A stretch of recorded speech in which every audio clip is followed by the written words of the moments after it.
Max. Danger.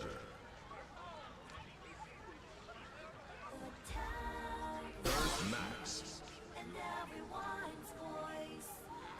Hello, Greater8. Wait, are you still here, Greater8? Are you like here right now with me? I'm gonna be talking about a bunch of stuff today.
Alright.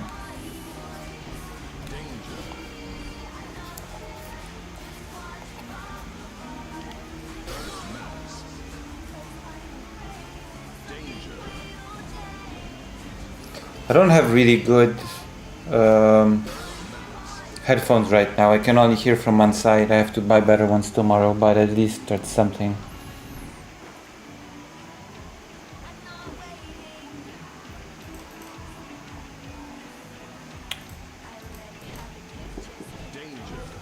So, I have to get better. I'm trying to try out the arcade stick. What happened to the audio?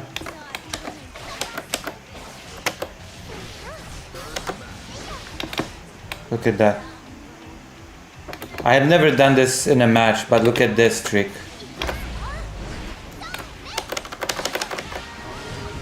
That's pretty cool, isn't it?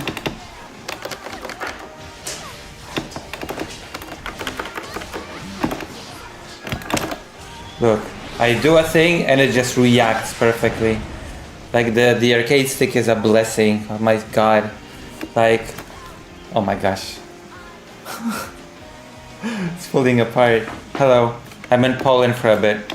I'm testing out the new arcade stick and it works so great. It works perfectly actually. Let's see if somebody wrote me. We're gonna be talking about a bunch of topics today. Hold on, I have to make the game quieter, I think. I think it's loud. I'm gonna be talking about a bunch of things today, about the streaming space. I've been having a bunch of discussions lately about the state of the streaming space. What do you think is the state of the streaming space? Western Poland is more racist? I mean, I have to be a little bit racist to have room to grow as a person. What is your opinion of the streaming space?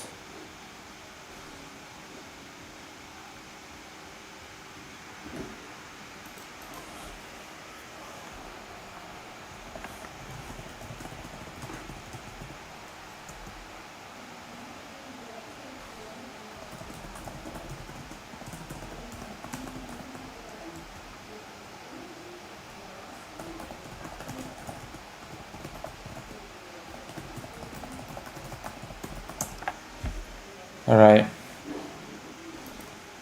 I want to gauge what, in your opinion, is the state of the space. It's a clusterfuck again. Can you elaborate?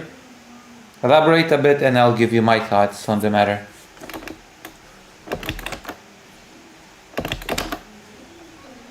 Man, this works so... I still have to get used to some aspects of the stick, but it's amazing, I will say. I love the arcade stick, man, I love it. Raider says, I think the streaming space is full of self-important drama peddlers with little to no actual beliefs except for whatever brings them applause. That's not inaccurate. That's not inaccurate at all. I feel like it can be a good thing, a good space for... I feel like it can be a conduit for a few things. For creating meaningful action. I believe that. I believe it's a good thing for creating funds for real life activity. Right? Like, I think that if I do streaming right, I would be able to expand my work as a journalist, because I would be able to pay fixers. So that's one way. And I actually really believe that streaming can be a good conduit to facilitate mutual help for people within the forum communities that actually need it. I feel like that's a good conduit as well.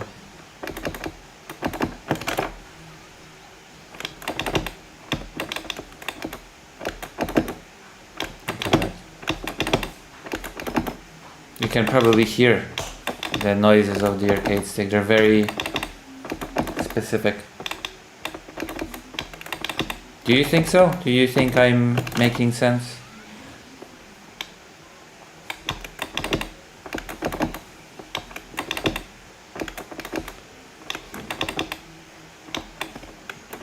Yeah, I think so. Like, there are few people in our microscopic community that actually need help, and I would like to fundraise for them. Some of them I would like to keep anonymous, because it's not always good to put people on blast.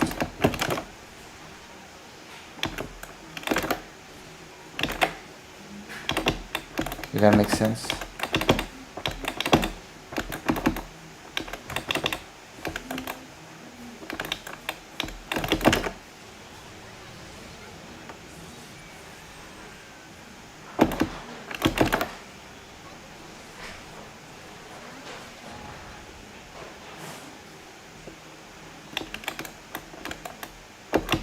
It just works. God, it works so well. You know?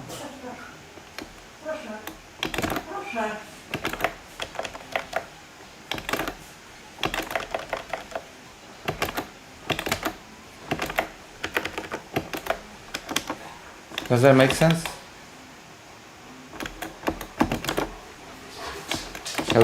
Shall we try a match?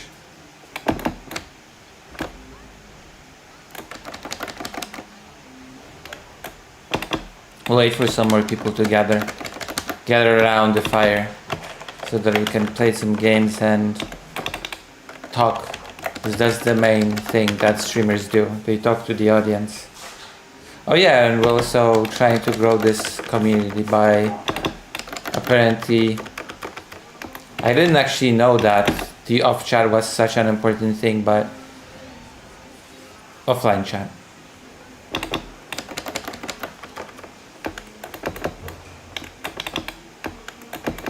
We could maybe try to reach out and make a bigger coalition like Dylan, and maybe even Jake, bro. Jake raises like $1.5 million for trucks on the front line, which is important, but people living there and also help, not just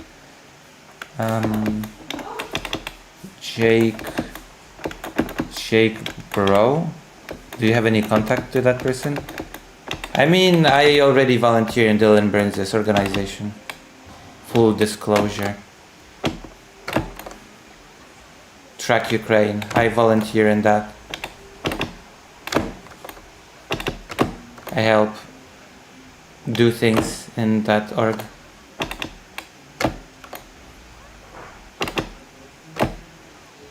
Oop.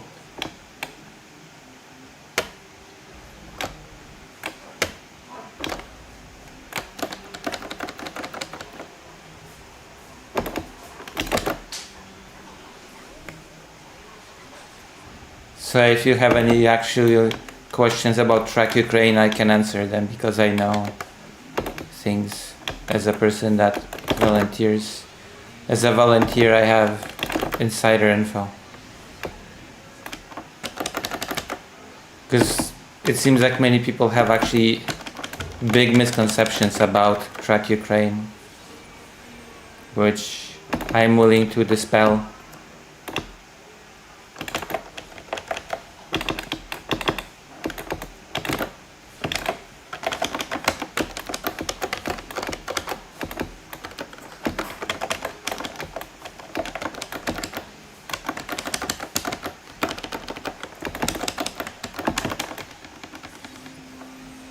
Does that make sense? We're gonna try to do some ranked match.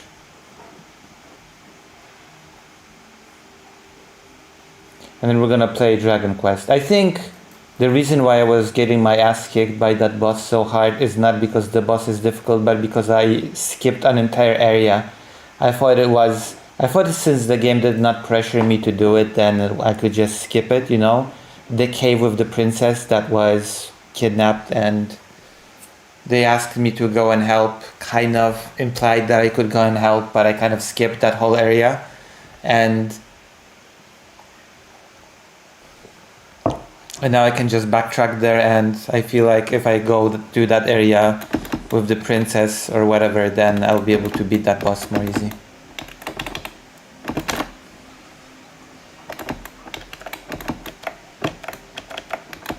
So that's what we're gonna do.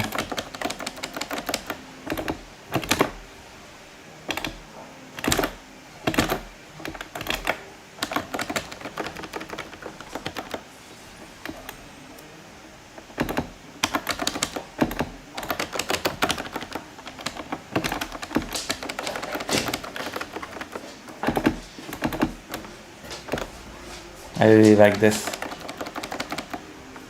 Alright, let's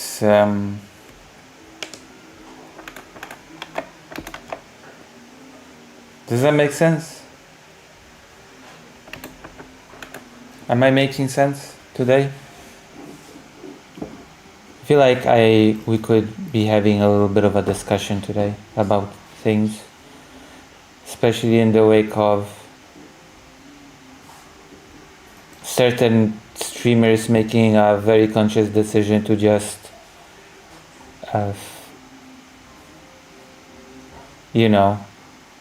completely implode their communities.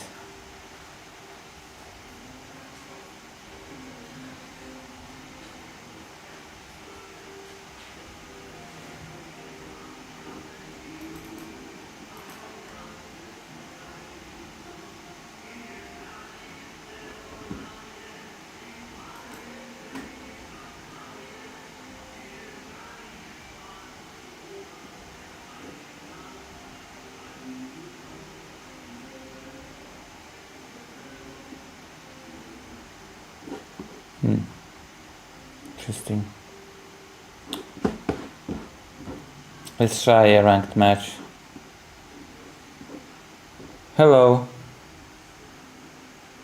Certain streamers, you say? Yes. Yes. I mean, like, do you have anyone in mind? Matilatyahu? I can name one at least that decided to implode his whole thing completely randomly, I have no... It honestly caught me off guard, but what are you gonna do? Some people are just gonna do that. But if you have any names in mind, you can name them and I'll tell you if I agree.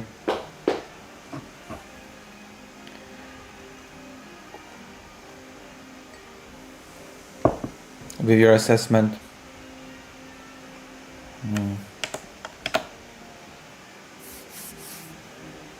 Matitiahu. Matitiahu. Is that how I write it? Hold on.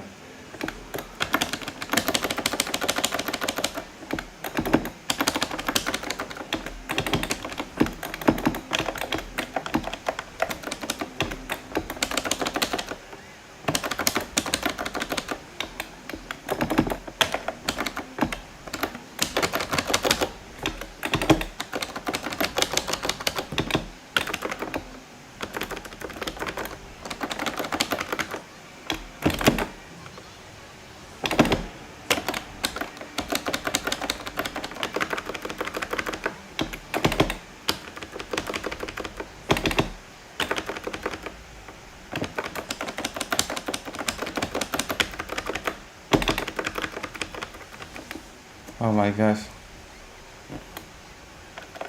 My butt got kicked. Or punched. Yeah, do you have any...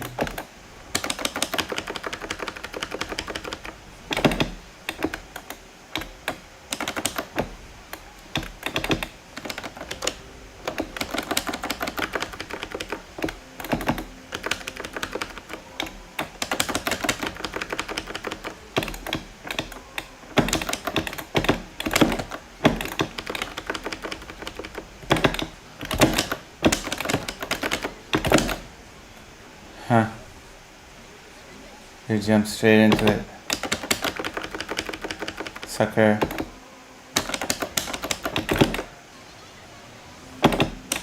Okay, that was a mistake on my part.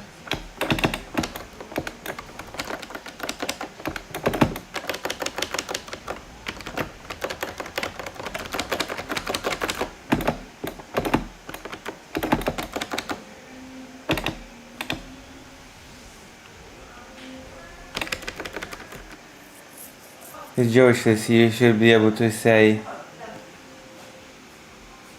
oh, listen, I am Polish Jewish.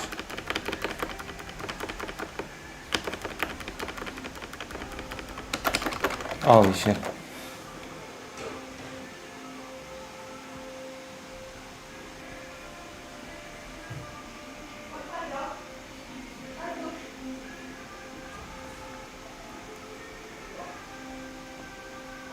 Matityahu.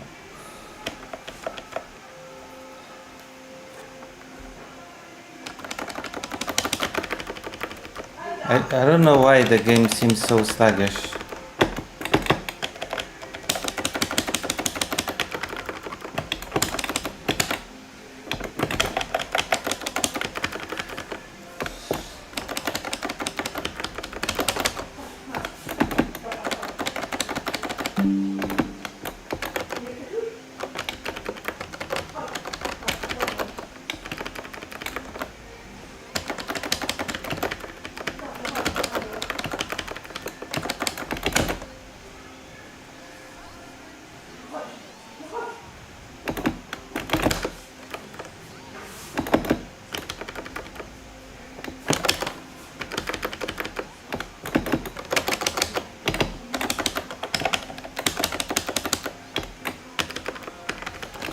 What the fuck?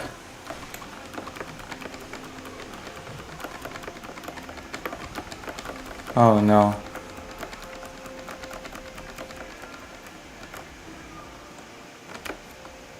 That's not fair.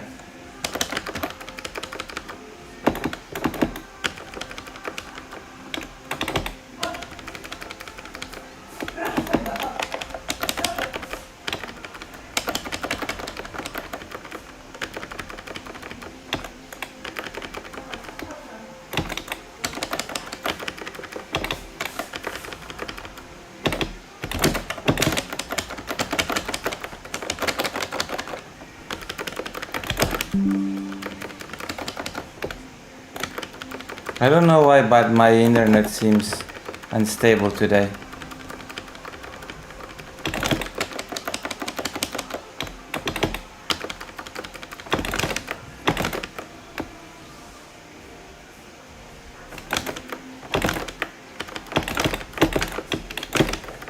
Fuck.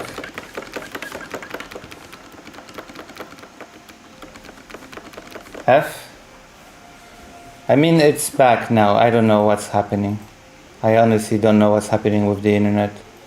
Like, the internet seems worse than it's in Ukraine, which is embarrassing. It's embarrassing that the internet is working worse than in the apartment in Ukraine.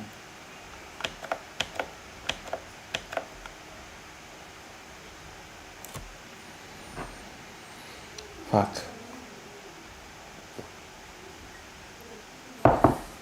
Also, my mom decided to start shouting at Fido.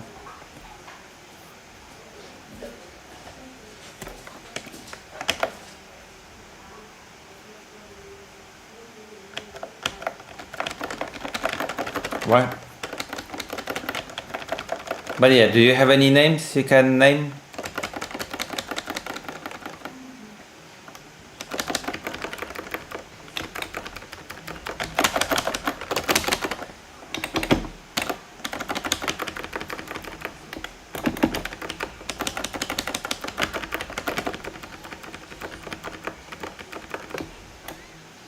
Fuck, oh my god, my ping is horrible right now. Shit. My connection is really bad, unironically.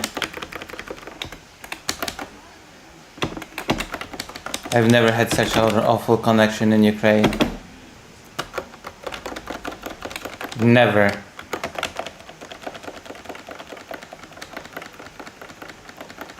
I mean problematic. I'm not sure if it's I don't know. President Sandy has decided to just implode his entire community for no reason.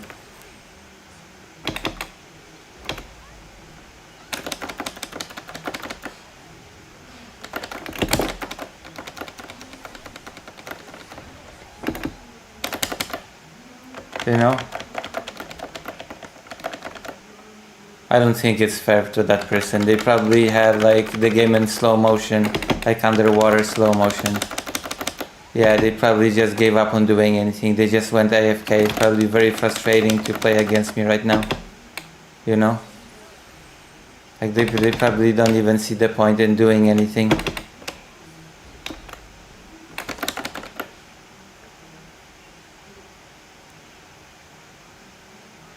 Oh, and also the game is crashed. The game has just crashed. The game has never crashed for me before. Never. So there we go.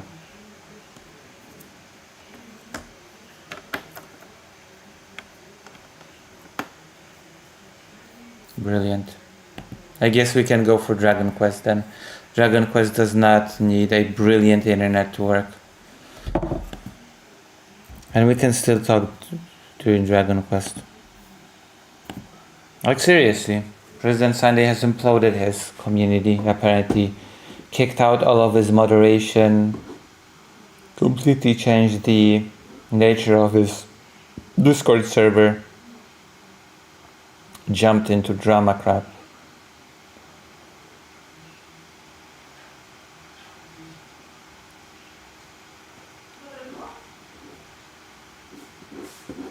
Does that make sense?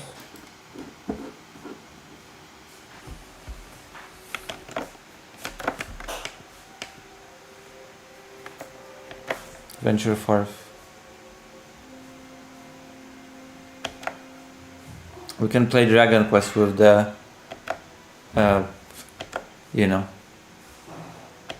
We can play Dragon Quest with the arcade stick.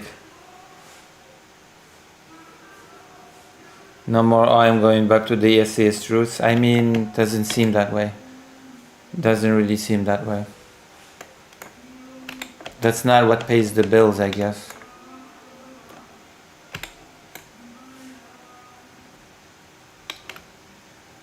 It's honestly all very bizarre. There's a lot of weird narrative.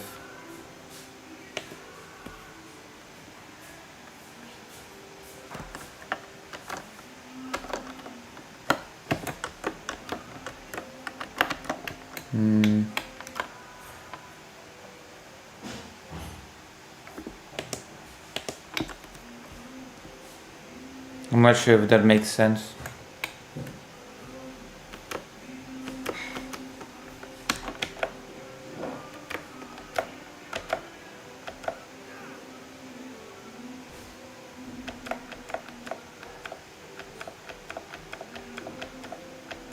I mean, Brooks is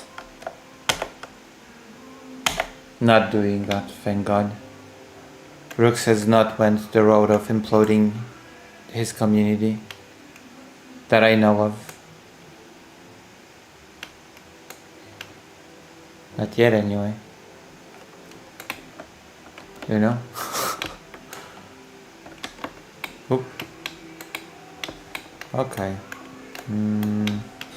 So we're going to the marshes, which is here.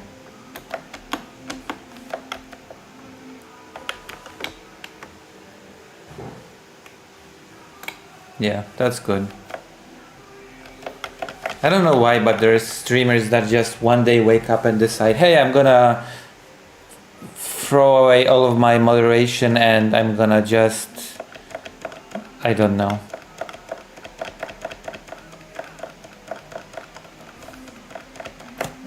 It's very disappointing to see what happens with certain content creators. Very. Oh yeah, and I feel like there's also, while we read it, there's a problem with, I'm sorry to say, as a Eastern European Slav, I will say that there's a little bit of a problem with Western English speaking left-wing communities.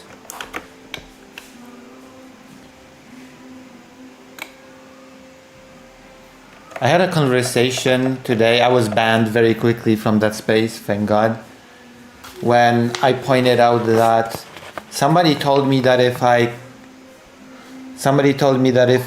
criticize North Korea, if I say that North Korea is a hellscape, because I use the term hellscape, then I just don't believe that people can self-govern. Like, I don't believe in people ruling over themselves. And I said that, North Korea is not a place where people rule over themselves. And then the person told me that I don't fundamentally see Asian people as people, I guess.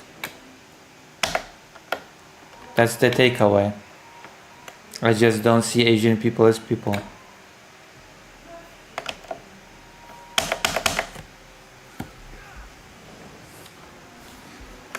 So, I don't know. I feel like engaging in such spaces is a waste of time. To be quite honest with you, it's just... Yeah.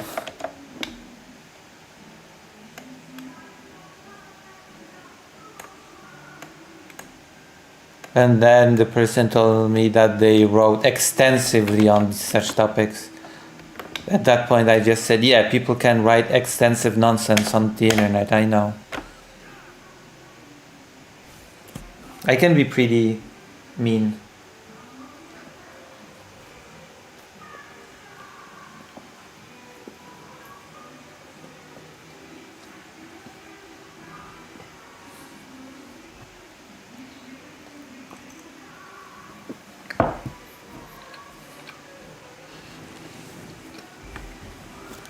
And then they would tell me that, yes, the American Special Forces propaganda. Oh, sandwiches. This is what it looks like, a sandwich. They told me that the propaganda of the United States make people feel like Russia will always be the worst. And I said, well, from the perspective of Ukraine, Poland, Lithuania, or the Baltic states, Russia is the worst.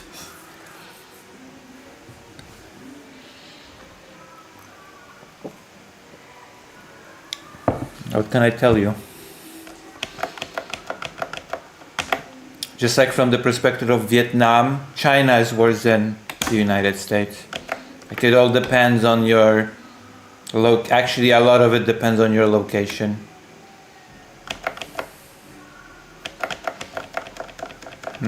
Yeah. It will depend on where you are.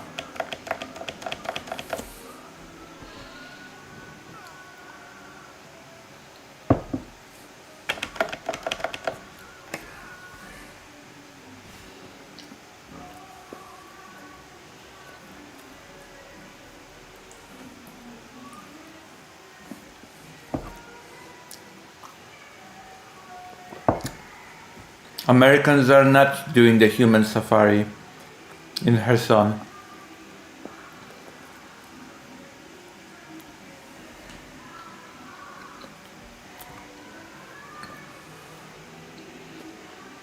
Yeah, it's true.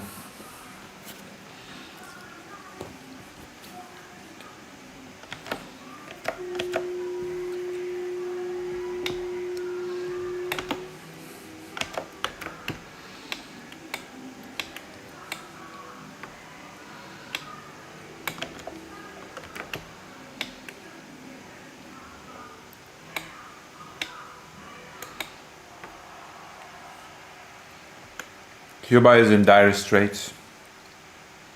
Big crisis.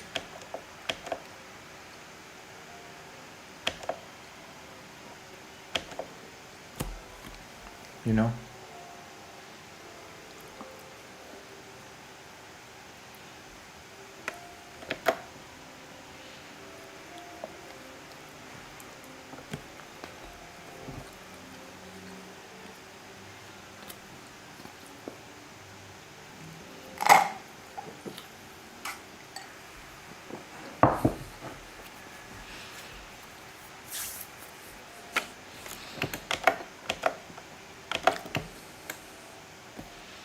Oh. I don't know why I quit. Yeah.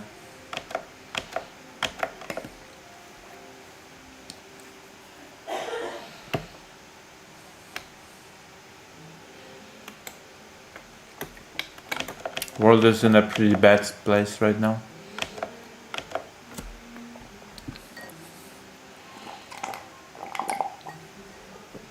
I would say.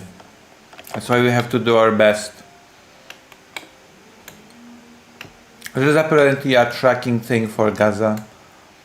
I believe in what Track Ukraine does, which is why I very actively participate in it. It's not like we have zero power to do anything.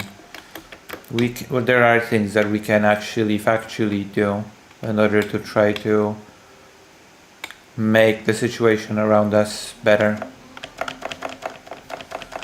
I don't think there's use in despairing, if that makes sense. The world is not an amazing place right now, but there's no use in killing down and deciding that there's no use in doing anything.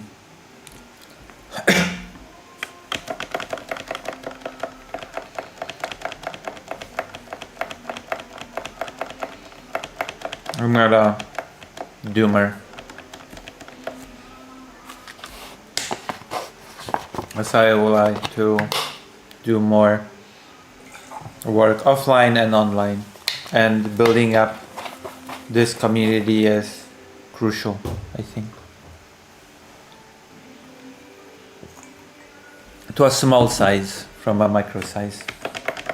Does that make sense? That's why I'm thankful for your help.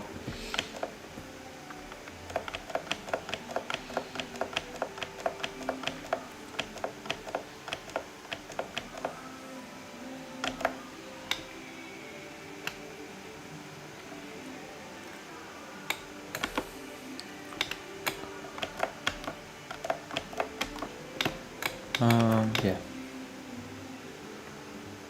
Does that make sense? We have 5 people now.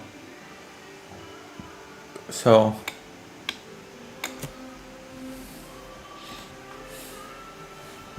Ohayou gozaimasu. Okusashiburi desu. Hai. Shiteru desu ka? Dragon questo? Ora Dragon questo ichi.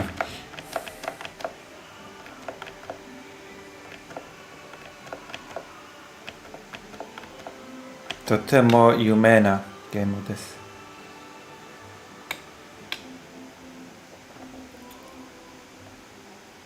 Speaking of languages,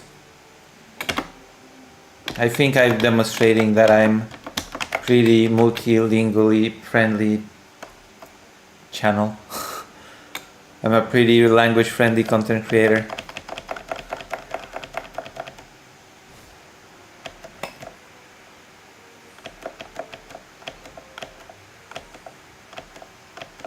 タタタタタタタ。あ、まだです。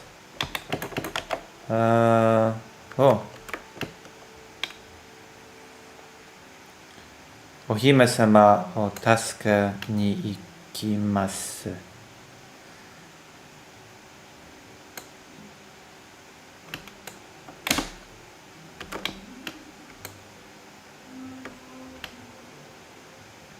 Yeah, no, but the audience became really quiet. そうですね。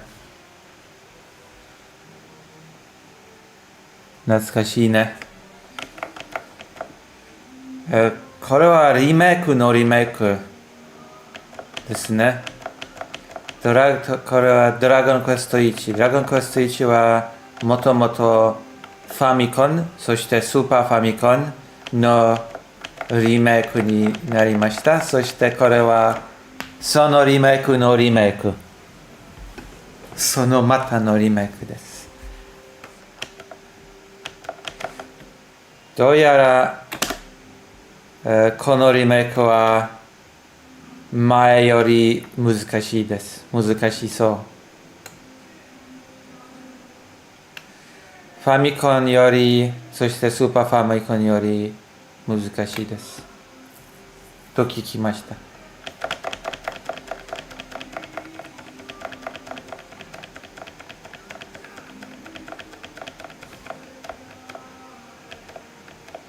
そうですね。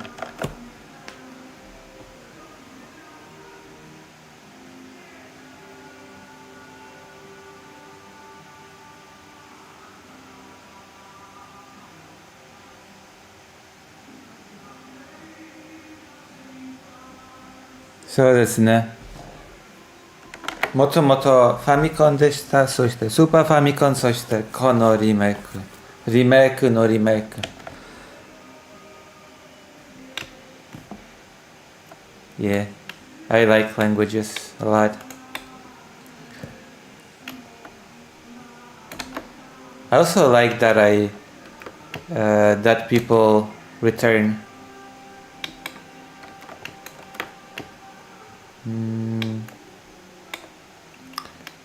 いいリメイクです。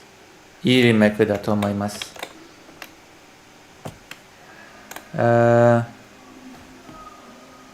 ちなみにお元気ですか？はい。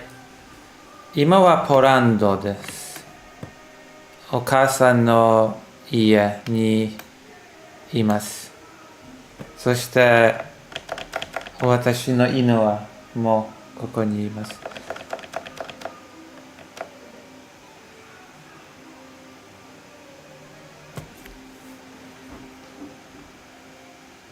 1週間。はい。そして、今日くらいここにいる。そしてウクライナに戻ります。だと思います。Hello, Dr. Jones.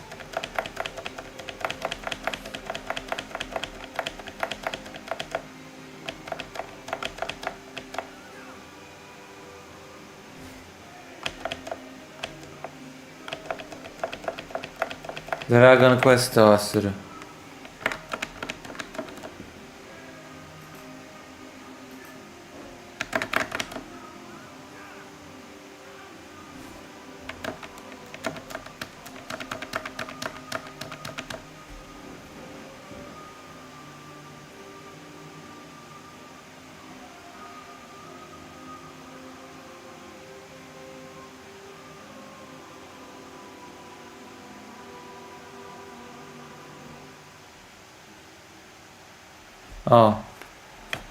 ドクター・ジョンスは冗談のした悪い意味じゃないと思います。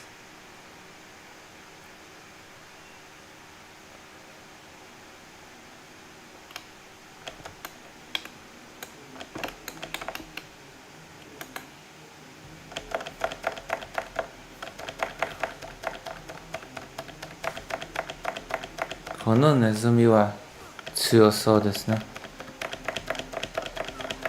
で、ボスみたい。でもこのゲーム、まあ、ちょっと難しい。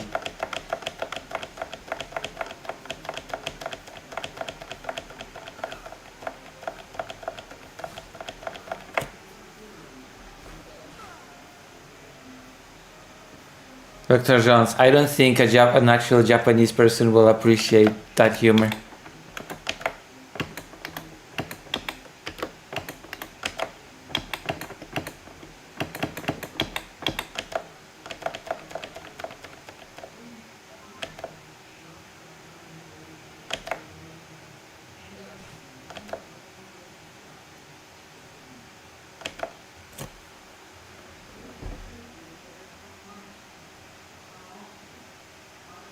Yeah. The person is asking for you not to make fun of Japan, so I will ask you not to make fun of Japan, please.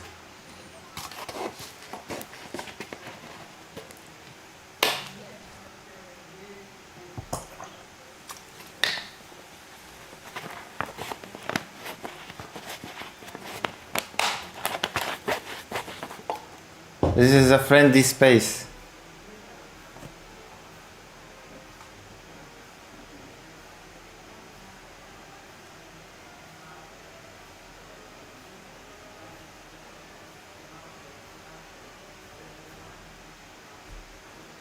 Ma, すいません、ゆいさん。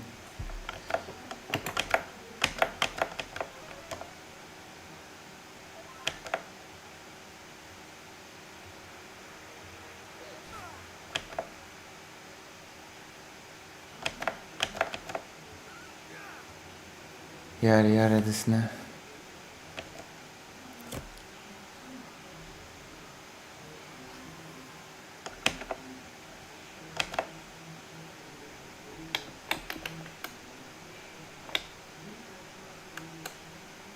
あーっと。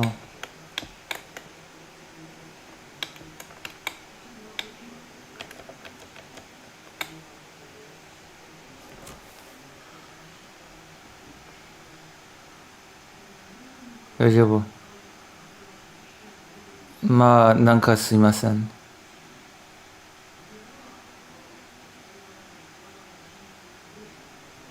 I think you should apologize as well, Dr. Jones.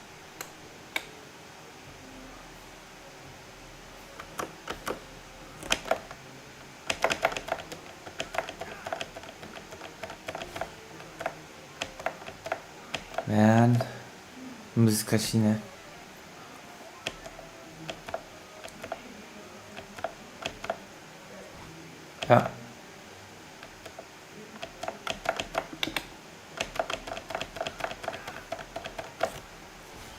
あ、このサウンドセットはここからだけ音が来る。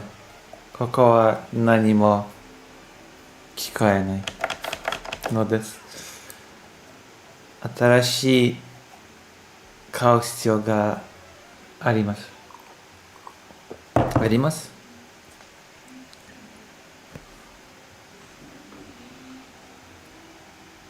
人間関係って難しいね。そうですね。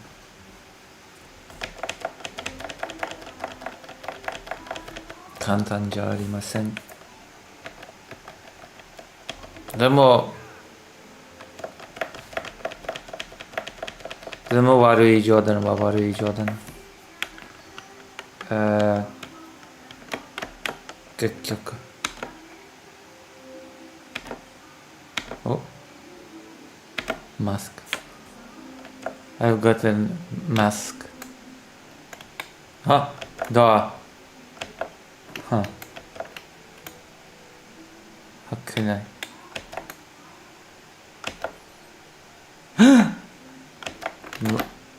いいね。あ。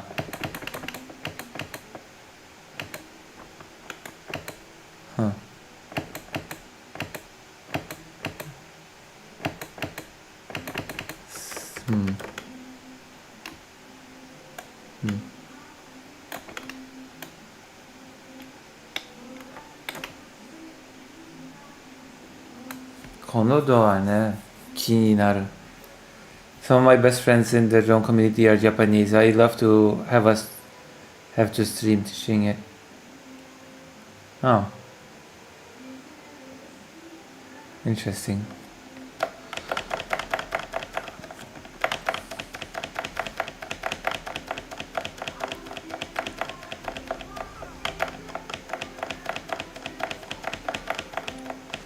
Well, we're still growing here. I'll be returning to Ukraine in like about 5 days to do more journalism, but I'm setting stuff up. I have to.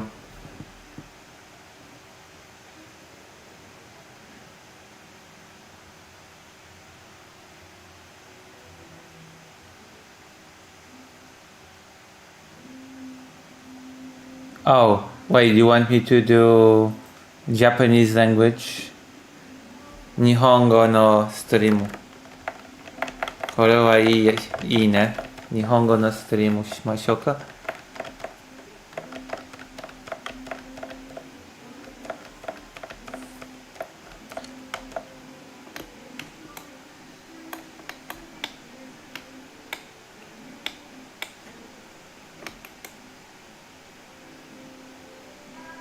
いいね。日本語の練習のストリームですね。いい考えだと思います。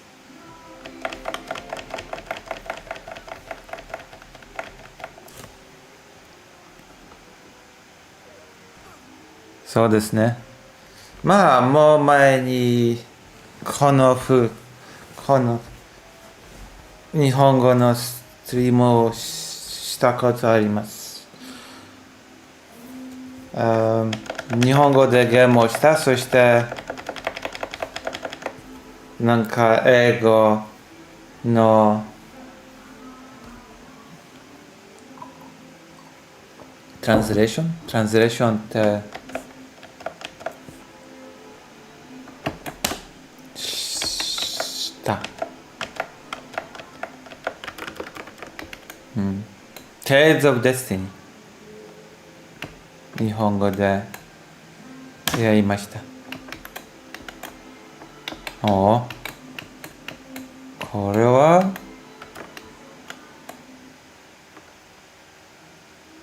いえ大丈夫です。なんかすいません。うちの英語はやばいだからな。私の日本語はまだまだ未熟です。そして日本語って面白い。好きですね。私は日本語のこと。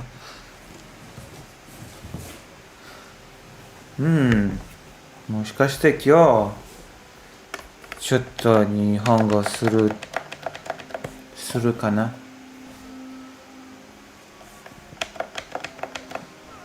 あ、待って。なんかやばい。やばい。やばい。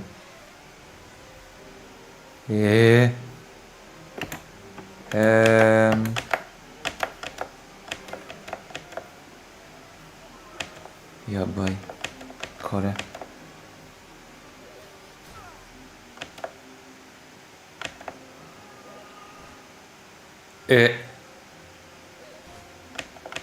死んだ。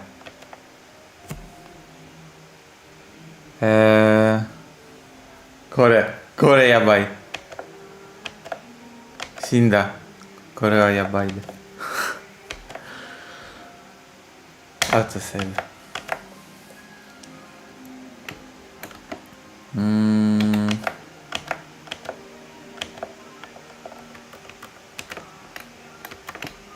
そうですね。いきなり死んだ。そうですね。この辺りの敵ってやばいね。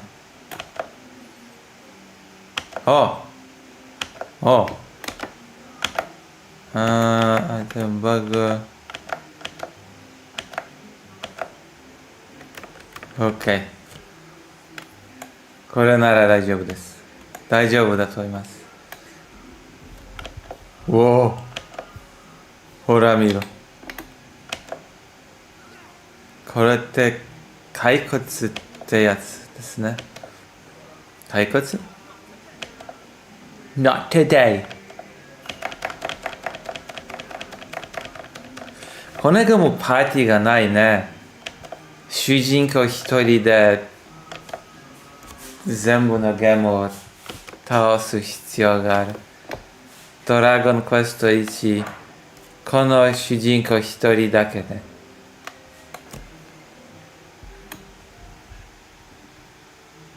そうですね。そうですね。雑魚じゃない。雑魚じゃありません。うわ、強そう。なんか。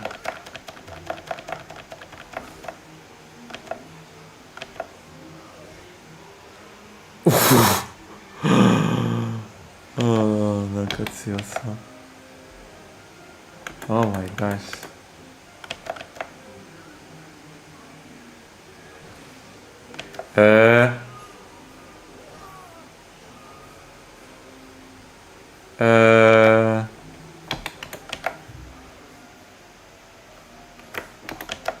Oh my god.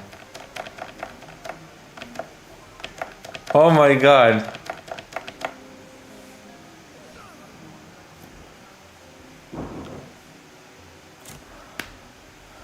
まあ、これはドラゴンクエスト1。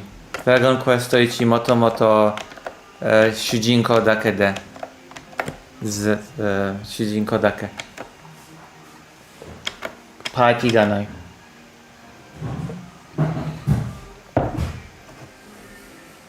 そうですね。簡単なゲームじゃないんですね。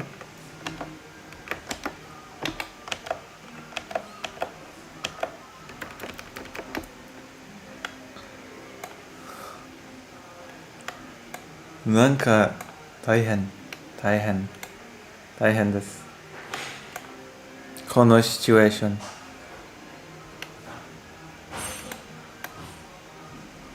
うわっ！逃げる。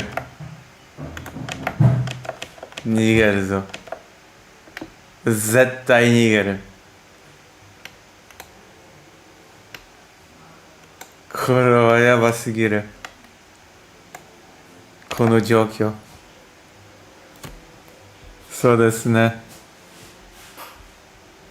意外におう。まあ。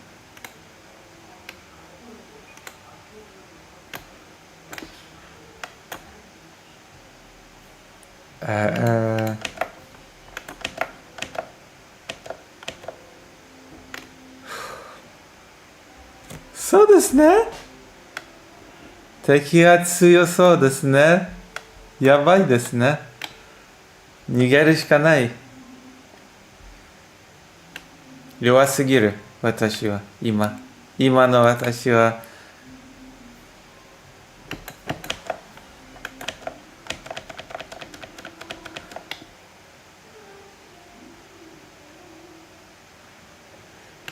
仕方ないでしょ。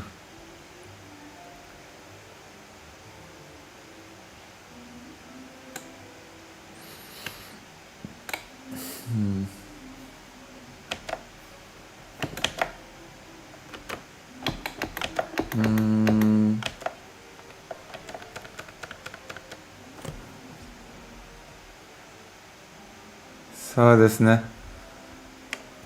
主人公だけ。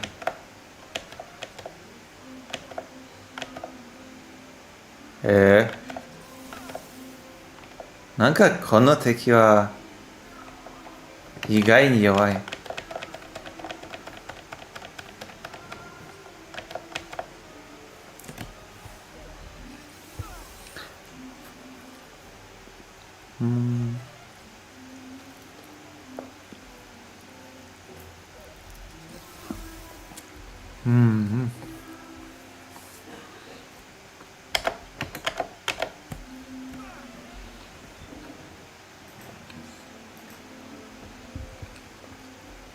よっしゃ。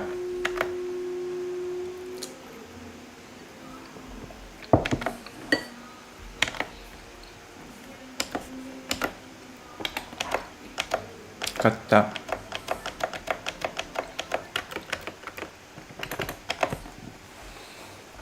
うんうん。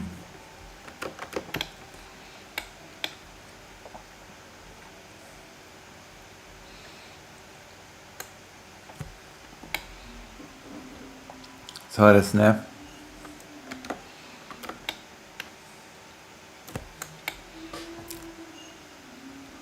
ナイス。そうですね。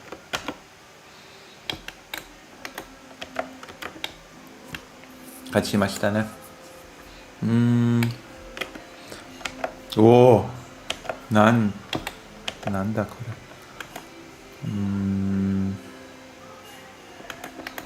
ドラゴンスラッシュ。おお。あ。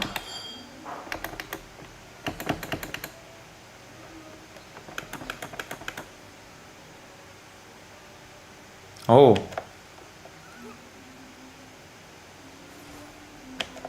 いいですね。いいですね、これ。よ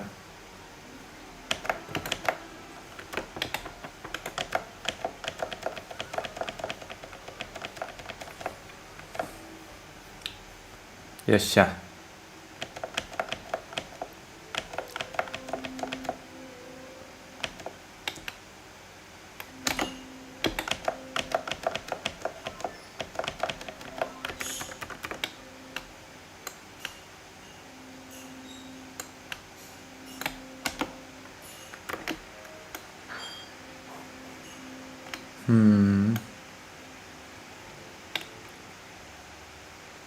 Alright.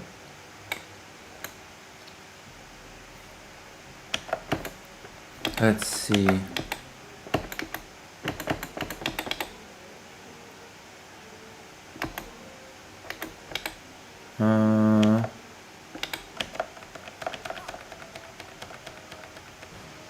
いや、その前ですね。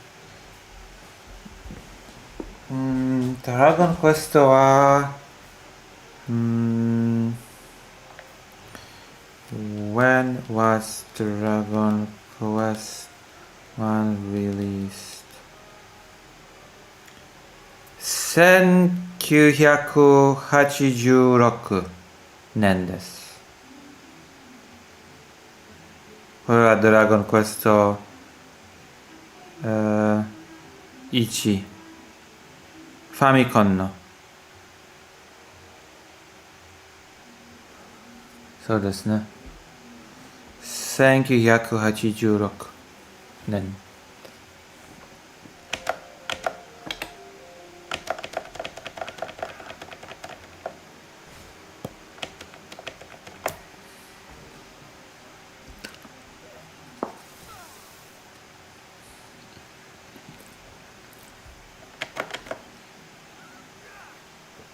そうですね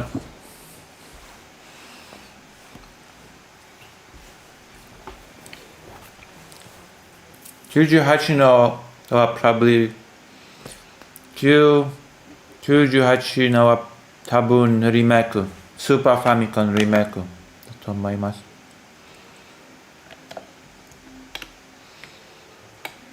まああれはドラゴンクエスト1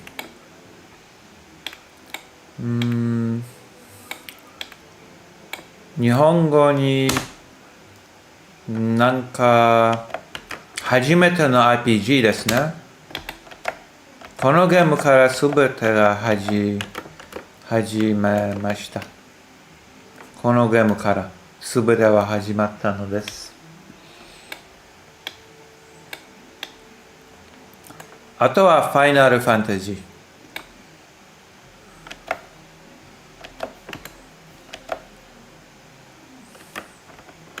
ファイナルファンタジーはこのゲームの後出たのです。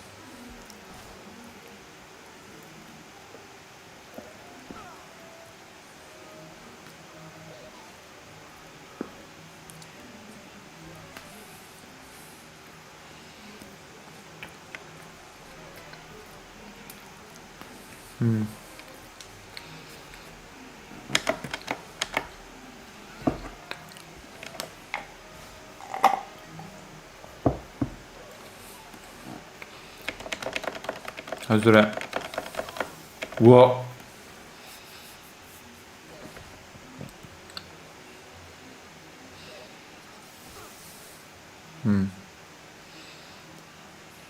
逃げる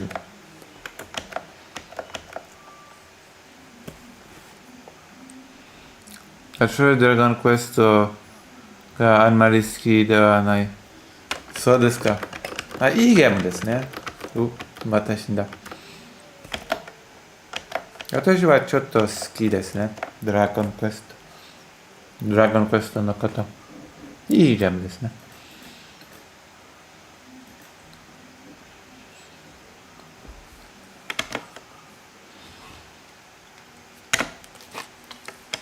難しいけど。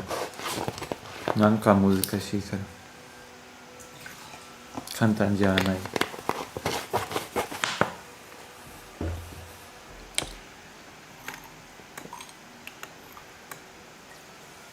How's everybody doing, by the way?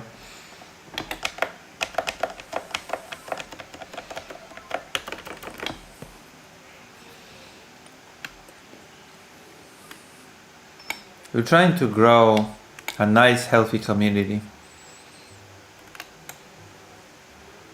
そうですね、難しい。おお、逃げる。絶対逃げる。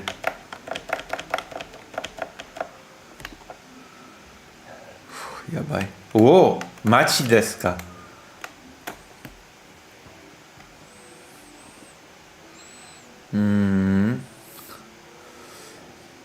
もしかしてここ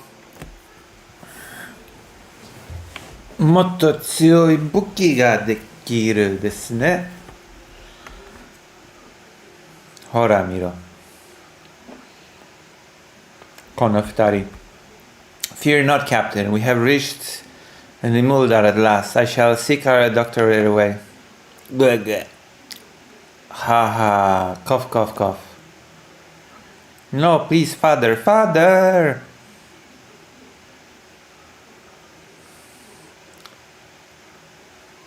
My thanks. I could not have carried him here alone.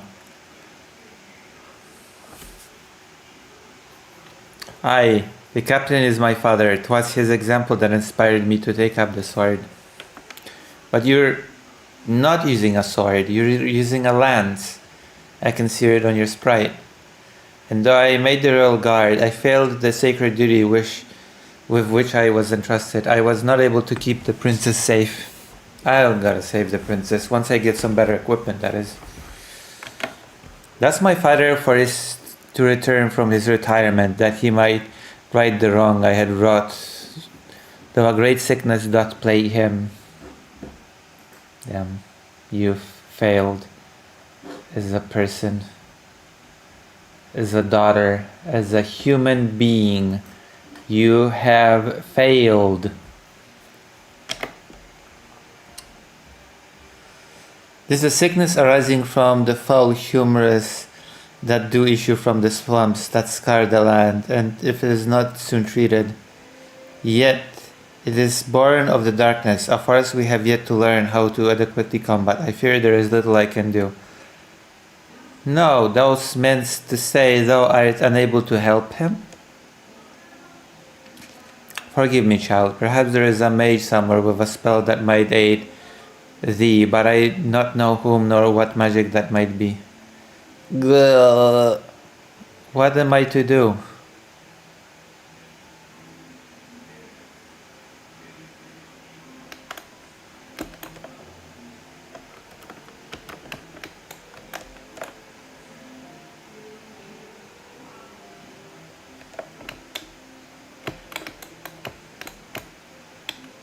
Well, I guess we have to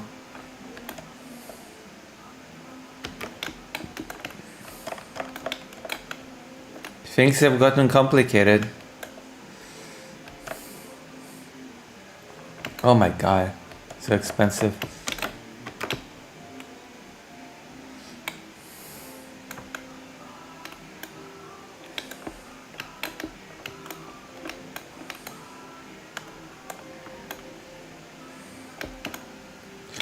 Okay, let's try to take some items. Am I right?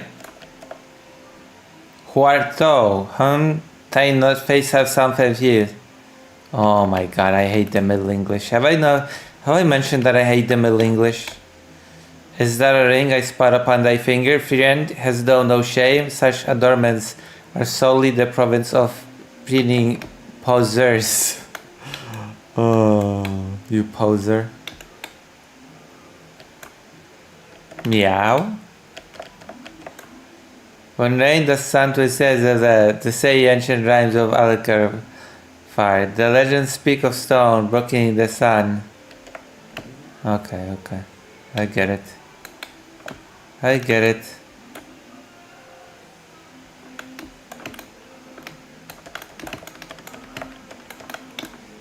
I bet regular Japanese is used here, not some old Japanese. The captain though says before these hair's shameless underparents.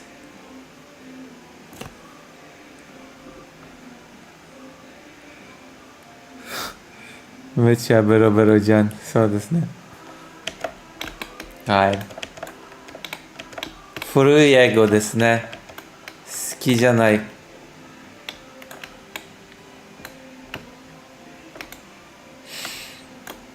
OK。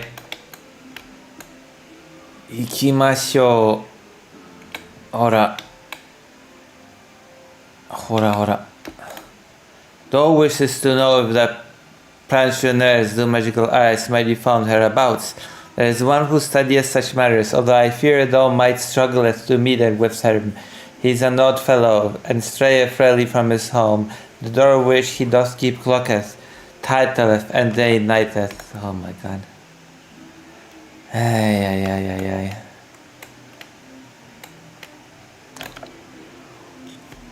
No, I can't believe no one with the Princess Quelling kidnapped.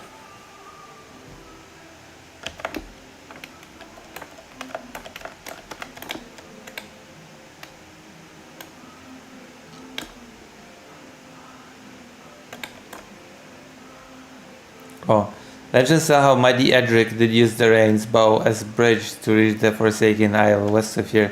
The beast saw how the hero did descend into the darkness, though a hidden doorway. まあちょっと眠い。でも大丈夫。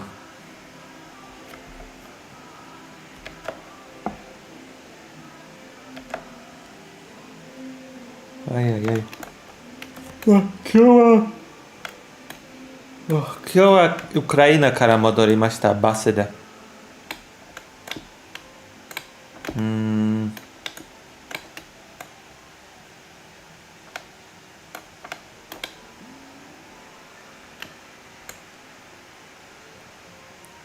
お？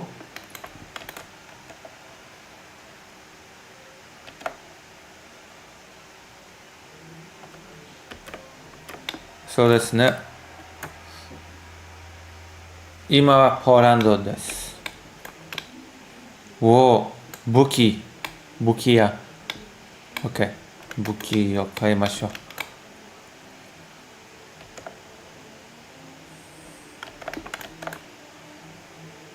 OK。おお。Oh my god.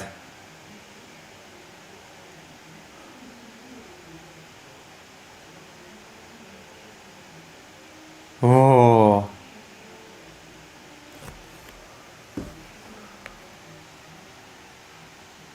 Hello. What is the digital circus?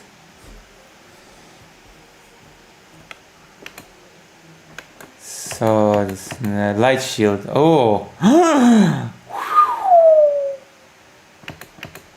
Damn. This is good. Oh my god.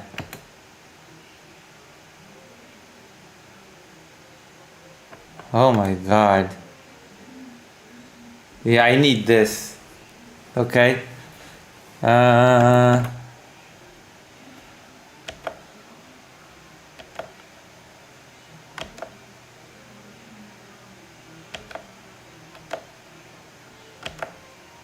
Holy moly.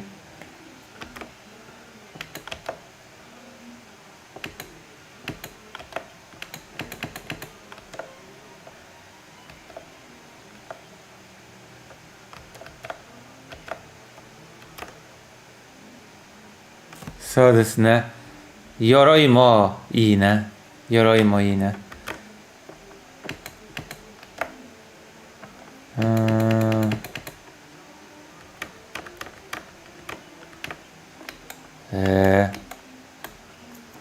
ん。いいね、これ。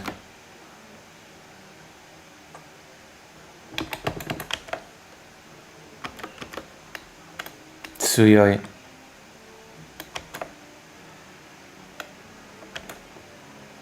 What though? What business has thou here? Canst thou not see that I engage in changing of my petticoats? Begone, thou lascivious knave. What? I'm gonna steal your stuff. Mini medal.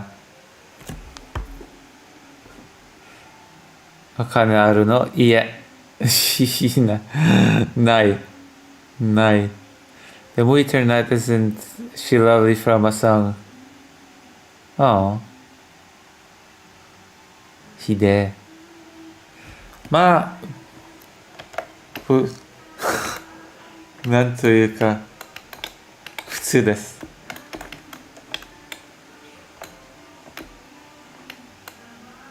普通の RPG。おお。どれどれ？おはよう。いいえ。一番かわいそうな人は私です。英雄だから。このアイテムが必要です。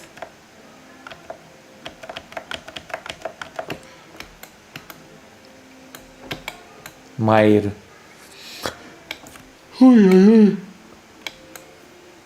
わあ、準備がいい。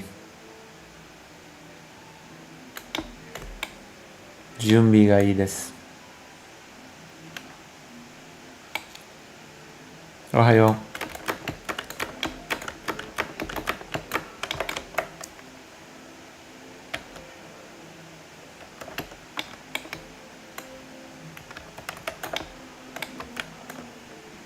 あ、閉めた。ドアが閉めた。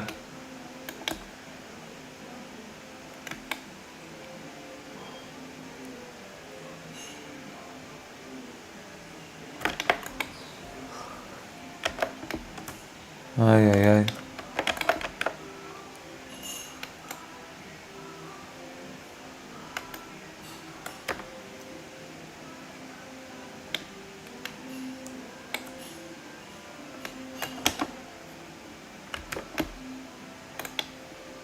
金が必要。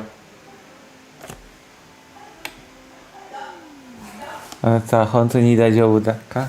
まあ、なんとかなる。なんとかなる。ちょっと眠い。でも大丈夫です。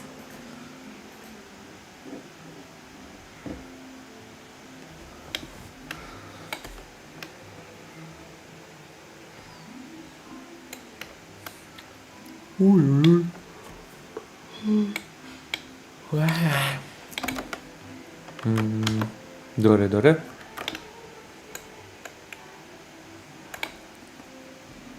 おお。強そう。強すぎる。ケーブ。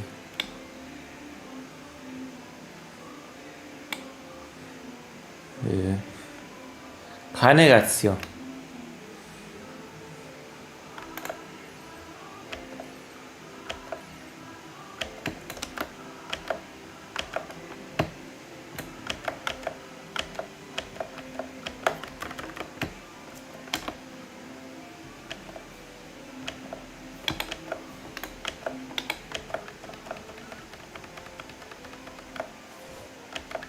OK。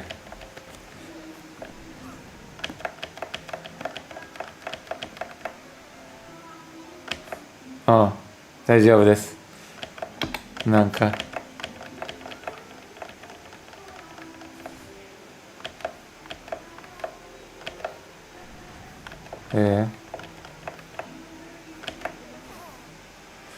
Holy.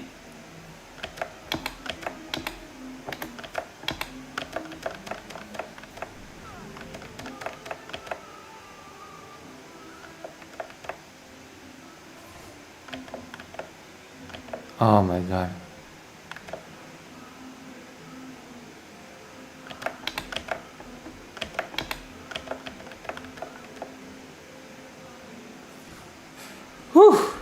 なんとかなったん。うわっ、いきなり死んだか。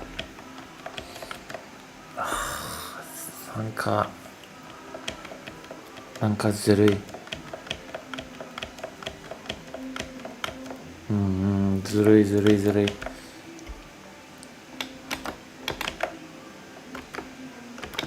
これはいいことじゃない。ムカつくっつうの。あ、そうですね。また今度。ありがとうございます。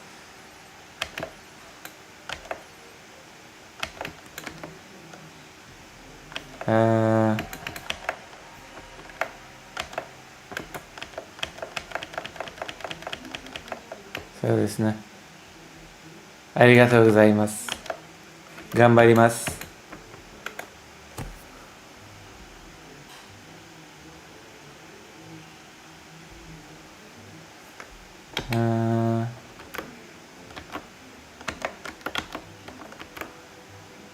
はい。また今度。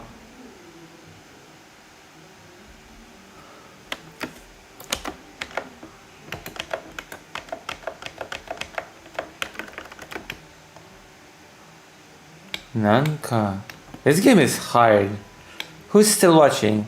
Chat. Make some noise, you know? Cheer for me a little bit, you know? The chat is very quiet, you know? I could use some cheer so that I can engage in conversation with all of you. I have many topics for today, but it just feels weird to be talking to myself, you know? It would feel very nice if the chat was here to be a part of this experience actively.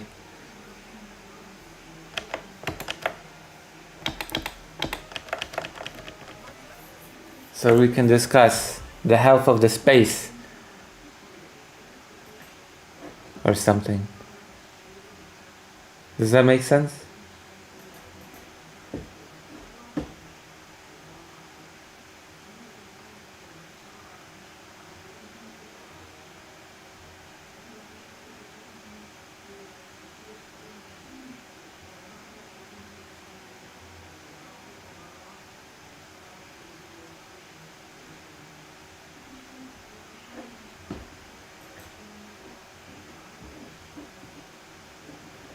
I guess nobody's really watching at the moment.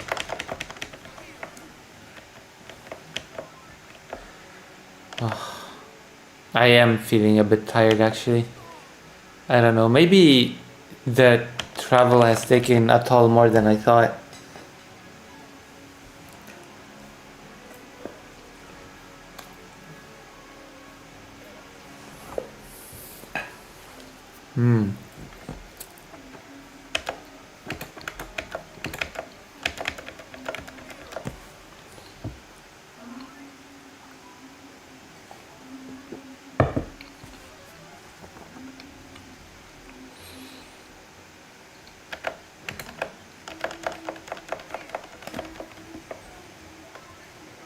I was like more than 13 hours of travel on the bus, and I've been working on the bus, so I've not been resting really.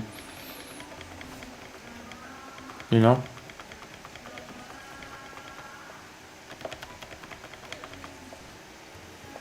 Holy crap.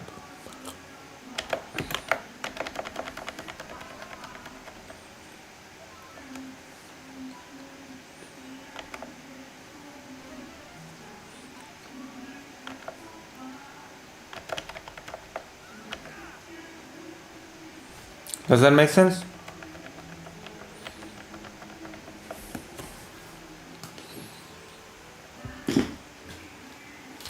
And now I have to walk Fido as well, and Fido's a big dog, so he pulls.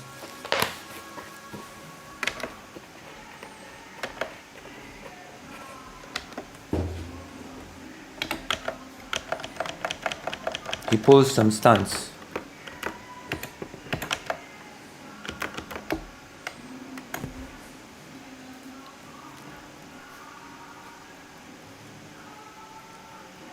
Uh-oh.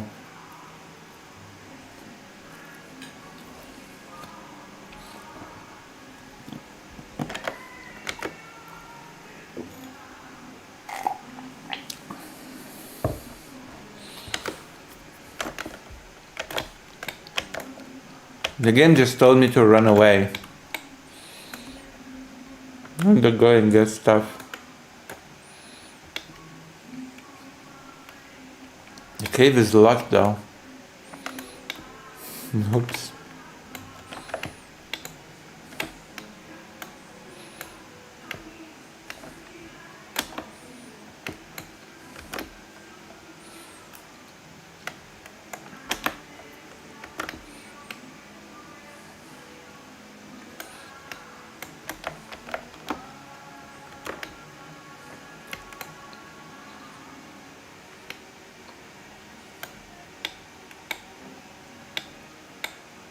We need more money. Also, I chose to play this game on hard.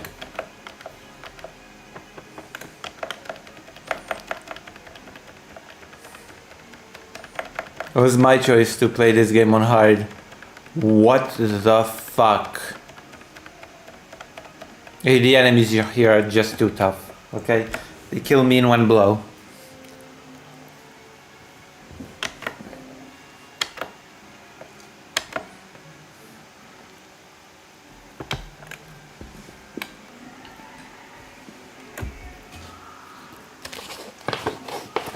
I feel like I might be playing this game incorrectly.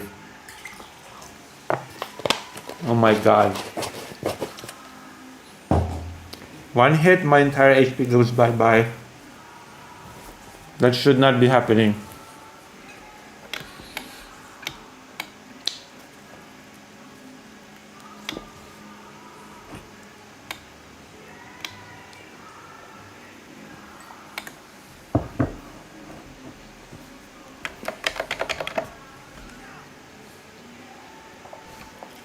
Uh-oh. Holy moly.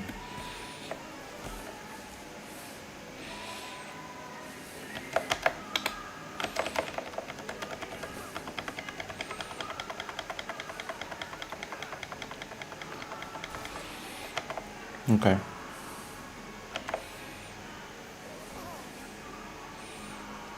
Holy fuck.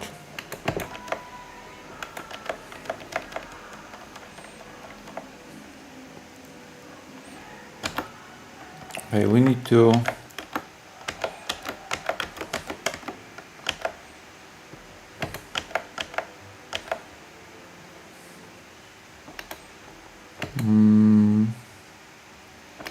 Where am I now?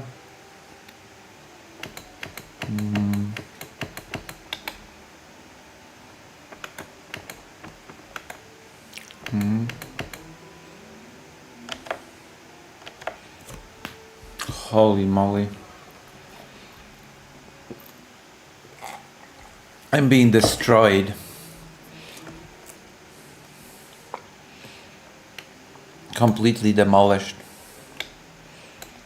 We're gonna rest at an inn.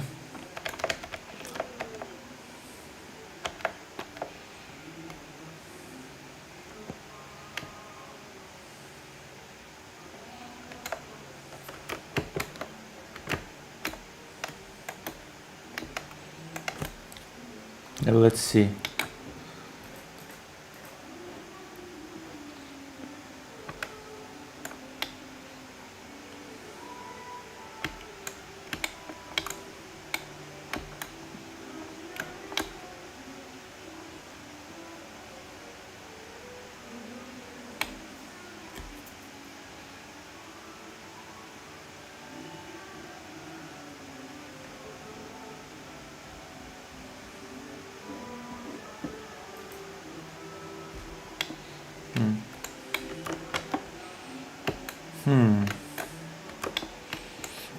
Okay, we're gonna try to get some money. Money, money, always sunny.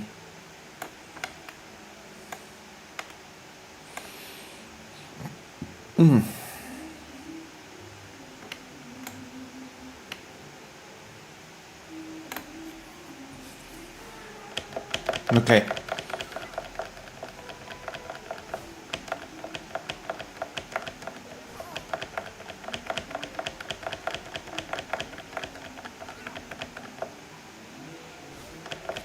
Okay.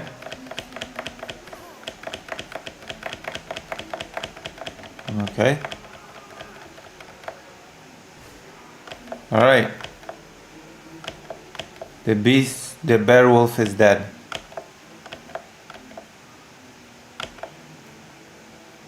$52.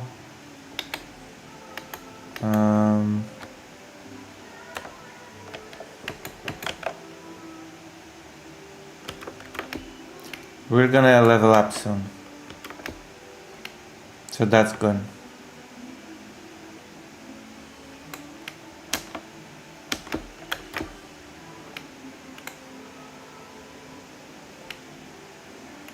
It'd be nice to discover some treasure.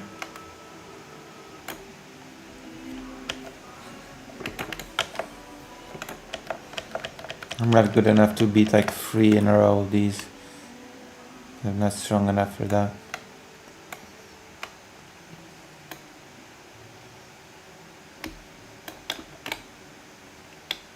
I'm quite weak at the moment.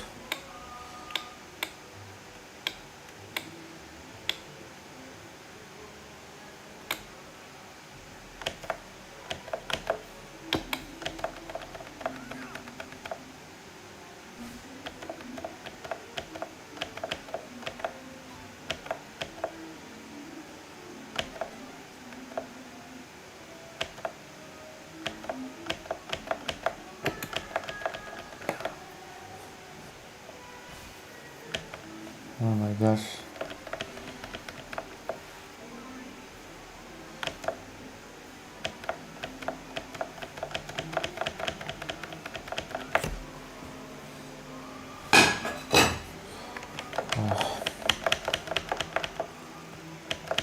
I'm really grinding it.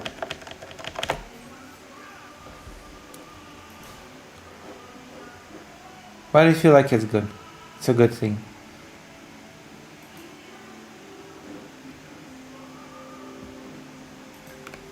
Wait, really?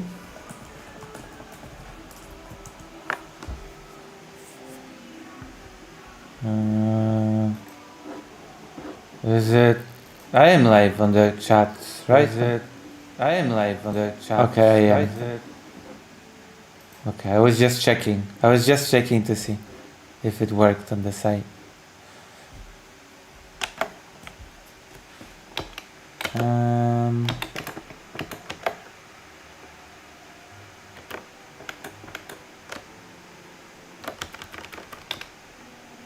Okay, we're gonna level up in one battle.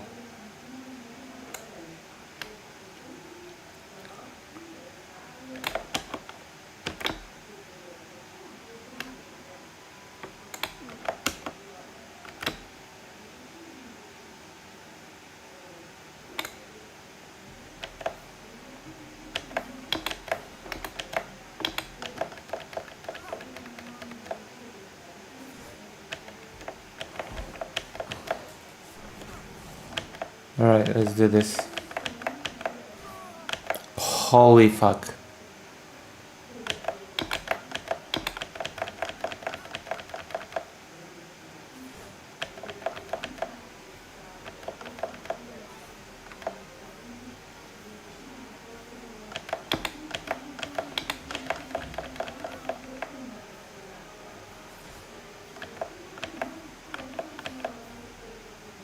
That was brutal.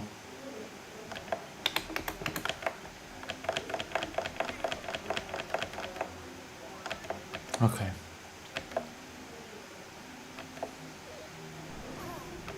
What the fuck?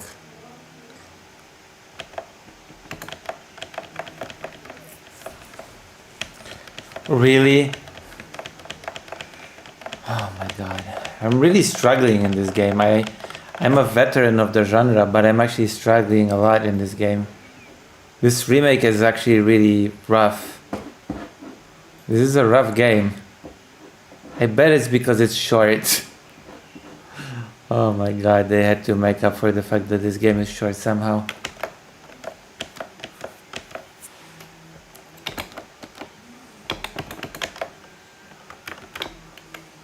It's okay, we're gonna persevere.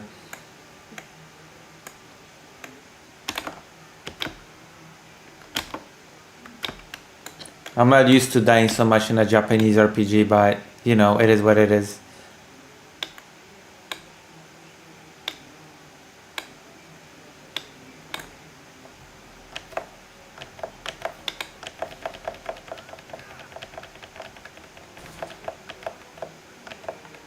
Okay, we're gonna level up after this.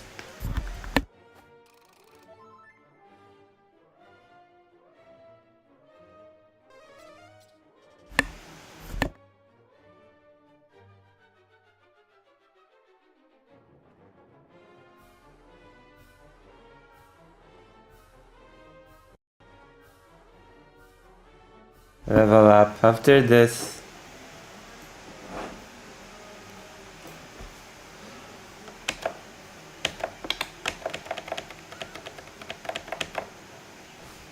Wait, what? That didn't kill it? No way.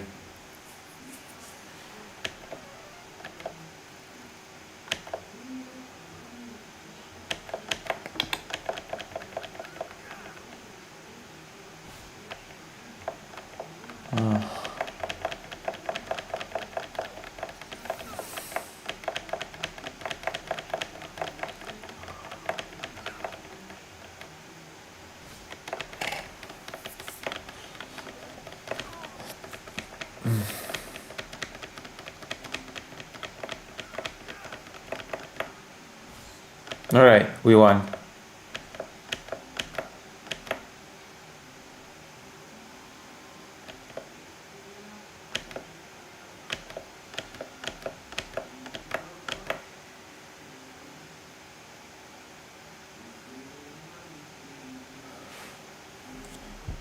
Alright. What is zoom?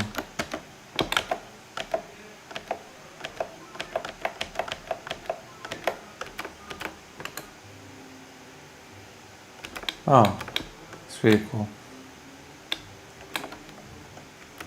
But yes, this is pretty good. Really good stat boost from the level up, by the way. It's pretty good stat boost, I would say.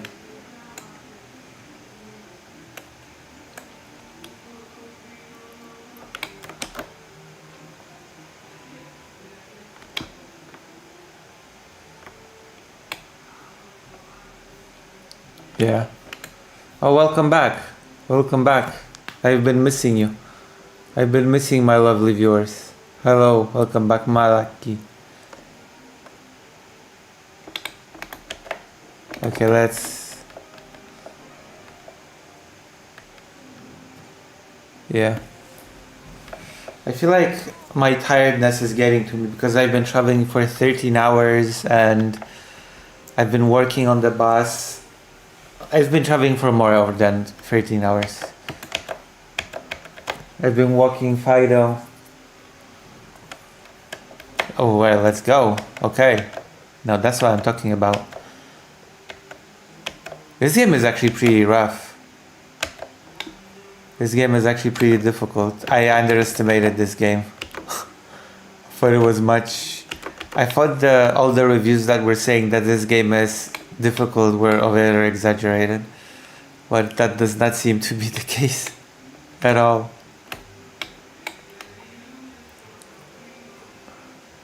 Seems like the game is difficult after all.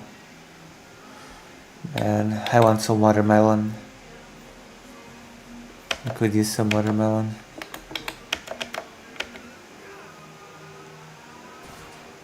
Alright, we did it.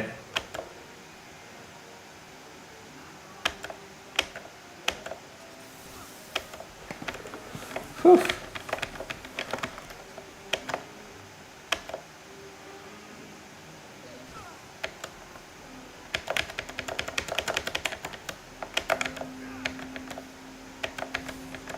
Alright. Might have to take like 20 minutes break soon. Oh my god, I have to heal.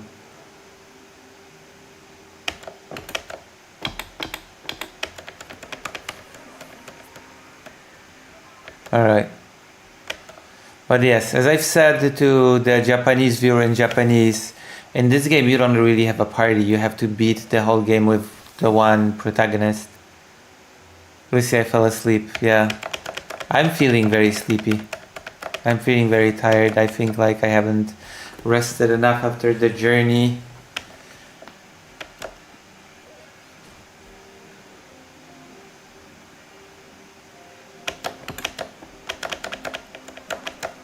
One man army, yeah, literally.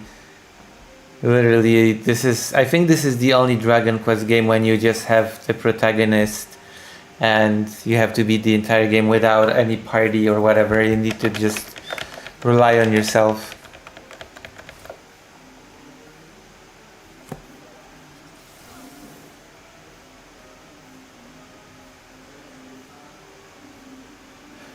Oh, energy drinks make you tired?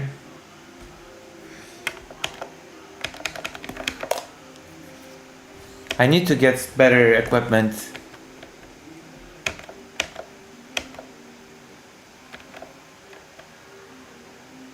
$100 experience? Okay, 100 experience is actually crazy good. 100 experience is mad. Mad experience. Okay, I guess we're gonna take a break. We're gonna do the battle theme as the break. And I'm gonna rest for 15 minutes. Yeah. I mean, I'm just gonna buy it. Okay, I'm gonna be right back in 20 minutes.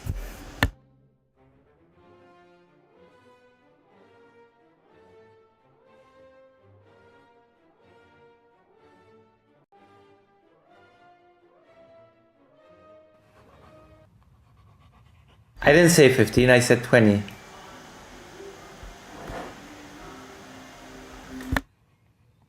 I'll be back.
Oh yeah.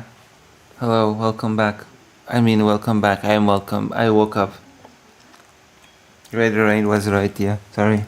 Also, the gum thing was a lie. My brother, turns out, cannot tell a difference between a gum and a lip, and also it wasn't swollen. It was just a different color than his other lip, which is normal for dogs. So it was my brother being, I don't know.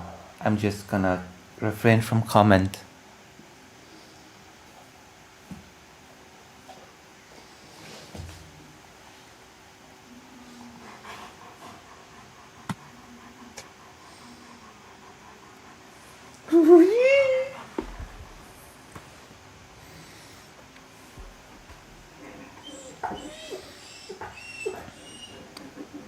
I'm back. Welcome, all you patient gigglers. Where's my glasses so that I can, like, I don't know.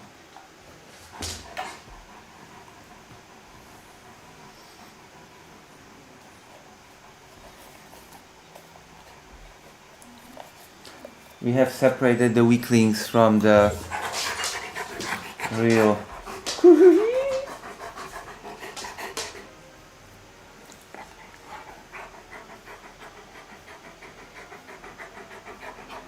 Real Fido has come to me now. He wants something.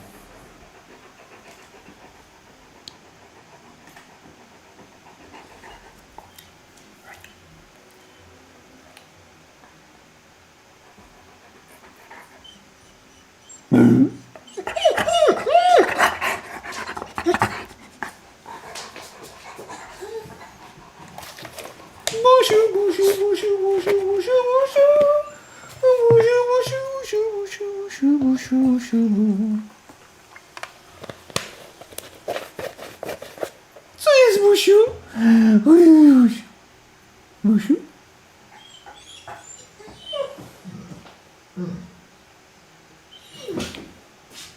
Co to?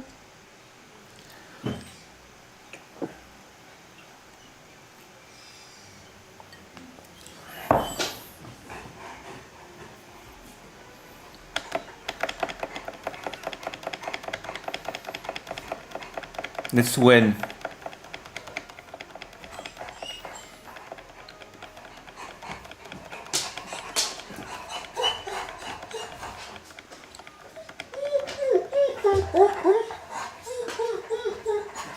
No co?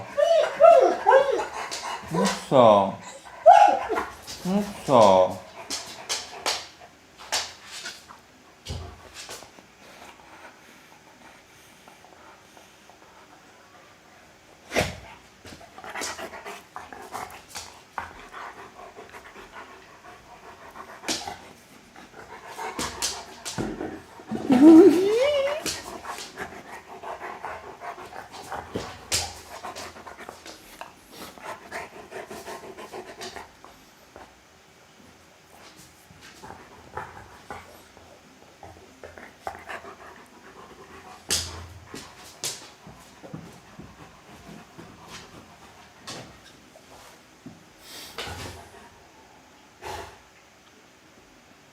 Busiu?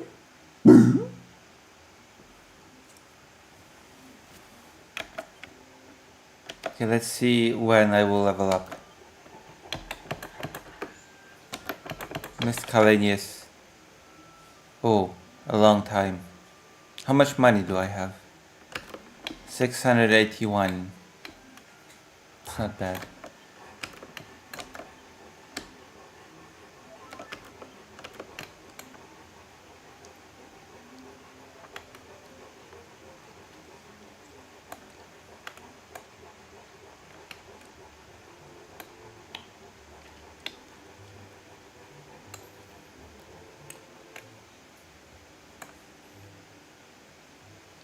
Welcome everybody. Listen, I just am a sleepy customer.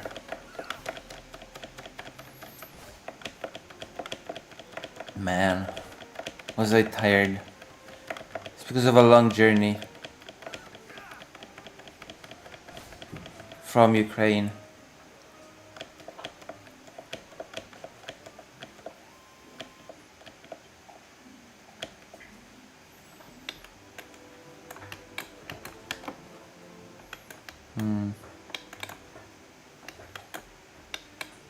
Wait, hold on. There was a small. Oh, yeah. Never mind.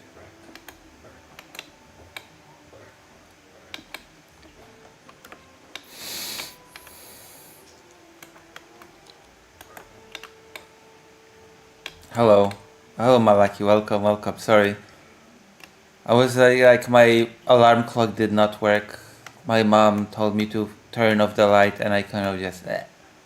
Also, I have to tell you that it turns out that the gum thing that my brother kept telling me about was a total fabrication.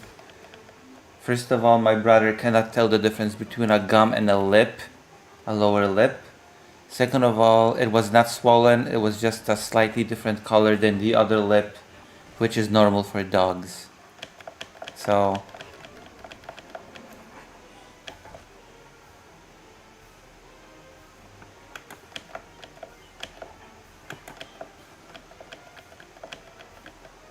I was like panicking. My brother was like, oh, we'll have to pull out Fido's tooth because of his gum, and it was just his lip. And I'm not even gonna comment. I'm gonna choose to be nice and not comment. I was freaking out while being bombed about Fido's health, and it turned out to be nothing. Nothing at all. A nothing burger.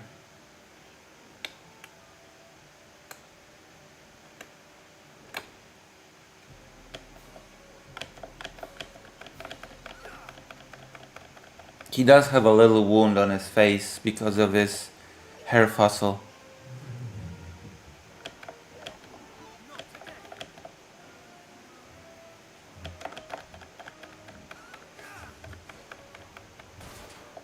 Well,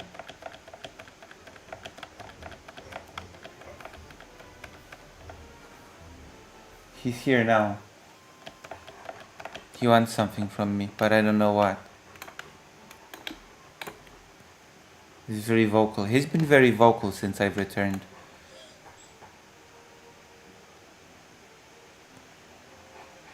You know? Oh, what's this? Roderick? Yes, I am he.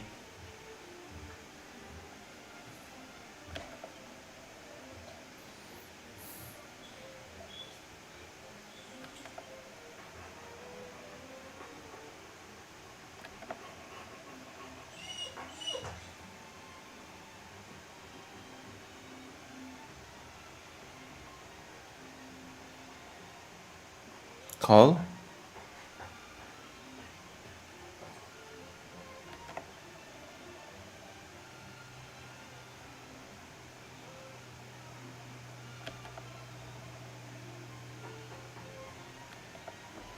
Wait, call? The game has no sound? Wait. Really? That's impossible. Does it have sound now? It should have sound.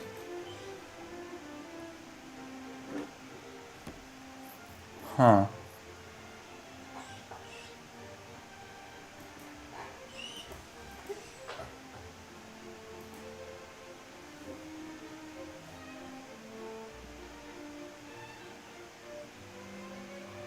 Wow.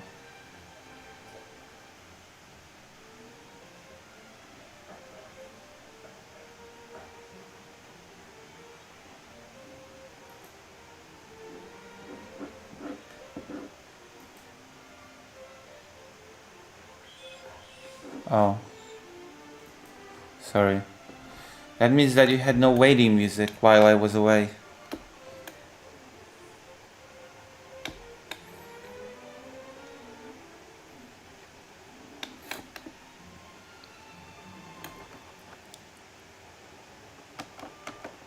There was music playing this whole time, or I had hoped.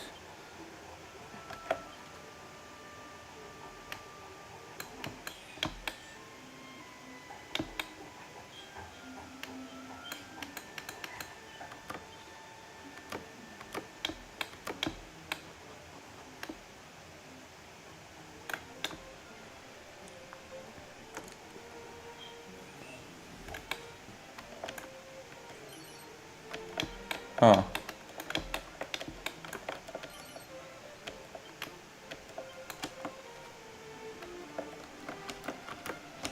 Nice, thank you. Greater Range is always right about me, I guess. I thought I would be awake in like 20 minutes or so, but... Wait, where's the bathhouse of Call? I'm gonna go Google it.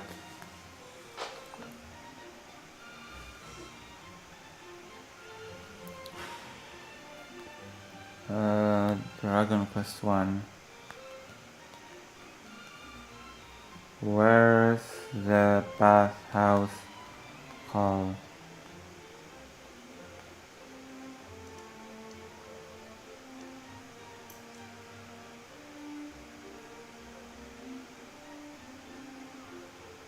Where's Call? Northeast?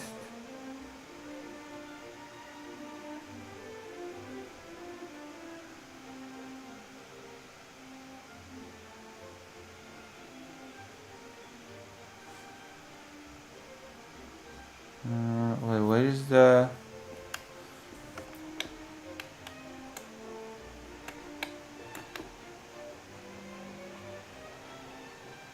Greater Range just knows that when I fall asleep, I fall.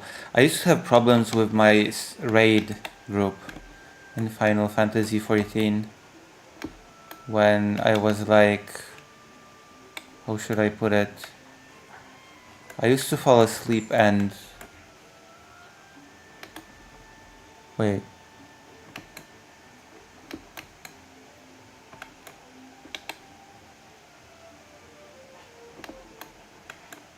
Maybe I should go here.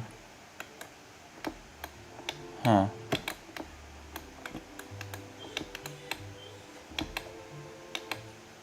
Is that a village?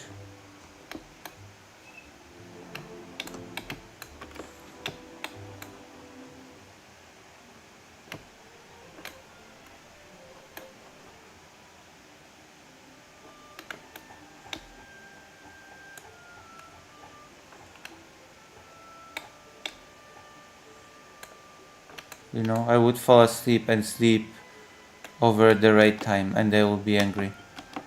Do I even have to tell you stories about the raid groups in Final Fantasy XIV and how it's less a nice time of people meeting together to have fun and more like a dedicated job with schedules and deadlines and performance audits?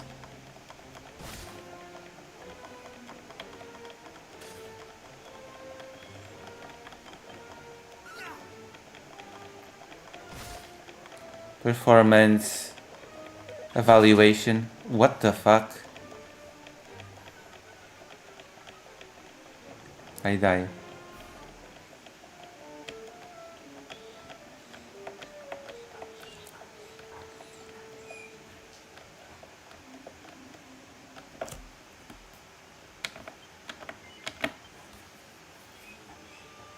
I'm gonna Google something. Is Turquoise 1 had the remake actually really difficult?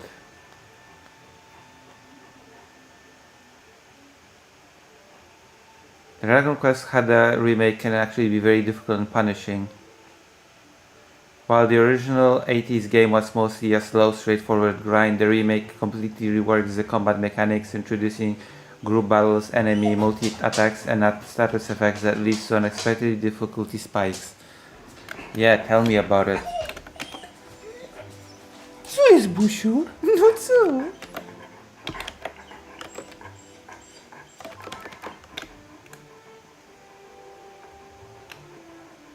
Co jest, Busiu? No to...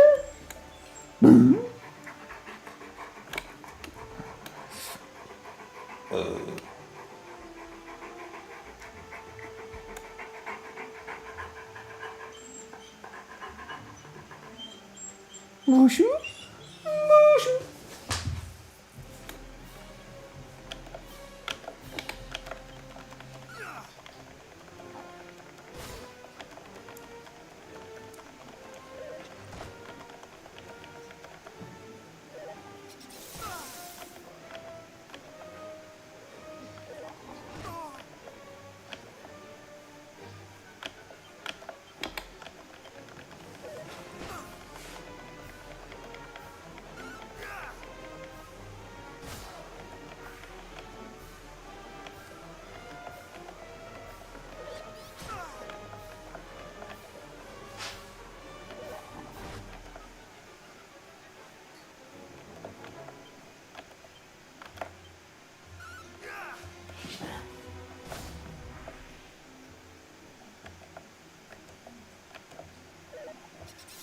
Oh, I have to, like, heal myself.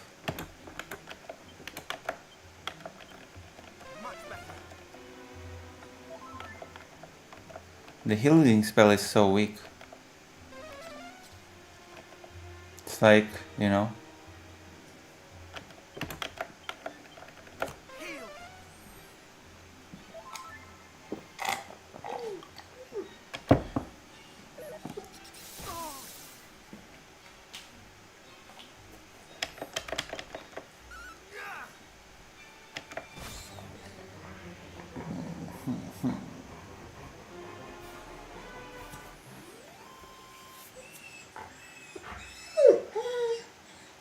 So, I don't know what he wants from me.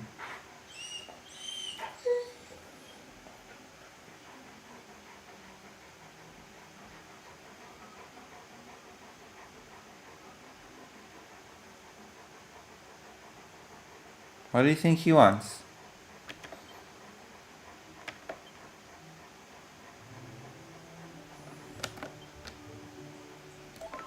What does Fido want?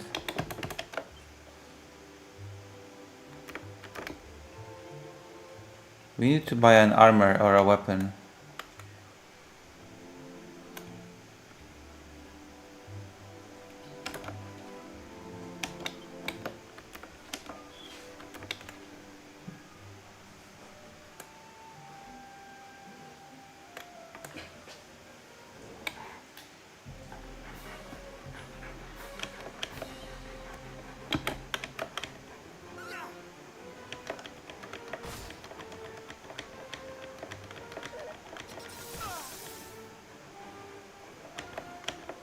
I don't gain real many monies from these battles.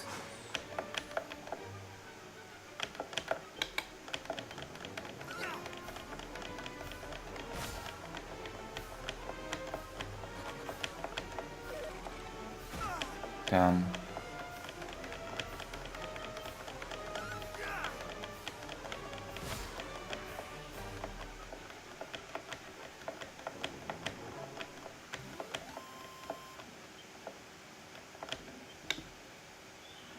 This game expects you to do a whole lot of exploration as well.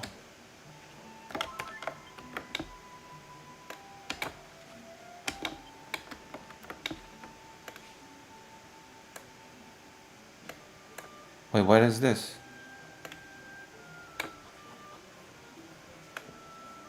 I've not seen this place before. Maybe there's a weapon here. What is this? What is a coagulant?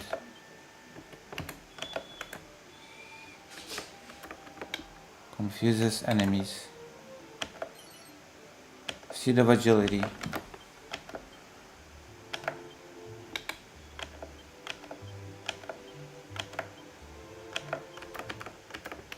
Alright. Anything else? A weapon, perhaps?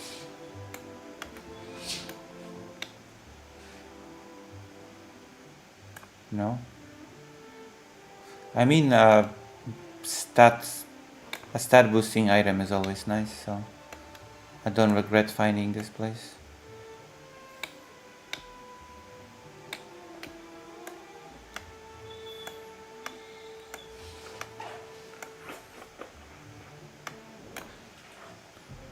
I'm not even sure what the agility stat does in this game.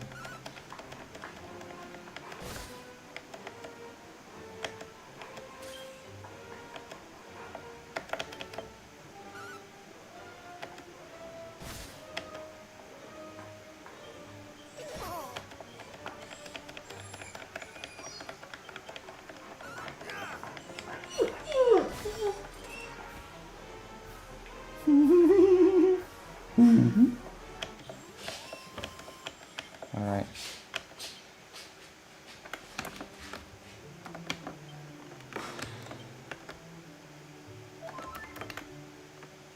Doing good. So far so good.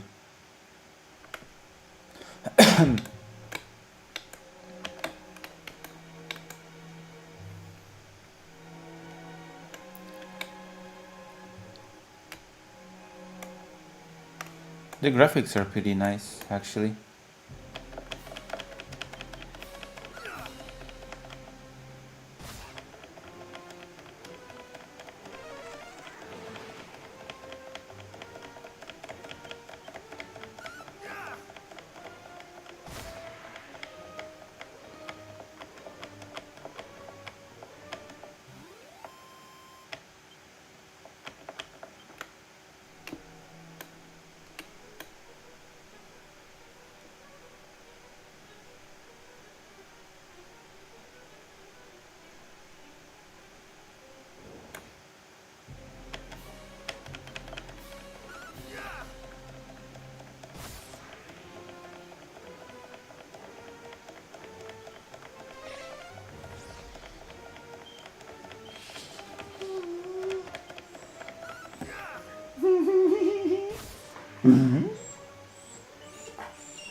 Mushu? No co? No co? Co jest, Busiu? No co? No co jest? Co jest, szefie? No co? No co?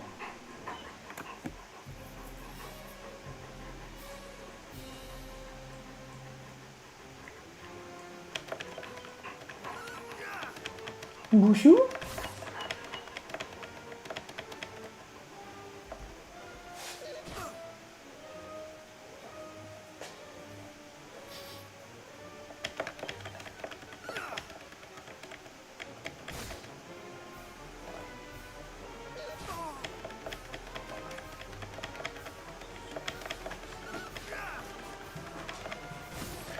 Where is Moho? Alright. The fat rat was defeated by me. Oh, okay, we're actually gaining money. Which means...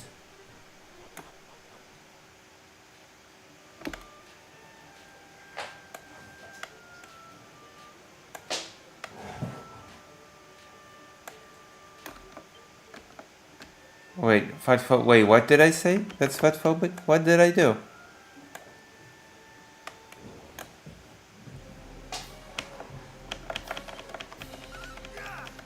I've never met this enemy before. Oh, that's the enemy's name. It's not my fault, I just read out the name. It's the game that's fatphobic, not me. It's the game that's bad, not me.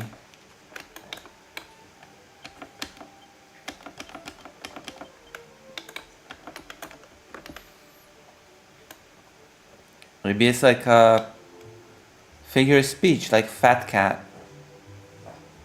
You know, it's like a fat cat, meaning a big deal. A fat rat is just like a big deal rat or something. Look at those dogs having their eyes plucked out. It feels cruel to kill them.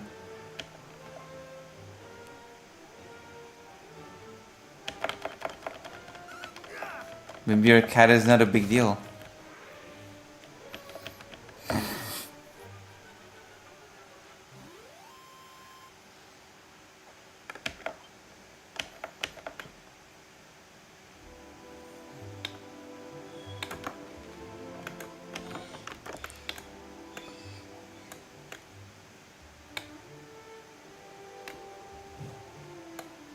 You know who's the best cat? Have you ever seen this Hanna-Barbera cartoon called Top Cat?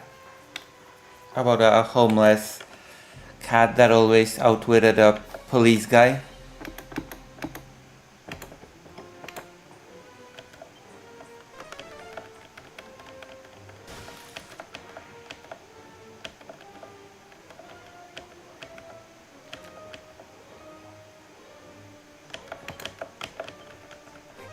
You don't know Top Cat? Damn. You don't know the Hanna-Barbera classics? It's like one of the classics like Yogi Bear. Do you know Yogi Bear? Smarter than the average bear.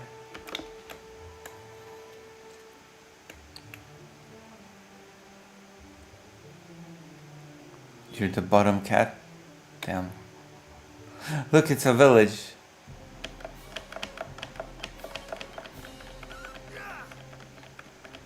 Not Yugi. This is not Yu-Gi-Oh! Yogi.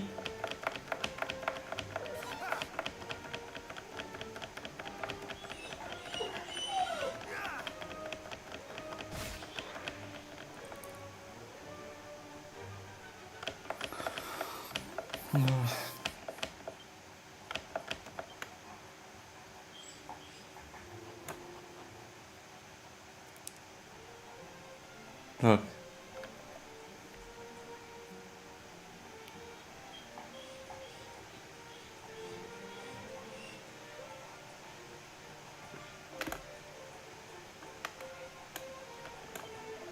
Snort.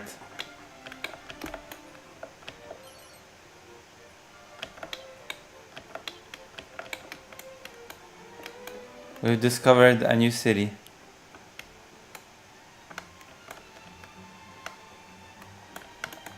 I journeyed.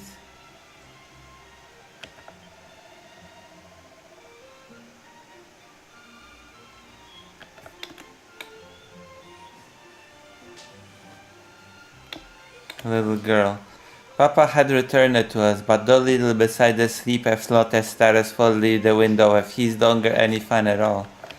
Yeah, your dad got bored with because of PTSD.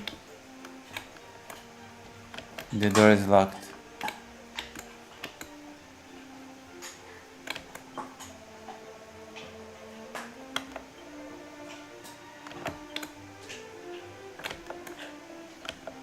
Oh.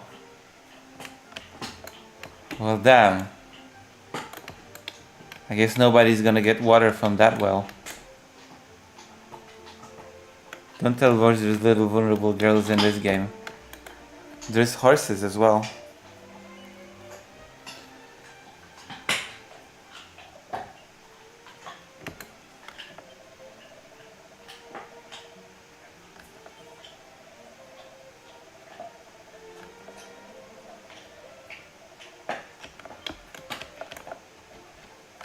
Oh. Okay, let's use a spell. I have a spell for this. Look.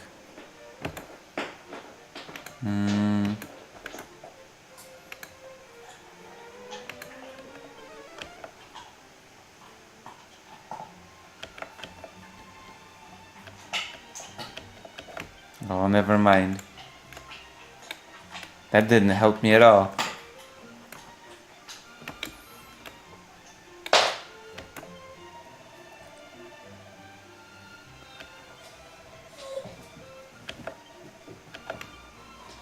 Damn. There's a weapon store here.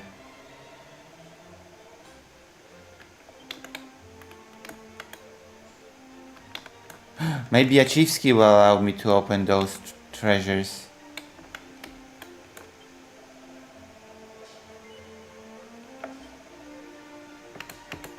Anything good? Oh.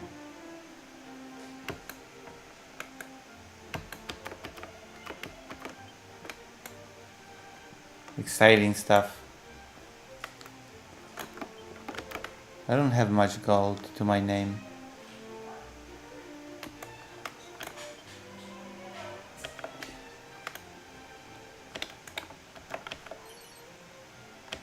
Oh, boxer shorts. Friend.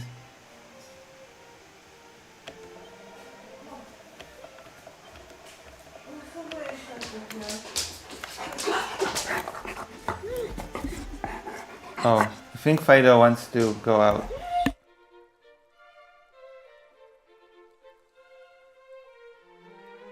One moment, I'm gonna maybe walk him a bit. One moment.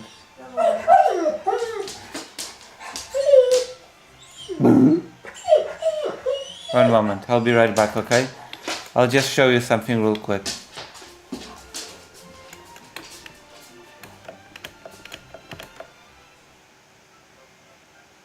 See, a person in a different city told me about this treasure. I don't know what it does or what it is, but we got it.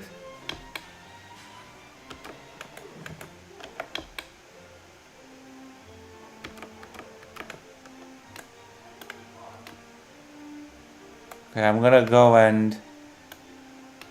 Wait, where is there a...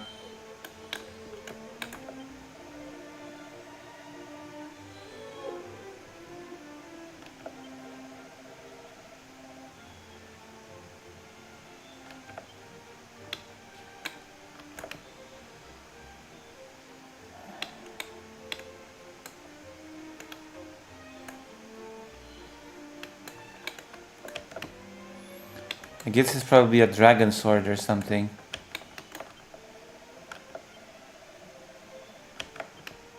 You know? Oh, gold. That's useful. Okay, I'm gonna walk Fido real quick. This time you will have music. I just have to...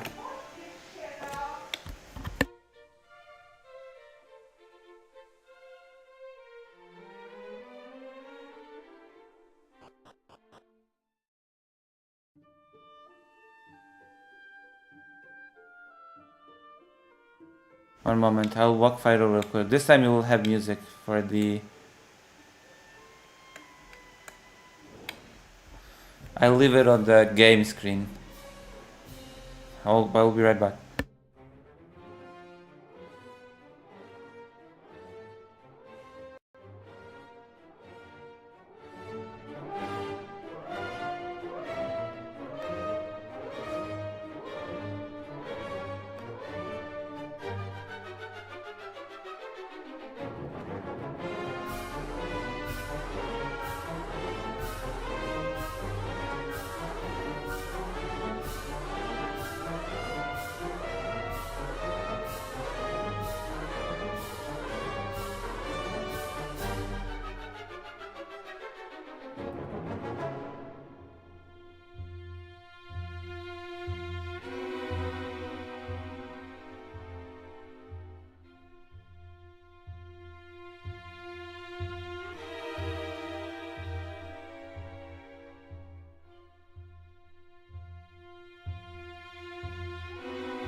Back, for those who are still here, for those who come after.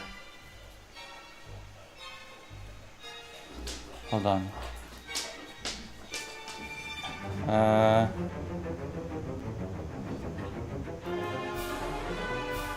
Wait, Evangelion? I thought Evangelion was old news.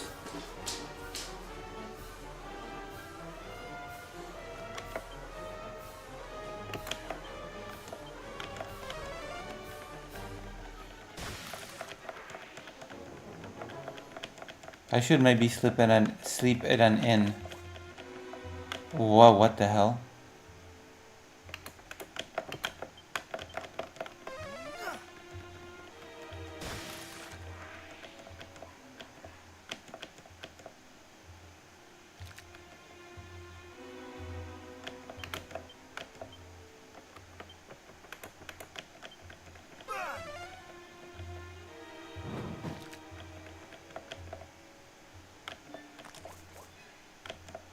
No way.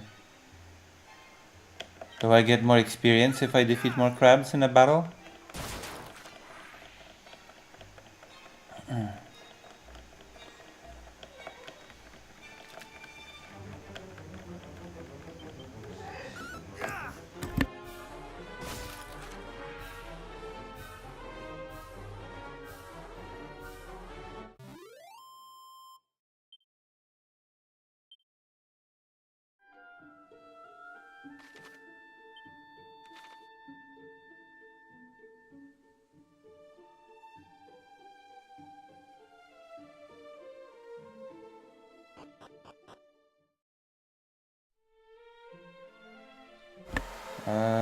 Wow, I hate this YouTube translation thing. It's all but I have an idea for a project that is relevant to another media. It's an AMV that seizes that present a trans reading of two different properties by showing the parallels. Wait, Evangelion has a trans reading? Is Shinji a trans girl? Who is trans in Evangelion? Is it Shinji? Why is it Shinji?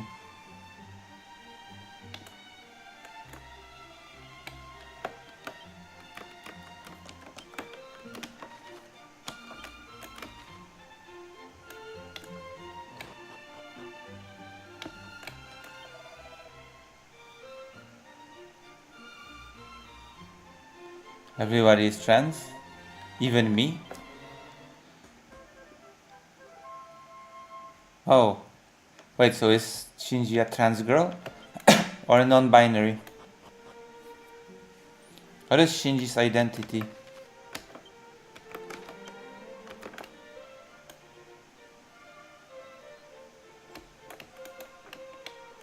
Also, which Shinji? The sad and depressed Shinji of the anime or the angry Shinji of the manga?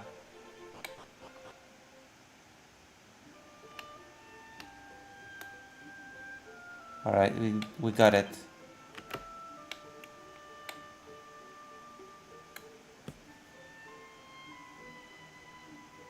I don't think a trans reading of Shinji in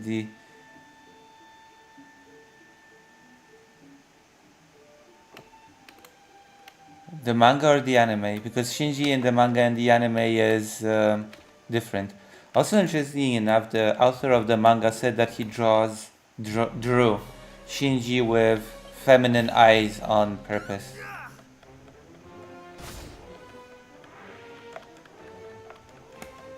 Like he drew Shinji's eyes as if he was drawing a girl. That's the thing that the author did say.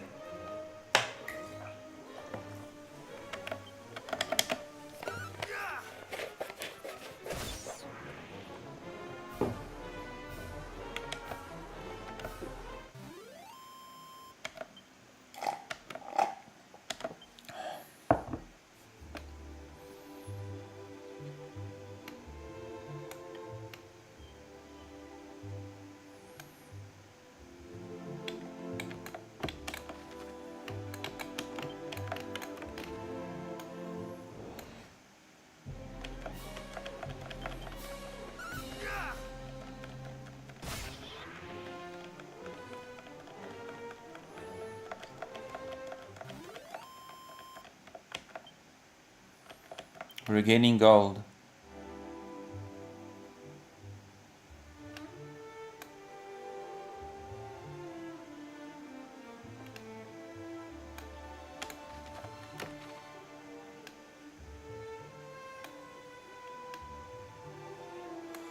I think teleportation is a trap in this game. You're intended to just walk everywhere. Look.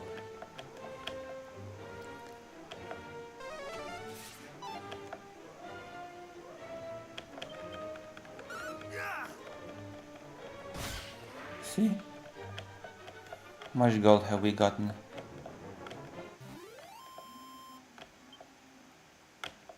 A lot. Kind of. We're doing kind of good right now. For once. You know?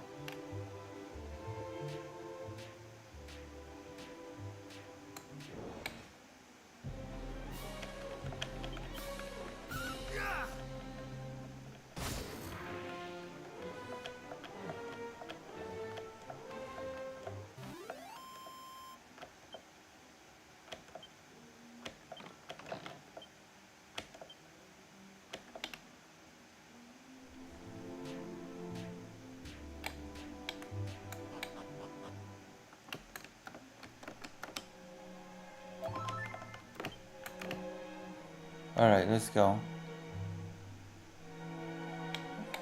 To think that you have to beat the entire game with just this one person.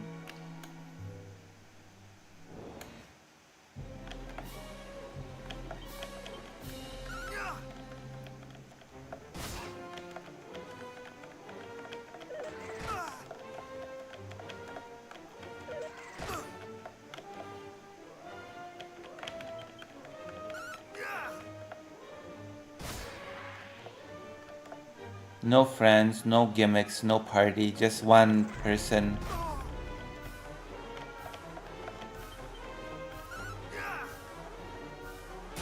Isn't that interesting?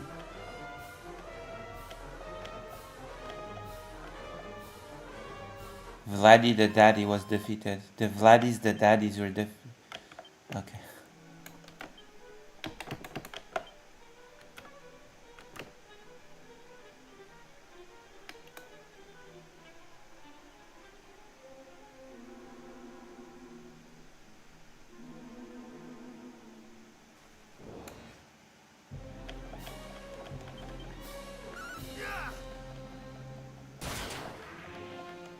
Excellent.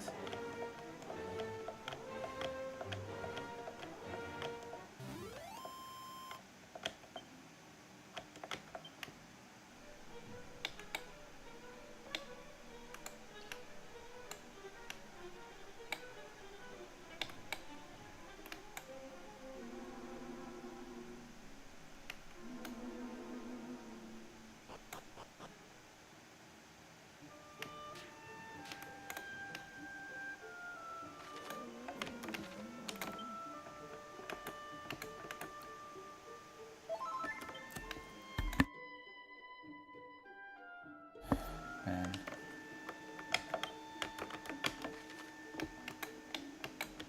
Okay, let's go this way.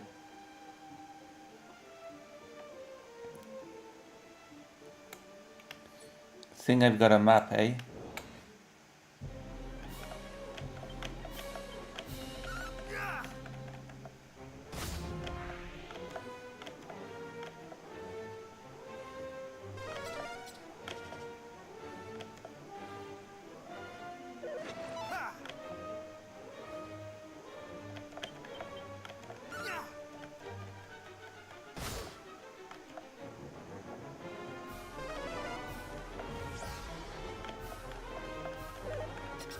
It's really unsettling, the eye out of socket.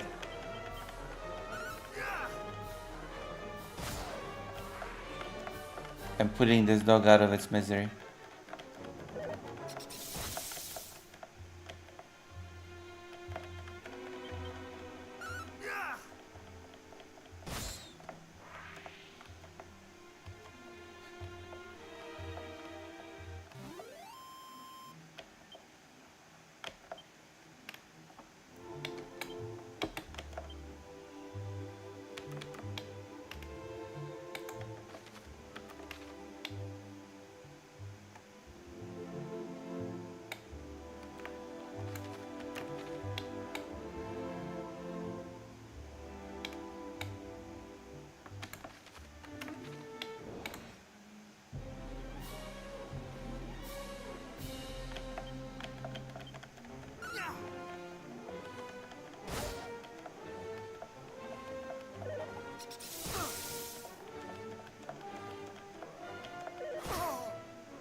Oh my god. I think I'm gonna... Uh-oh. I died. It's been a while. It's been a while since I died like this.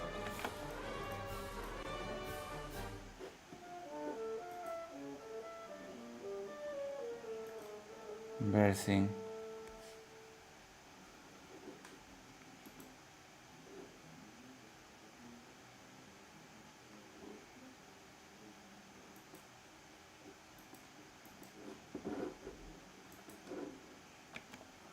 Oh.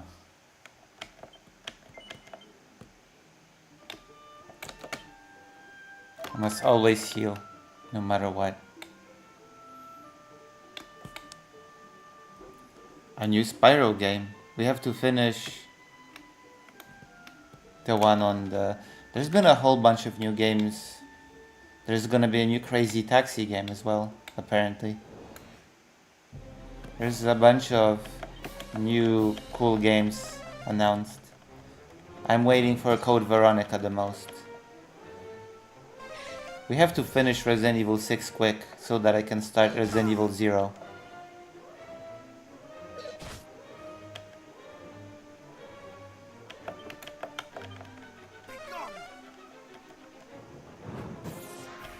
Look at that. Multiple enemies were slain. Oh, I thought I would level up. Almost level up. We've got a ton of money now. Soon we'll be able to buy a new piece of armor or something, so brace yourselves for that.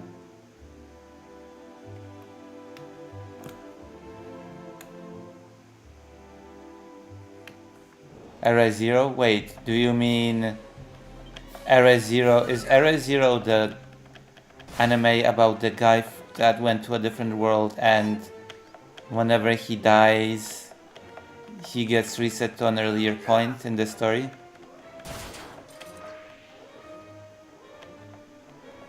Oh, you mean Resident Evil 0?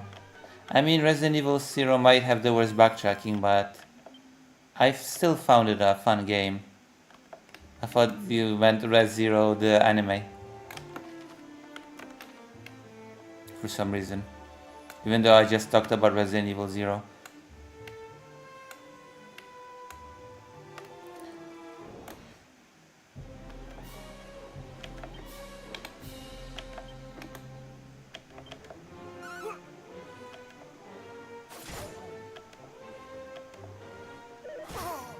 Holy moly.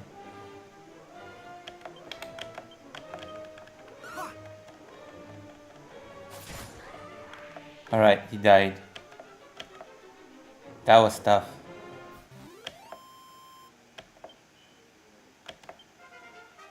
Ta-da! Look at that. That's actually a significant boost in everything, I would say. Especially agility.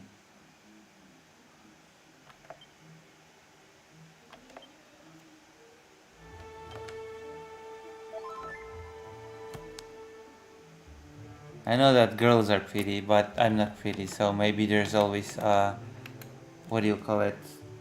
Exception to the rule. Oh.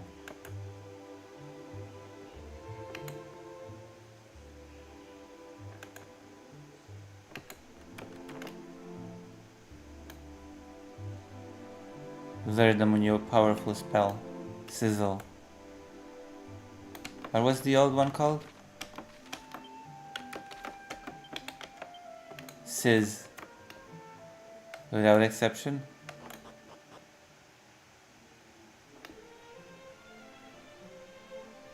I feel like I'm an exception.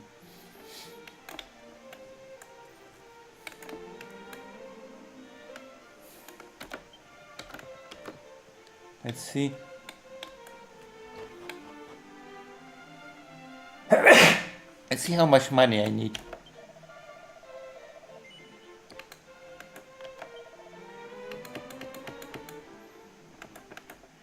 2,000 for a light shield. 7,000 for a magic armor.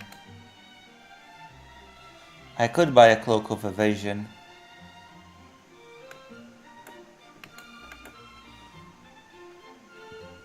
God.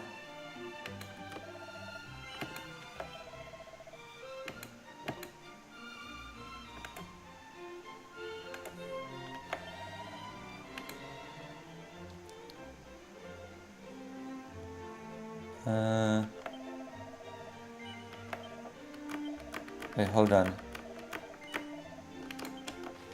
I'm gonna make sure I'm not selling something that's actually useful.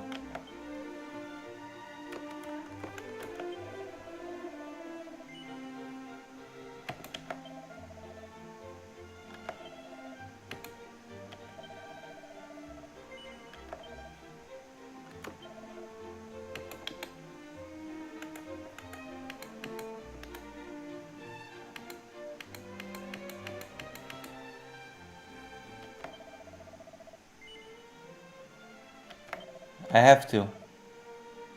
I don't have enough support, okay, to just be able to not sell out.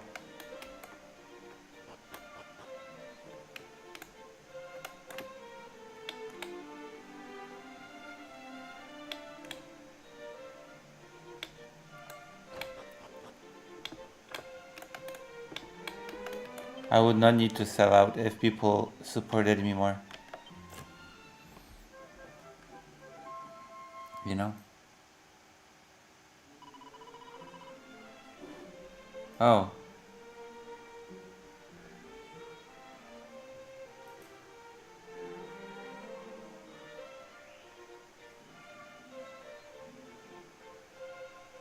Oh.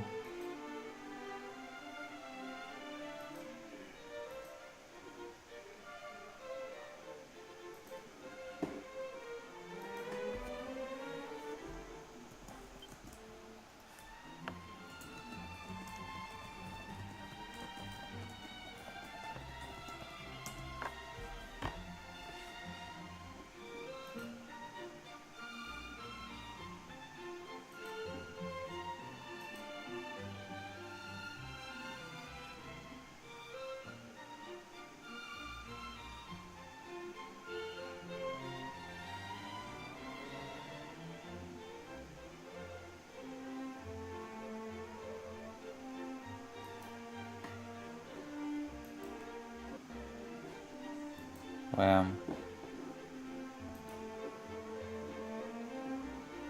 I support the best I can. Thank you. Thank you very much. You're the manager of the community. To the side chat, you know?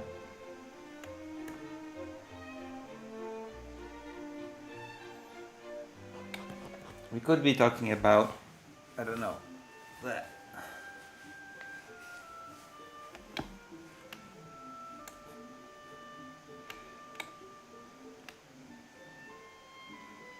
Things has been not well, okay? We can continue talking about the space, I guess, a little bit, because all things considered. I've been seeing very strange tidings.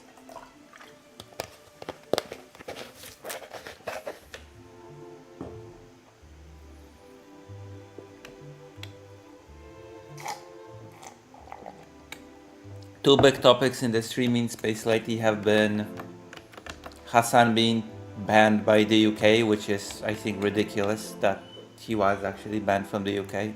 I don't think he should have been banned from the UK. So Kraut, I think, said that Hassan should be banned from entire Europe, which is a bit silly. And Donorbox called him a terrorist. The other big thing in the streaming world is Destiny's sexting, I guess. Tell me more about President Sunday stuff. Well, I only know what I've been seeing people talk about. And that is that he threw out all of his moderation team, blaming them for his content not being popular enough or something. And then basically turning his Discord from a place where people met and read books and learned to a fun site of his.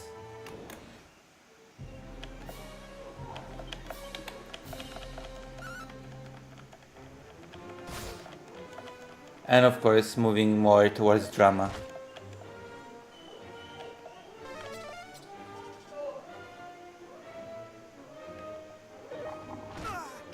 Which supposedly he doesn't like, but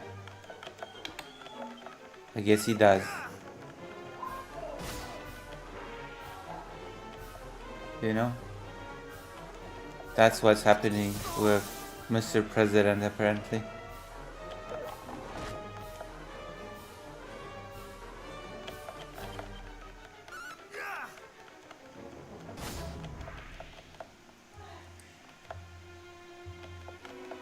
It's all been a mess.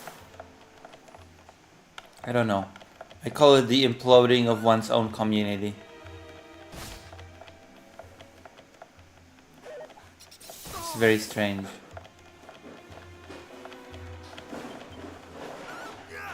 You know?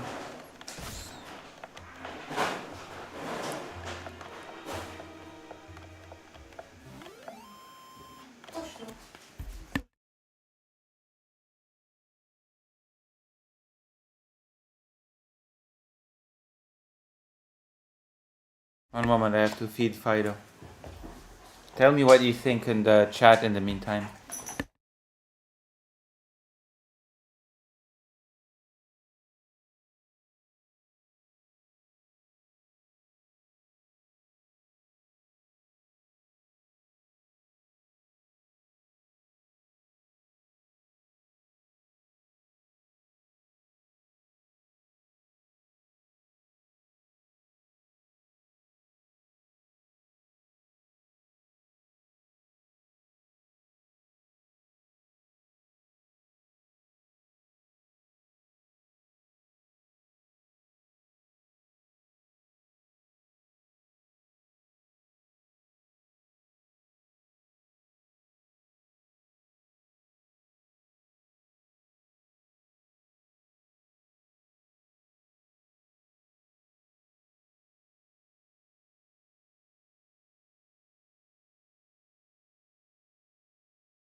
Any questions?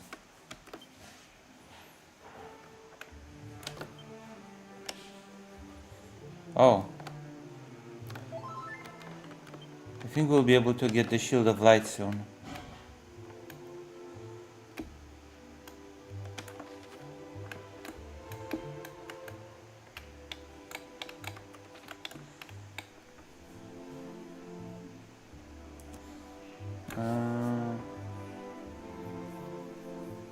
Wait, let me check something on the phone.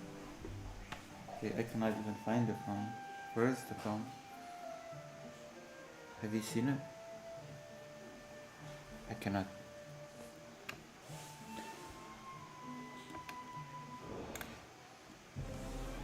Like, is that thing even worth wasting 1,000 coins?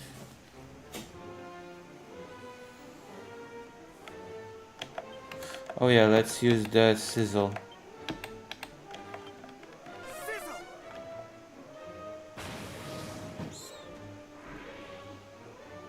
I think President Sunday always had a child logic in him. Wait, do you think so? Actually, I've been hearing from people that if Karasu has been saying that as well, actually. That President Sunday has always had a child logic in him, perhaps. That he is now more free to do what he wants, but it's very interesting.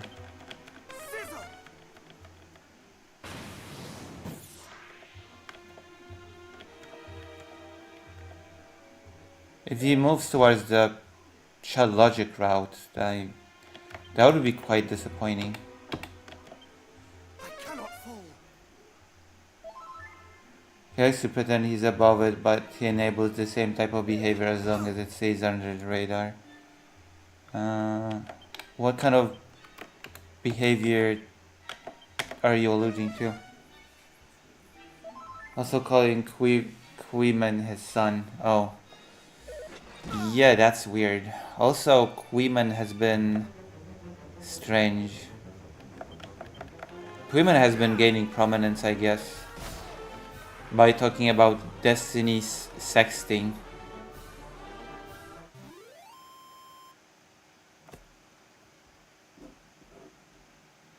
He enabled a Kiwi Farm-esque thread a couple of years ago that was just as bad as anything in Spicy Chat. Wait, really? That's strange. Well, what was the thread? What was the thread about? Also, we're gonna be able to buy the armor soon, the shield. I keep thinking to myself, is it worth getting the cheaper evasion armor? Or should I just wait and get the more expensive one? I have dilemmas, you know. We all have dilemmas, but I also have dilemmas.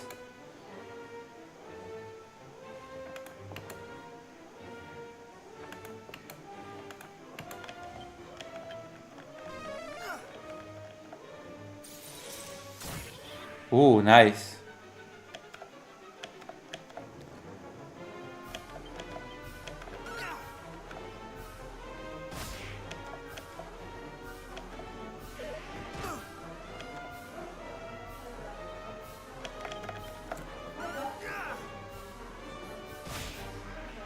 It was a bunch of people doing rape apologia, defending Kiwi Farms, defending mishandling of suicide attempts, of cover-up, stuff like that. Wait, who was in that group of people? That surprises me a bit. What was the rape apologia? Okay, now I'm curious about that whole business. No ethical consumption. I guess that's true, but you can still kind of choose what you consume. Because technically speaking, capitalism is also all about choice, I guess. Well, that's not really what capitalism is all about. Capitalism is about the ownership of the means of production, which doesn't inherently have anything to do with choice, because once you have monopolies, you don't have a choice at all. But whatever. It's, I guess, a bit more Yeah? Okay. Link it. Maybe we could watch it while I grind.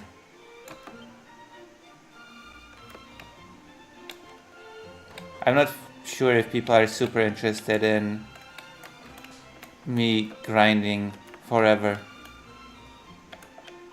So we could watch something while I do it, right?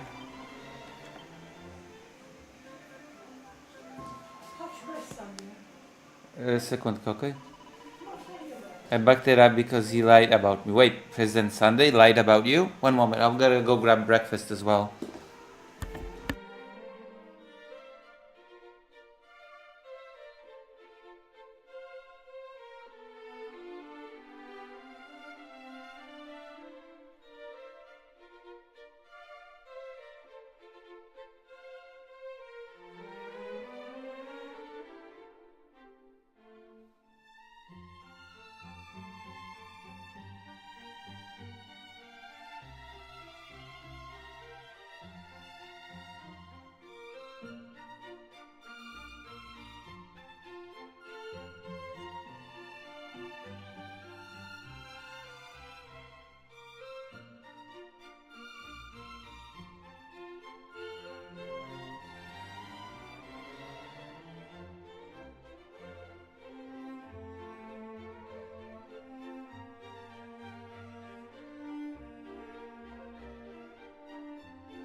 I'm choosing not to buy American drinks and food to be more ethical. Listen, I don't have a choice.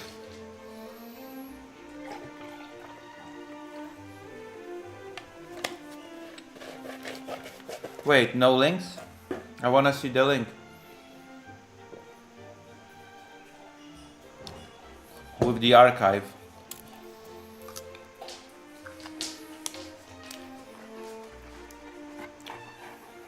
Link me. I don't. He got his food and now he wants my food because he's a greedy bastard. You know? Oh. I got a link. Okay, let's watch.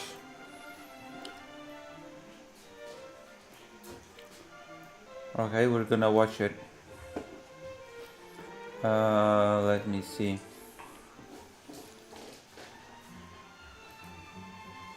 What is this? Okay, let's watch it. Is it gonna be is there gonna be a narration? Wait, it says that the video is like unavailable. What happened? It's not working. The link is not working. What is happening?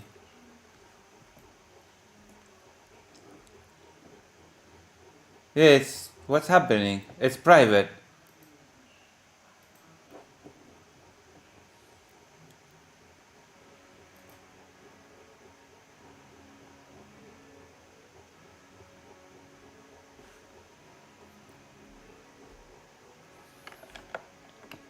Yeah, we need to make more money. My dog is so greedy, I swear. He got a lot of food of his own and now he just covets my food.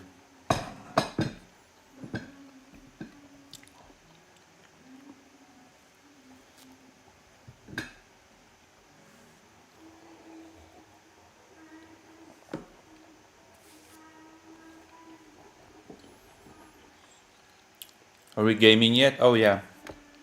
You can see it on screen. I'm playing Dragon Quest.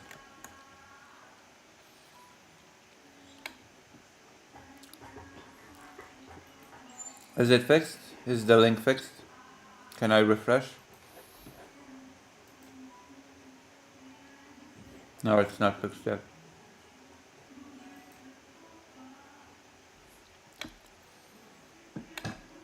You've been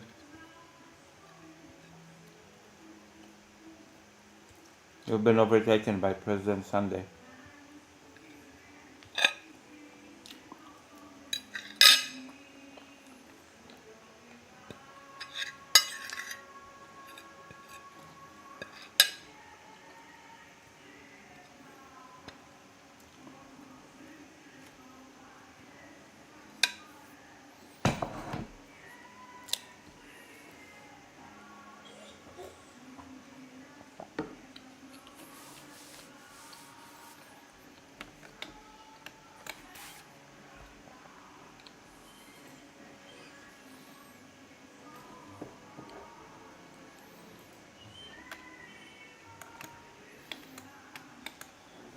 Oh, okay.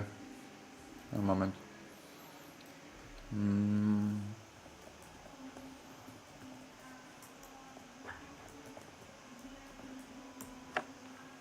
This is my email.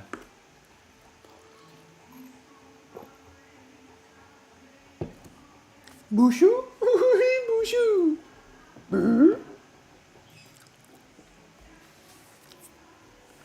Never gonna give you up. Never gonna sell you out. Never gonna bingy bango bombo. Never gonna boomby bay. Never gonna simple bay.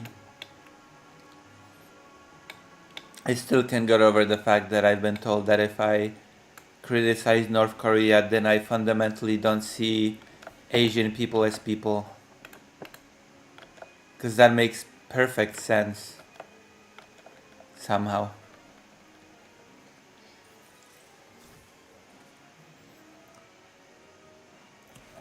That must mean that I should be able to watch the link now.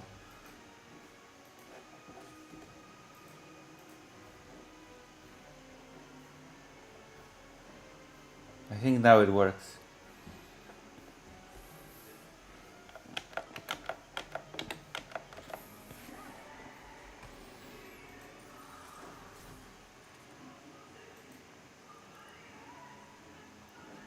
Wait, hold on.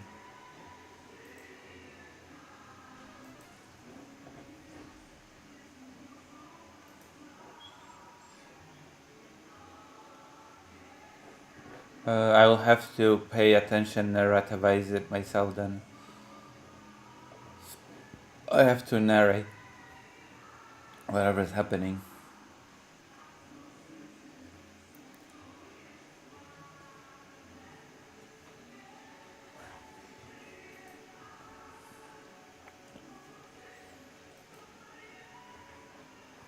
Mail. One moment. Oh. I have to watch more boxing. Actually, I have to play more boxing. I'm gonna do a boxing binging thing today. How does that sound?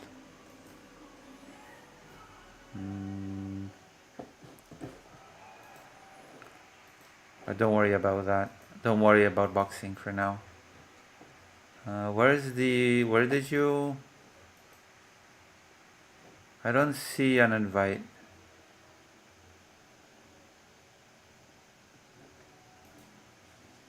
Twitch.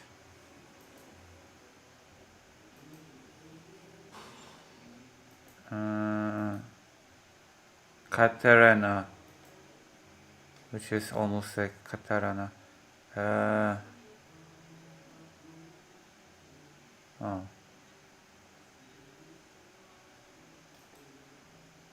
A Slavic adventure. Wait, what do I do with this? I didn't get an email from you. What happened?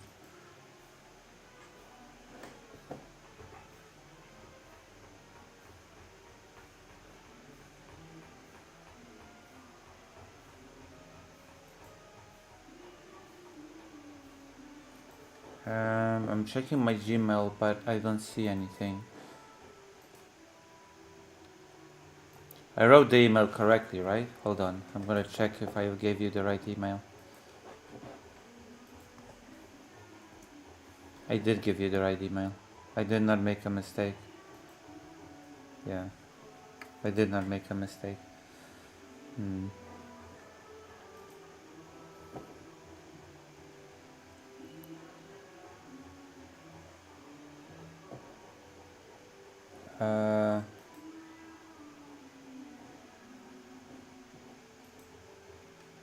You're not in spam.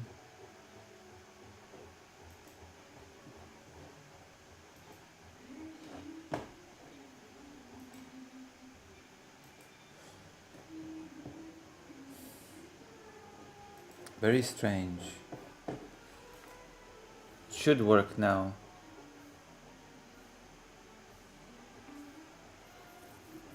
Because this is on this email.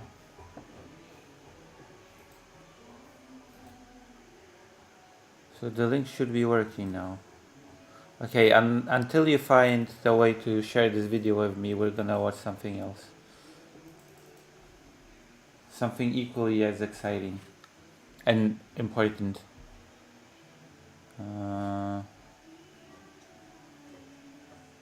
What is this? Woke 2.0?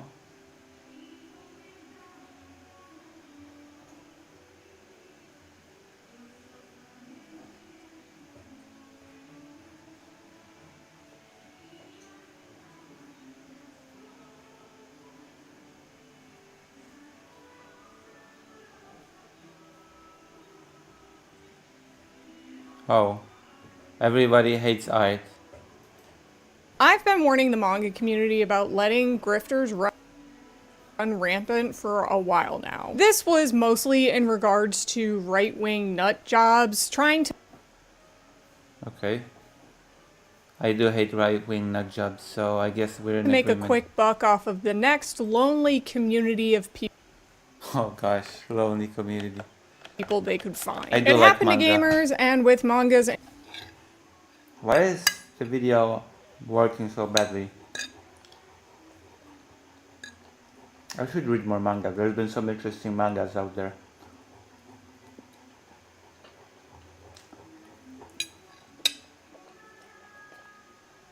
I should draw manga for my announcements.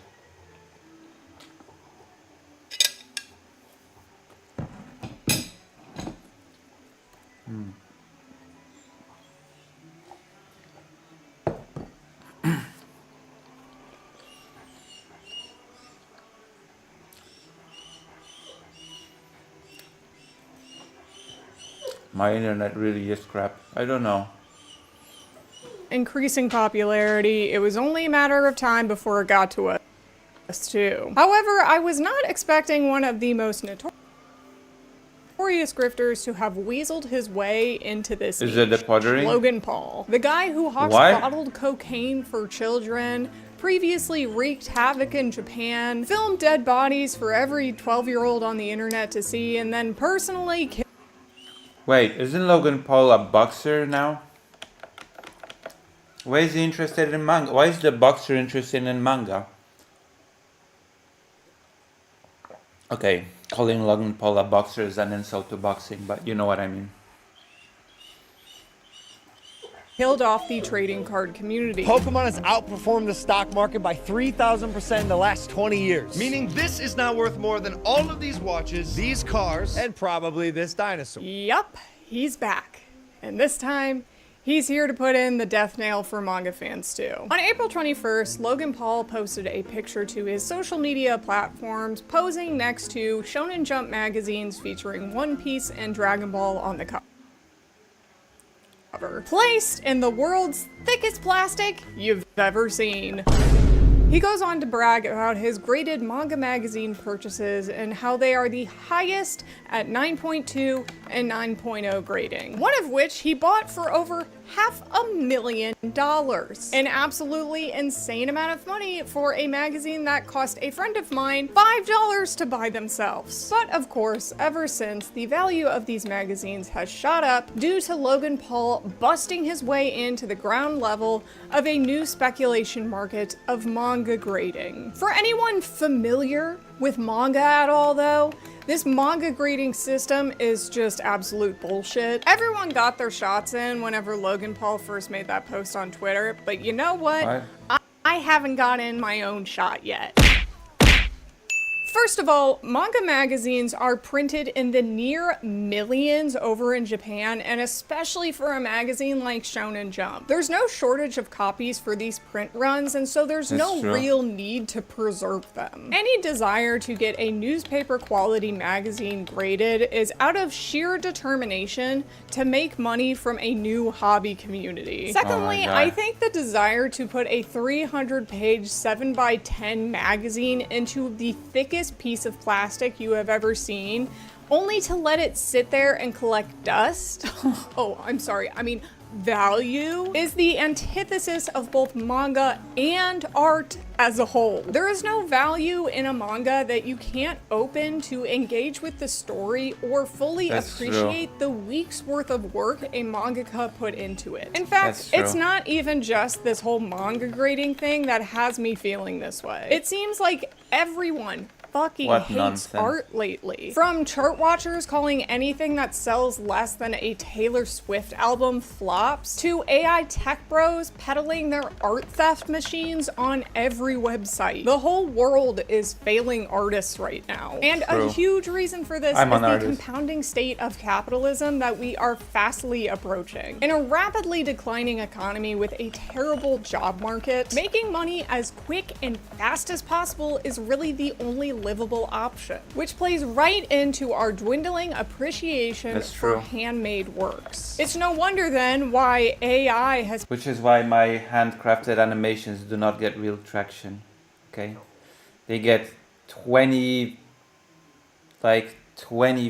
likes. No, they don't even get 20 likes. That's a lie.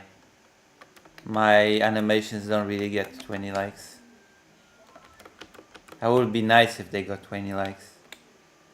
I don't think the animations are bad. Whatever, I'm not gonna complain. But I am gonna complain a bit.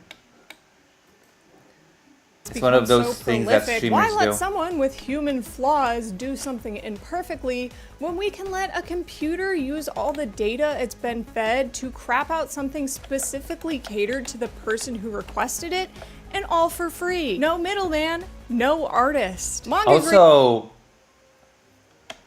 AI actually makes things very imperfectly, okay? Like, speaking of imperfections, AI just craps out stuff that it all looks the same. It all has this very uncanny, like whenever you have anime or manga style stuff created by AI, it always looks very samey. The facial expressions are very strange and samey, and it's littered with weird mistakes. So you cannot even say like AI human makes it imperfect and AI makes it soulless but perfect but soulless. Like, no, AI is far from Reading is really the only outcome of this failing system, where we no longer get entertainment value or psychological value from art. We just get capital. Behind that layer of plastic now sits the meticulous planning of every line drawn from draft to page, the joints of the mangaka's hand aching as they cut out one more screen tone before their deadline approaches, and the tears of joy that mangaka shed as they see their work in a magazine for the first time. Things that cannot be graded and put into plastic. Feelings that can only be experienced when you are opening the magazine or creating something yourself. Yeah.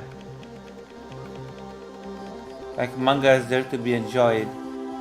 I think to talk about how it feels like art has become increasingly hated lately, we need to start with the people who engage with the art. The fans. Back in April, music artist Zara Larsson was asked about her instincts for making music and whether or not she trusts herself over the labels more now, to which she responded, "I get a weekly update about chart positions and monthly listeners from the label, but that's last week's data. What are we making now? The chart game is dead to me. No one is looking at the charts except industry people and maybe Taylor Swift fans." Of course, the mere mention of Taylor Swift sent her fans into a tizzy. However, Zara made a point here that is relevant for how fans engage with artists now. They too act like they are on the business side of the media, caring about the amount of money an artist makes or their positions on a chart. They'll I don't wield their care about own these wallets things. to make sure these positions stay at the top, not out Like, of duty God. for purchasing God damn, I don't know. It feels weird that I'm suddenly an exception. I just don't care about charts. I don't care about how many units a thing sells. All I care is whether or not I like it or not. You know? I don't even care about how a community reacts to a thing. Like, if I like it, then I like it. Who cares if other people like it or not? If I like it, then I like it. Is it a simpleton's view of things?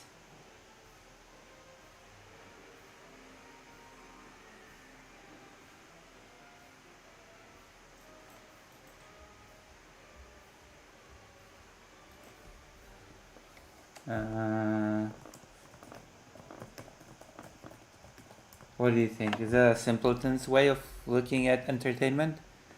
Am I a simpleton?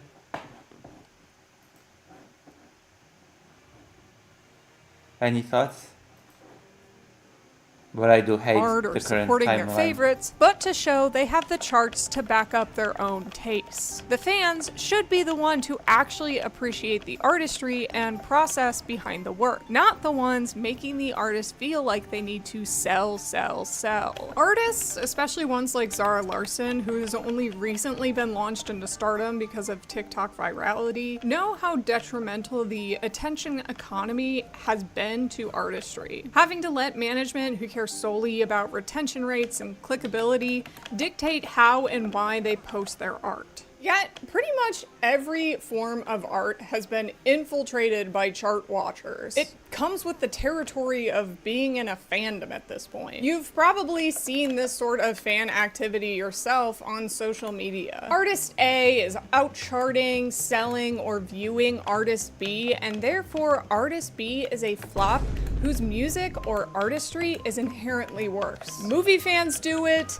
K-pop fans live for it, and manga fans die for it. They'll God. compare their favorite media's sales to another just to prove or disprove whether it deserves to exist at all. This makes it seem I've like not art only been aware exists that this was a solely thing. for monetary value rather than any sort of societal change. Turning the fan into a businessman and never really allowing the art to exist as art. This is and very like I already dystopian. said, manga fans do this too. We are not any better. They treat the authors and their works like they're statistics to be wielded on the battlefield of superiority. It's for this exact reason that Logan Paul is touting the sales numbers of One Piece and Dragon Ball in his social media posts. He was able to have these manga magazines graded higher because the inherent monetary gain of these manga is what is deemed the most important thing about them. Logan Paul is a businessman.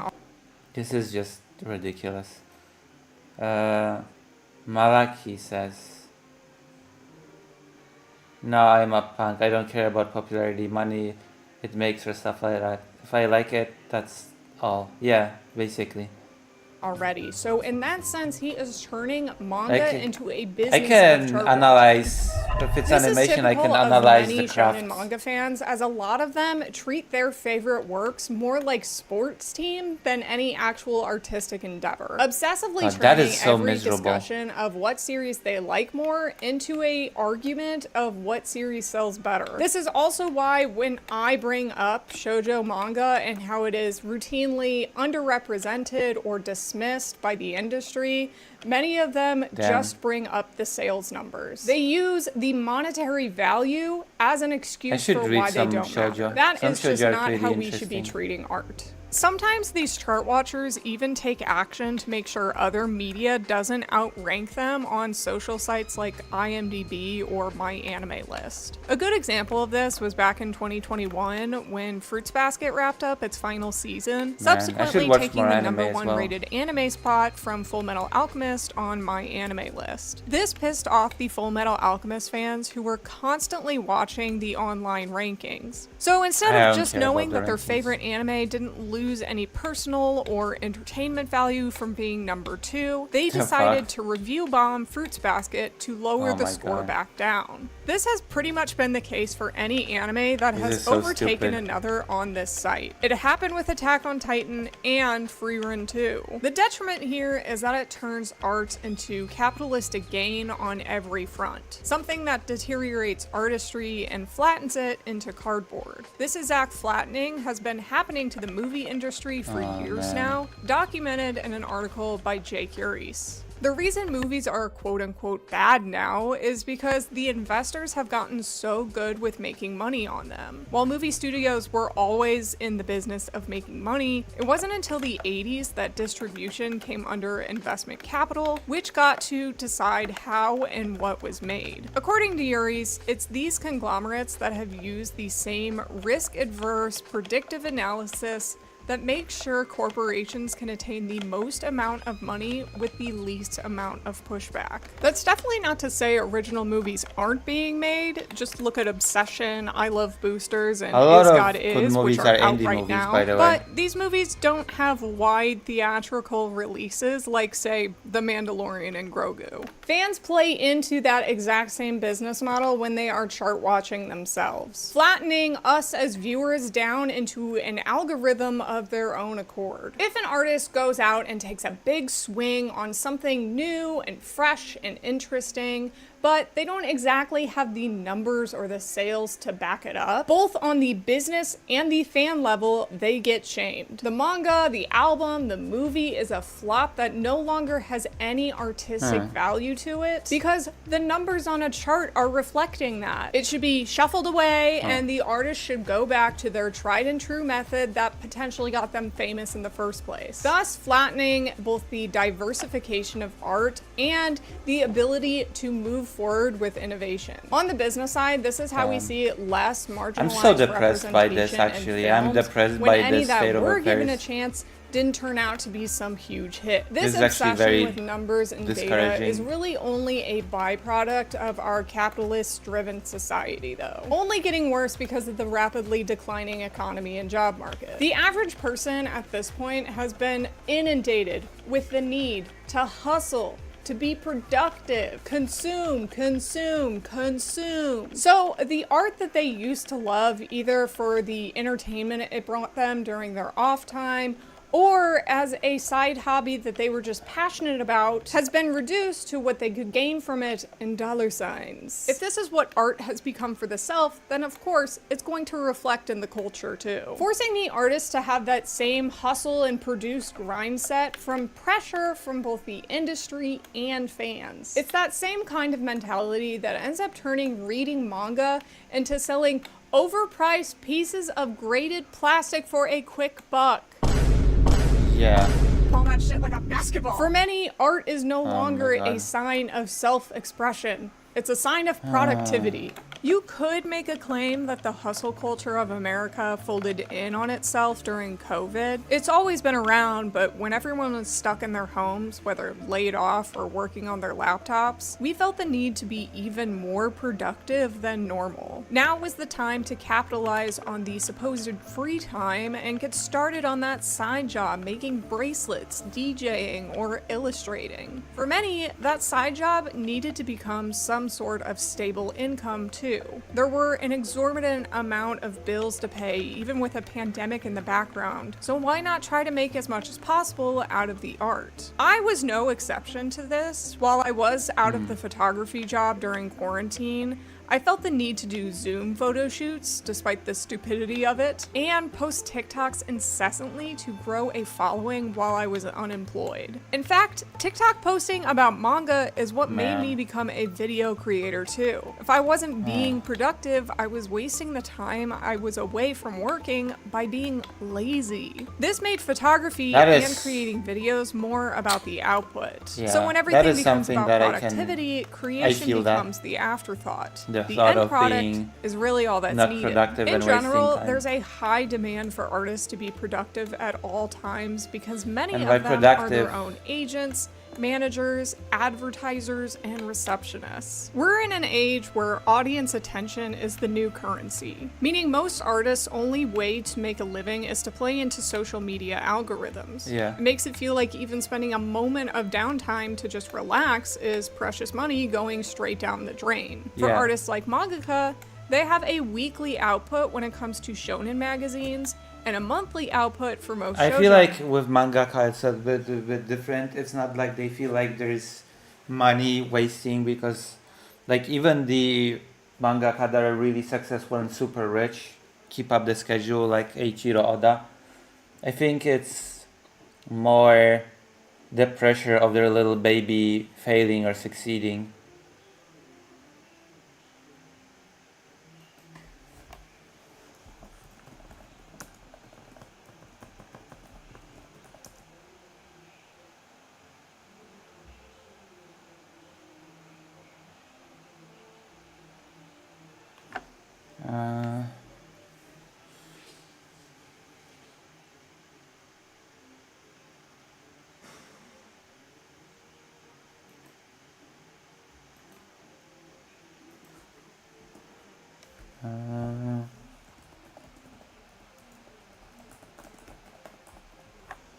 Alright, let me see. Damn. Magazines, I'm really but they discouraged have double by the this. page rate. They're working through insane amounts of pain in their joints and eyes to meet these stressful magazine deadlines. Those who aren't famous have very few assistants helping with backgrounds and screen tones, and even less have an editor who can run their socials for promotion. The constant work cycle often leads to deteriorating bodies in many cases. Even knowing that, fans will still hound their favorite artists for not meeting exact deadlines along with the editors whose job it is to do so. Just look at how people treat the author of Hunter x Hunter who has chronic back pain and often takes long hiatuses away from his work. Instead of waiting for him to heal so they can enjoy their favorite manga. I mean, I just wait, you know, I just wait for Hunter x Hunter. I think the author has more than just back pain. He has some chronic disease. Like, people have been talking about him dying before finishing the manga, and his wife, who is the author of Sailor Moon, possibly taking it over to finish it. It's like, you know, it's tough. But I'm not gonna complain.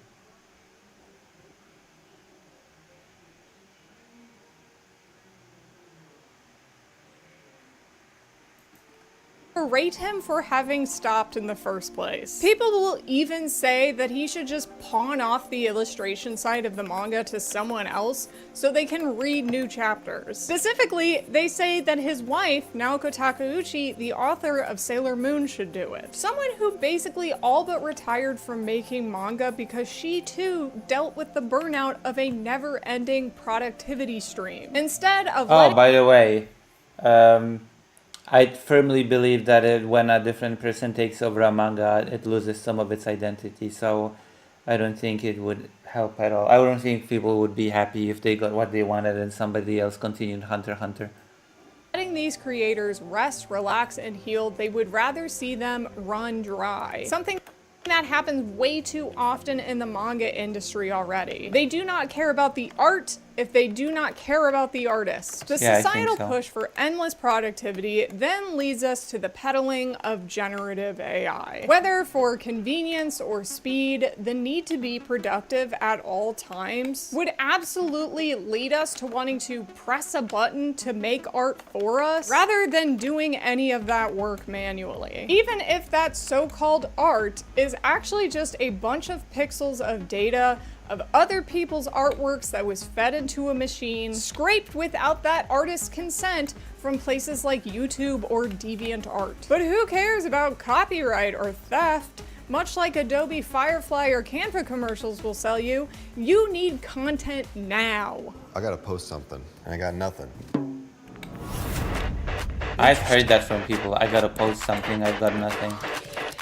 That is goddamn. Got time to think about content feel that. when you're doing all this. I just pick my clips. 1, 2, 3. Say what I want, and it cooks up a video before the water's boiled. You have no time to make a video. You're too busy doing other things, and you have to make that video. So don't worry. Just push a button, and you'll have that Instagram-worthy post in mere seconds. No need to use your brain, make choices, or learn a skill.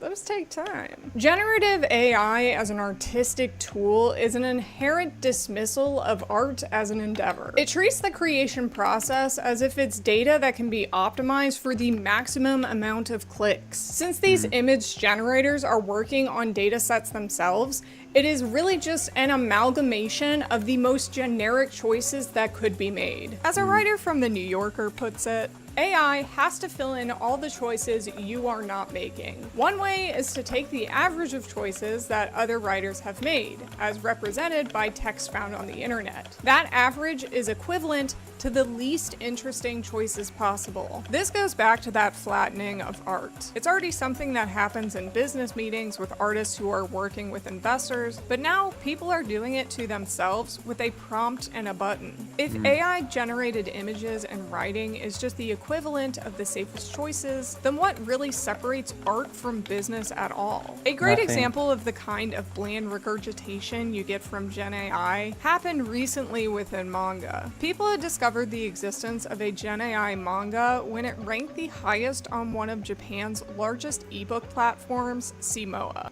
With its somewhat raunchy domestic life cover of a typical busty anime mom, this ecchi seinen generated by Mamaya was about a sexless marriage between a couple where the husband wanted to do it with his wife again. This series ranking so highly on the site became a divisive topic, with the same arguments for and against Gen AI bubbling to the surface as it has since its appearance. The reason this case specifically struck me as so anti-art were the circumstances in which it gained traction and was generated. The human behind it, Mamaya, was a former magazine editor. While editors are not anti-art, they are people who will be pushing an artist more towards the target numbers they want to see. If a manga is going too fluffy when the audience wants something gritty, the editor will shoot down drafts and help the author work towards a more acceptable audience outcome. In that sense, this former editor just took out the artist to make a manga they knew would get clicks. This is because the actual merit or critical acclaim of the manga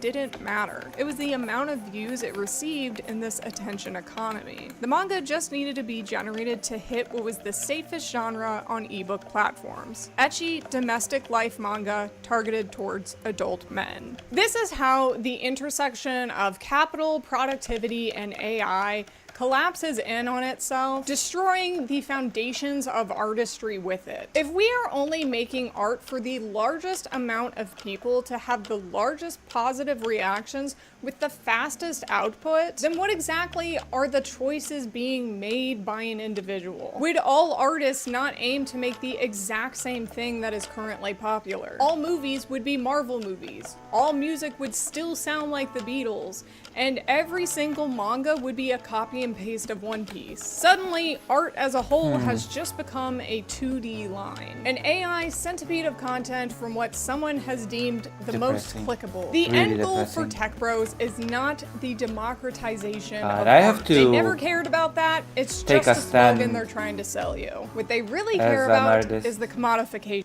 of it. They know that humans are only capable of creating so much and so fast. So their idea of democratization is taking away the artist entirely. Gen AI has already been having a huge impact on freelance artists in so many different I have to take a fields. There are stance as an hundreds artist. of artists out there who have documented the decline and eventual loss of their jobs due to AI taking over because it's cheaper and faster. Not something better, something cheaper and faster. Come on. What did Vladimir say in the chat?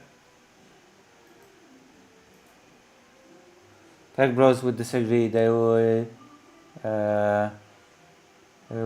say a thing like old art is decadent and age, and we need the new improved one. Yeah, the new improved one, full of mistakes and everything looks the same.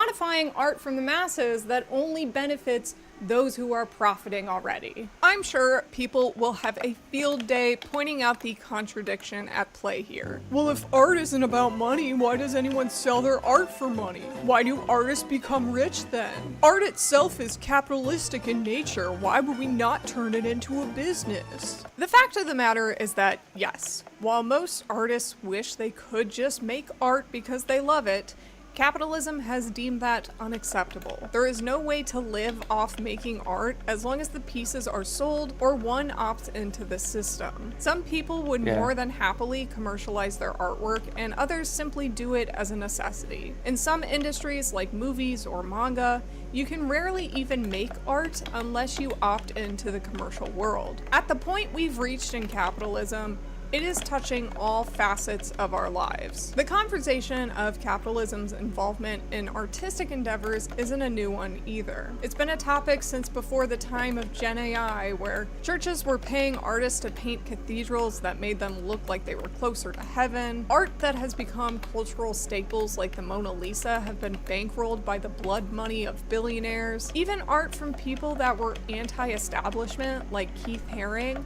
ended up getting folded into the system after death. Unfortunately, there will always be a touch of hypocrisy where capitalism is involved. But like Adorno said, capitalism is homogeneity aimed to reduce critical engagement. We can still criticize and push back what is expected of us. If all art is to you in the first place is a number in a bank account, then yeah, this is all gonna sound great to you. You'll integrate the stolen work of others with AI usage and pander to the largest and loudest demographics. But in a time where we value money over people, it's now more than ever that we need an individual's unique style and vision. It doesn't True. matter I have a if it unique is style. I've indeed been told that something my you style have is pretty seen unique done before. when it comes Too to often, art. people get stuck on the fact that their ideas might not be entirely original. However, as an artist, you do need to realize that you have your own version of that same idea. For a manga, Yeah. a series could be in the exact same genre,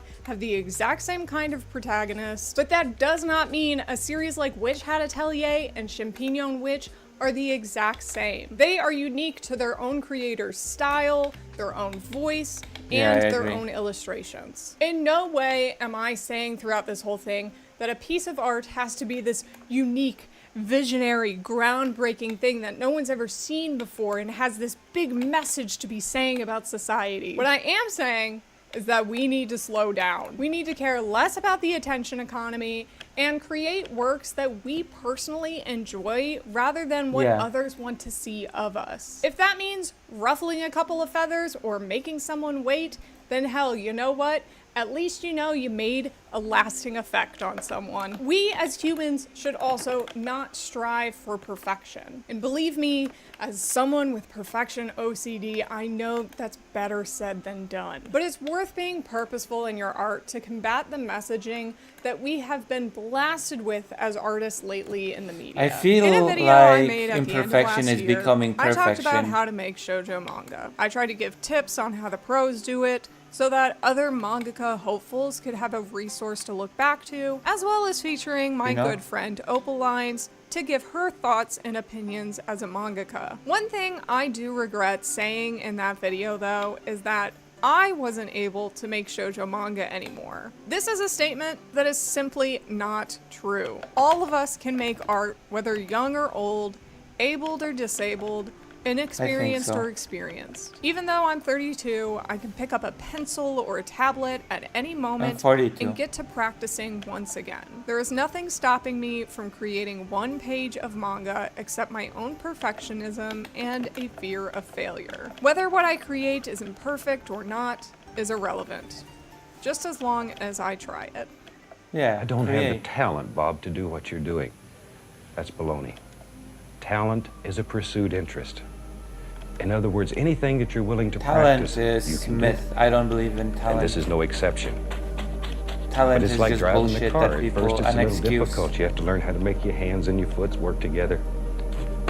Same thing, and that's what we're trying to teach you here, is the technique. Once you have the technique down, all you need is a dream in your heart and a desire to put it on canvas.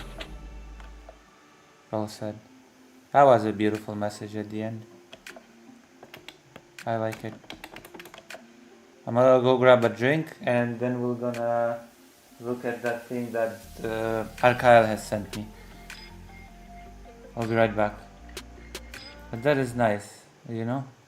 Before we get into today's video, I like this video. It was a nice video. Maybe I'll subscribe to this creator even. I don't know. I feel very sad about the state of affairs when it comes to art, when it comes to how artists are treated, and when it comes to the commodification of art, but what can I do? I try to do my little animations for announcements. I feel like they've been doing pretty okay. I don't know. I'll be right back.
before we get into today's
Dragon Quest is filled with legendary heroes destined to save the world.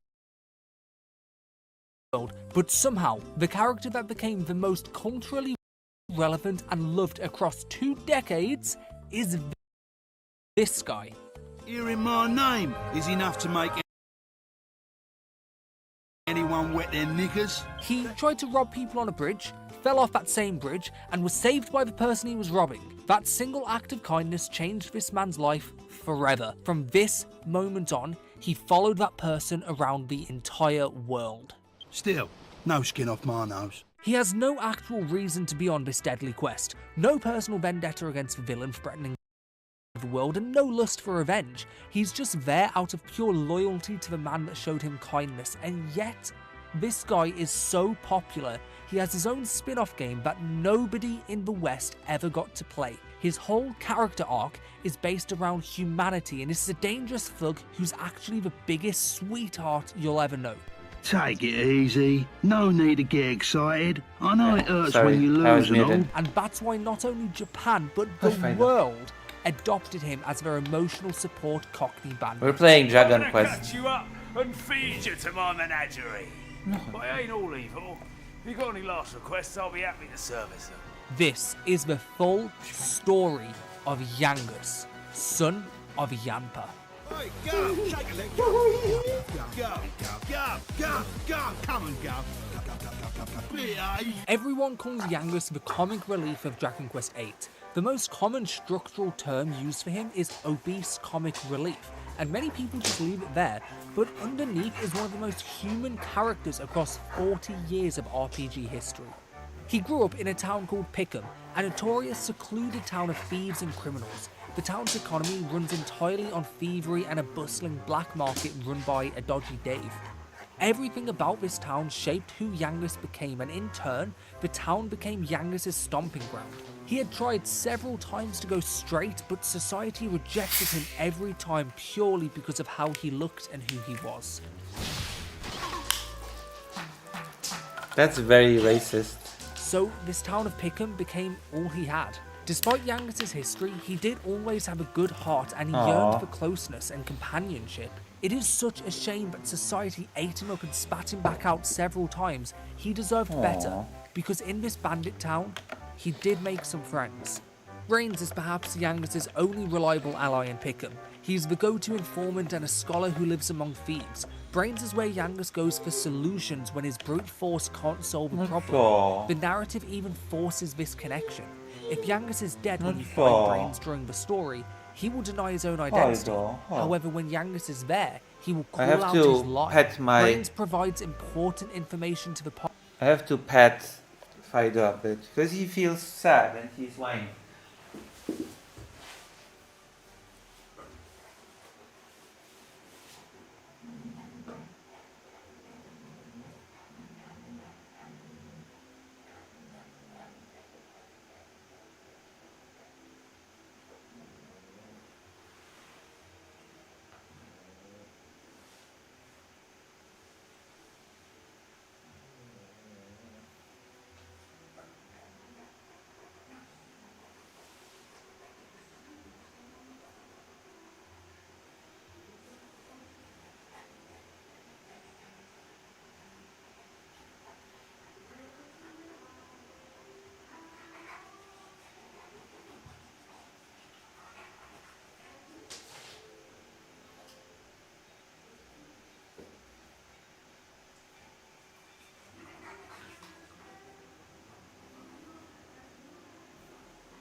Fido is a lovely dog.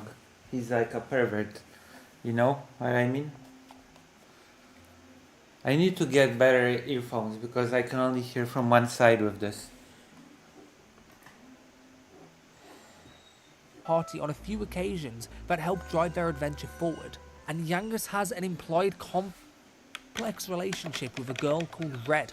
This girl grew up with Yangus in Pickham, and as young thieves they frequently cross paths. Their rivalry of the region's best thief formed a deeper bond between them. Yangus eventually fell in love with her, although Red maintained a tough, unbothered exterior, which was something she was forced to inherit being a woman in Pickham.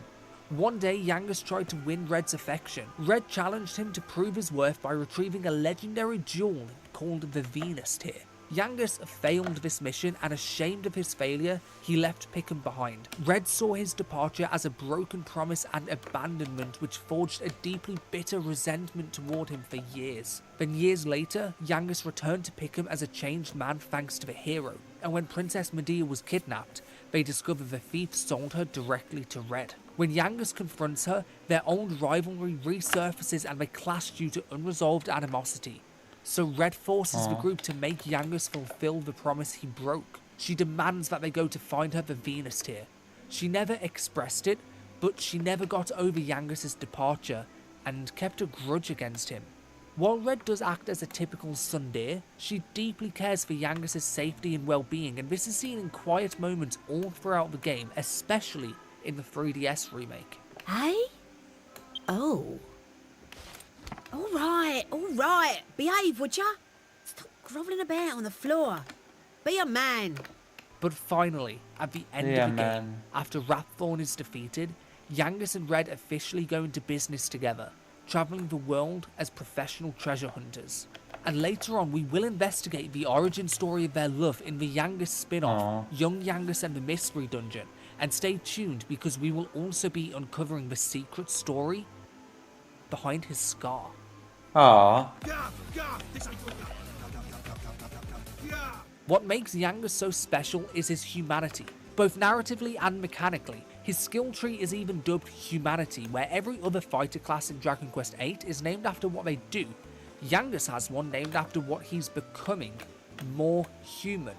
And over time, if you invest enough points, he learns the skill Kaplunk, a spell where he sacrifices his own HP and MP, killing himself to resurrect all of his fallen friends. This feels so natural coming from Yangus out of everyone, because his life changed when he found friends, and he would do anything for them. He is loyal until death. I think the most charming part of Yangus's personality is how he interacts with other party members, calling the hero Guv with high respect and admiration, and calling the king Grandpa as they clash head to head countless times. They genuinely feel like they have a grandfather-grandson dynamic going on here. You what? Red? The old artful dodger herself? You're having a giraffe, aren't you? Akira Toriyama had nailed his design perfectly. He's got the rough and edgy bandit look while still looking like there's something more to him. And that's a part of his humanity. He is charming to the player to watch and has the most comical moments out of every character. He is much more than a comic relief. He became everything that matters most in this game. God blimey, don't sneak up on me like that! What are you flapping about? He's just a human from the bottom of the barrel, and yet he still fits in with a crowd of royalty and magic wielders and takes himself to fight Dulmagus and Rapthorn purely because he found friends and was given kindness when he thought he wasn't deserving. And it turns out there's a whole other game entirely that shows you exactly where Yangus's story truly started. A game with no official localization, no unofficial fan translation, no real release outside of Japan. Young Yangus and the Mystery Dungeon. Oh man, we should play it. I'm gonna play it in Japanese on stream.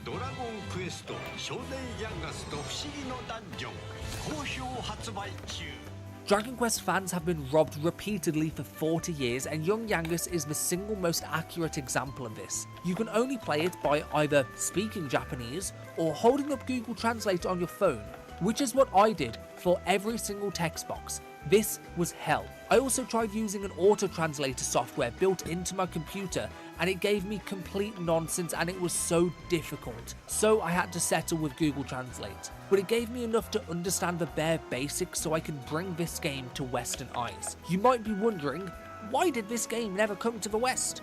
Well, Dragon Quest VIII is the best-selling game of all time in Japan, with nearly 5 million copies sold, so naturally, a spin-off game was gonna come. The third PS2 Dragon Quest game, released in June 2006. Dragon Quest has never been that popular in the West, by the way. The PS3 launched just a few months later. Who is buying a brand new PS2 game when the next generation console is about to come out? When you compare Young Yangus's 301,000 sales to Dragon Quest VIII's 4.8 million, that's basically invisible, and Young Yangus eventually was faded into obscurity. It was doomed to fail before it had even released. If this dropped on the PS3, it's likely it would have sold a lot more and we might have even had another sequel to it by now. Considering Yangus's popularity, that's genuinely a believable timeline. Square Enix simply was just stupid. It dropped a prequel to their biggest ever PS2 game on the PS2 just before the PS3 was going to drop and started to wonder why their game didn't sell. This has to be one of the worst business decisions in JRPG history, and that failure is purely why we cannot play it in the West. But the game itself is actually really good. And I'm not talking about the stereotypical retrospective video like Young Yangus is a misunderstood, underrated gem type of good. No, I mean this game is just good. Simple as that. The most immediately striking thing is how it looks. It has these really high quality cutscenes with a cel shaded art style, and these are packed all throughout the game. We have to play this. Is how they naturally transition into gameplay. I could watch an entire movie of this game's cutscenes. Every cutscene also has this narrator who speaks on behalf of all the characters. He acts out their voice, and it always comes off as hilarious.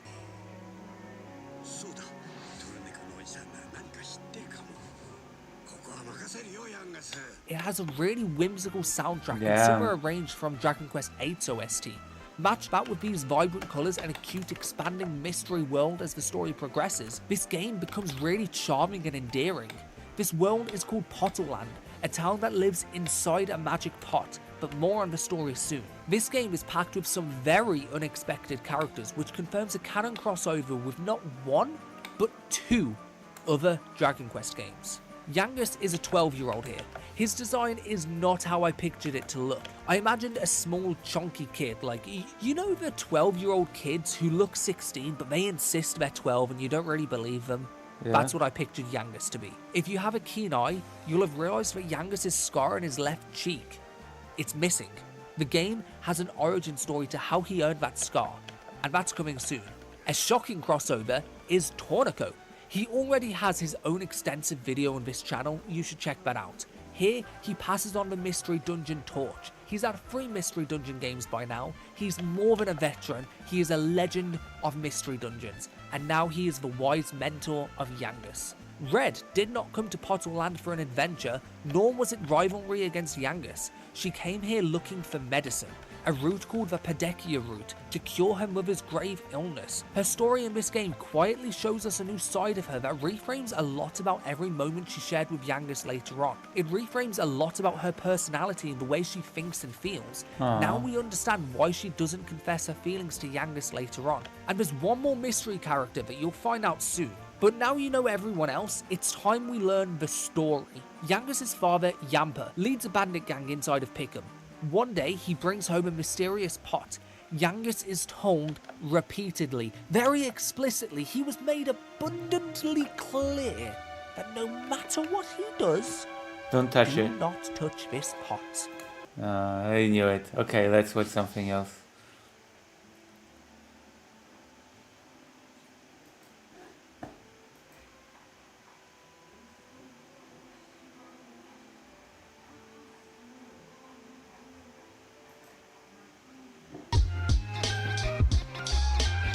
Interesting, huh? Debate. Coming up first to stream is Daniel. Daniel is calling from Texas. Daniel's calling to talk about systemic racism and white privilege. Daniel, if you can hear me, please provide me your age and pronouns. My name is Daniel. My pronouns are male. Oh. Okay. That was quick. Now, Daniel, and you are painless. calling to tell me to debate against systemic racism and white privilege are real. Now, I do believe that that systemic racism and white privilege are real because we see it in disparities within pretty much every system that we have, even when accounting for other variables. Do you disagree? And if so, why? Okay, so I disagree. I believe that there is such a thing as social racism, but to say that the system in the United States as a whole I disagree because I'm a affects people in dumbass. is not true. Okay, do you believe systemic racism has existed in the past? Yes, but it's When not. did it end? What year? What year? When all the laws that prohibited individuals from entering into certain locations, education, when Which all law those laws were specifically? abolished.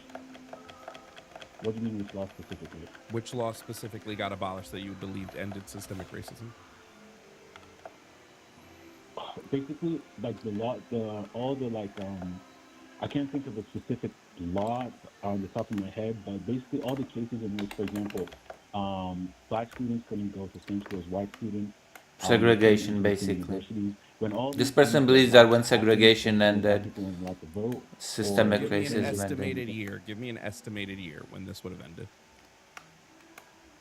An estimated year, probably, I'd say, like, I think after 1980, I think a lot of After systemic 1980. racism.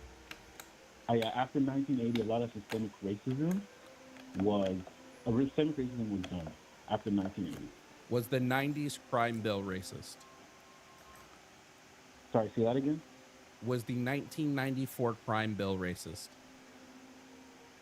The 1994, I'm not sure what that is. It was a violent crime bill passed in 1994. I'll just give you the cliff notes. The answer is yes, it was. It was found by both sides of the political aisle, actually, that it disproportionately targeted black people over white people. So would that not? So was it the 80s systemic racism Let me ended, or see. the 90s when the crime? Okay, the so- crime bill was passed in the 90s. Okay, so how a bill or how a law affects a certain group of people. We should play that it Dragon can Quest certainly game on make it stream, racist. the Now, it can Japanese be one, used- honestly. Quite literally it can what be systemic used- racism is. No, that's not the same thing.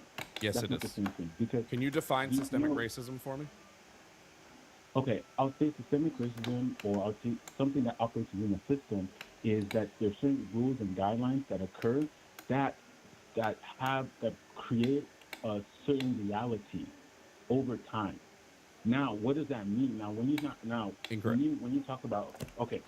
you say creates a certain reality. I over think time, systemic racism is not just necessarily when laws are on the books. I think like if there are certain outcomes, certain barriers, certain things put in front of groups that are not there for other groups, that is systemic racism in my mind. And those things can be done without explicit laws on the books. Israel does it without explicit laws on the books for a lot of things. Those things exist. time is laws. Okay, I'm talking about laws as how would I put it?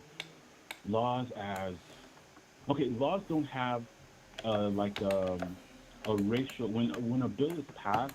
There is no this is for black people, this is for white people. That used to be the case. Oh, but well, not anymore. that's incorrect as well. How is that incorrect? Do you know what the Southern strategy is? What's the Southern strategy? Okay, so one of two things. I'm going to explain what it is to you, but something I want you to understand is without this education, I think it's really difficult for you to come onto a show and be like, well, systemic racism doesn't exist, but you don't know what the Southern strategy is. You didn't know about the 94 crime bill. Just seems like you have a limited understanding of these things, but that's okay. The Southern strategy was adopted by Republicans starting in like the 50s and 60s and was a through line through the Republican platform through probably the 90s. I mean, honestly, I would say it probably still is today, but people would probably disagree with me on that. The Southern strategy was basically the Republican Party of the time trying to figure out ways that since the Civil Rights Act was being passed, they could still harm black people politically. One of the biggest proponents of the Southern strategy was Lee Atwater. Do you know who Lee Atwater is? Yeah, I do. Great. So Lee Atwater literally said in an interview, like, yeah, our plan was to create laws that were ambiguous, but the goal of those laws were to hurt black people more than white people. Right. So like basically creating barrier. Like even I feel like even voting ID can be weaponized in this way, that there are groups of people that you know will not have easy access to that ID, and that automatically excludes them from voting. Things that seem reasonable on the surface, but when you realize that there are a lot of things that one has to do to obtain these things, it suddenly becomes a barrier, a very consciously created barrier.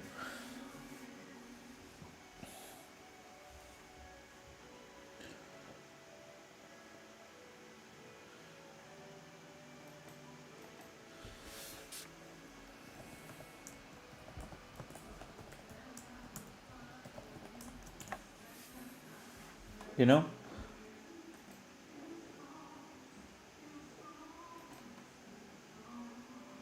Does that make sense? Native statement. Wait, just really quick. When you say the statement, the plan yeah. of these laws or these legislation wasn't to negatively impact certain people. That's just blatantly untrue. Do you agree with me that that is blatantly untrue? Yeah, I agree. Before I say I agree or disagree, this is what I'll start with. I want to ask you this question. Who are the highest earners in terms of race in the United States? I don't care. Okay, so the reason I'm asking that question is I would like you to answer the question that I asked you. Yeah, it was blatantly incorrect. I'm going to answer your question. It was blatantly This is incorrect. why I believe that it's not systemic. And It is systemic. The reason is that it's Asian. I would like you to address. I would like you to address the point that I brought up. Address that. You've not done it yet. I'm going to address that. I'm going to address that because no, right now you're pivoting to something else. But I'd like you to address the point. Yeah, he is pivoting to something completely different. Actually, yes, yeah. I guess I can agree with that in that sense. But what I'm trying to say. What other sense is there?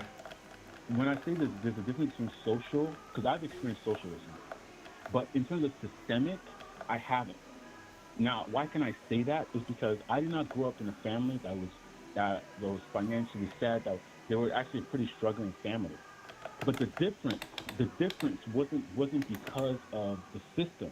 I didn't go to the best schools.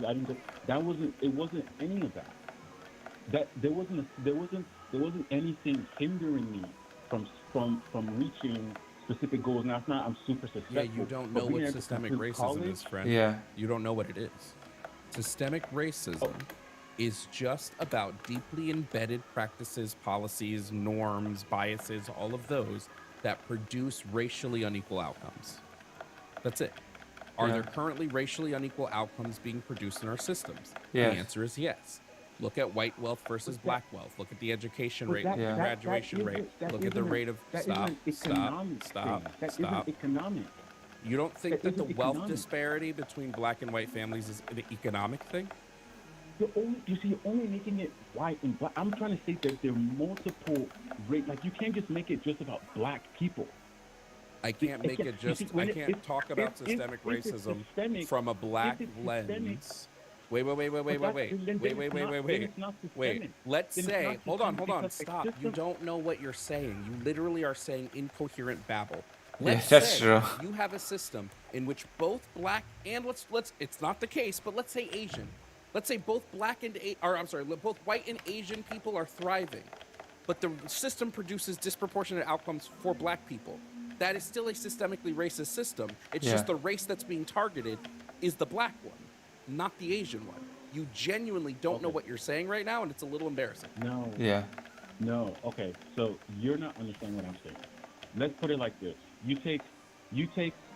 I'll put it like this. You take the most important factor for economic success, and I'm talking about your salary, your standard of living, all these other things has to do with not just your background, but also your ability in the United States is all about what you bring to the table. That's not That's true. and That's not true at all. This is not addressing any of the points that I No, made. it's the United States is not just what you can bring to the table. It's also about what opportunities can you get from your starting point by living in a richer family, for example. It's not that at all, actually.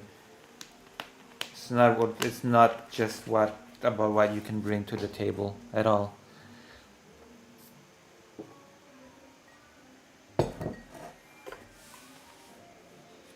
Just because the kid has a rich parents that can give the kid a lot of extra activities so they can get a lot more points in the entrance, not exam, application to a university, that does not mean that the kid has more to bring to the table, quote unquote. You're not addressing anything that I'm saying. You're just ignoring it. No, I'm not. I'm about to address it right now. And so what I'm trying to say is that if you take a black person and you take a white person, because you want to make it black and white, you want to make it between black. If you take them and you switch the roles, the output of that it wouldn't change. It wouldn't change because it's not about this. It's not systemic. It's not. You the keep saying environment that, around but it. you aren't addressing any of the stuff I'm bringing up, which is all systemic factors. Yeah. What? Okay, You just keep, give me one. you just keep dodging them like it's a dodgeball. Okay, give me one example. Sure. Give me one. Why is it the Start case with that one. disproportionately black students go to underfunded schools? Why is that the case? Because there's a tax on property Why is it the case and that black students go to disproportionately sorry, black student disproportionately. and black it has students been made attend a lot of underfunded efforts so schools. that Why is people this? that live in those neighborhoods have Why- undervalued property. Well, one is we have to look at the school system. How is the school system funded? A lot of it is Property funded by tax. by the property, Which is around it. Okay, ridiculous. so if their parents they're not in a well-funded area, by default they go to a. Why are that black is people great, beautiful? Why do black people disproportionately live in underfunded areas with low property taxes? It's one beautiful little word. I wonder if you know what the word is. What's the word? What's the word? You don't know? Redlining Have you are ever two heard of words. redlining? That's two words. Yes, I've heard of redlining. That's not one word. There you go. That's the reason black people tend to live disproportionately in underfunded I hate areas that I feel like such with a low-income dumbass schools. nitpicker, but that's two Because words. specifically Redlining is of not one word. systemically racist policies that caused a mass movement of black people Is it? into low income feel like it's made out of intercity two words. areas where instead of owning properties, they would be renting properties because traditionally black people were barred from property ownership for hundreds of years. And then when they were allowed now to get those loans and properties, now it's a difficult task for them because they have to get past what the system has embedded them into. Nobody is saying black people can't make it out of this. We're saying it's everything you just said over there. I love that word. Everything you just said, I agree. Everything you just said, I just agree with what you just said. But I love that word. the part that I'm trying to make is that now black people can do those things. Systemic is they couldn't before; they weren't allowed. No, you don't Now know what they systemic means. You literally, Now I they literally, can. I literally defined it for you. So Also, let's just define it because for you can you. fight against something, it does not follow that it doesn't exist. Yeah. What is a system? What I'm actually gonna search it up just right now so I can God so damn, we can, this is because embarrassing. You're talking about bias. These are all on a social level. Social levels create systemic levels. If you say that you can beat something, that it just Social acknowledges that it levels exists. Create systemic levels. Just saying that you can fight against it, but it doesn't mean that that Can thing be doesn't part of the exist. systemic level, but the systemic level isn't subject to the social level. Social levels create the systemic levels. Social level is a subset Social levels of the create the systemic Why? levels. So that This means is a basically non. if you're Like saying if it wouldn't exist, then what would so you if be you're saying trying to social beat? basic system level, that means Right? you're saying If every systemic African American racism wouldn't exist, then how would you be Every able to white beat person it? in the It wouldn't United exist, States benefits from a system of white supremacy. Correct. right? Like once you say you can beat it, you definitely every you African just American is going for a system of concede that it white exists. supremacy. That's what you believe. Correct. So the Whether or not you I can guess beat you it wanna is go to irrelevant West to the Virginia. point that the thing There are exists. white people there who are living under the poverty line. They also And this is you telling me you don't know what systemic racism means. Systemic racism and white privilege are not sitting here saying all white people benefit for, economically or that all white people benefit socially. It's saying that white people will not face the same disproportionate outcomes black people do simply because of their race. A white person is not poor because of hundreds of years of systemic poverty placed upon them by the system. okay. True. Fine, I agree with that. What about the other races in the? What about? Well, okay, so this is my problem. Is what about the other races in the United States? What What about about them?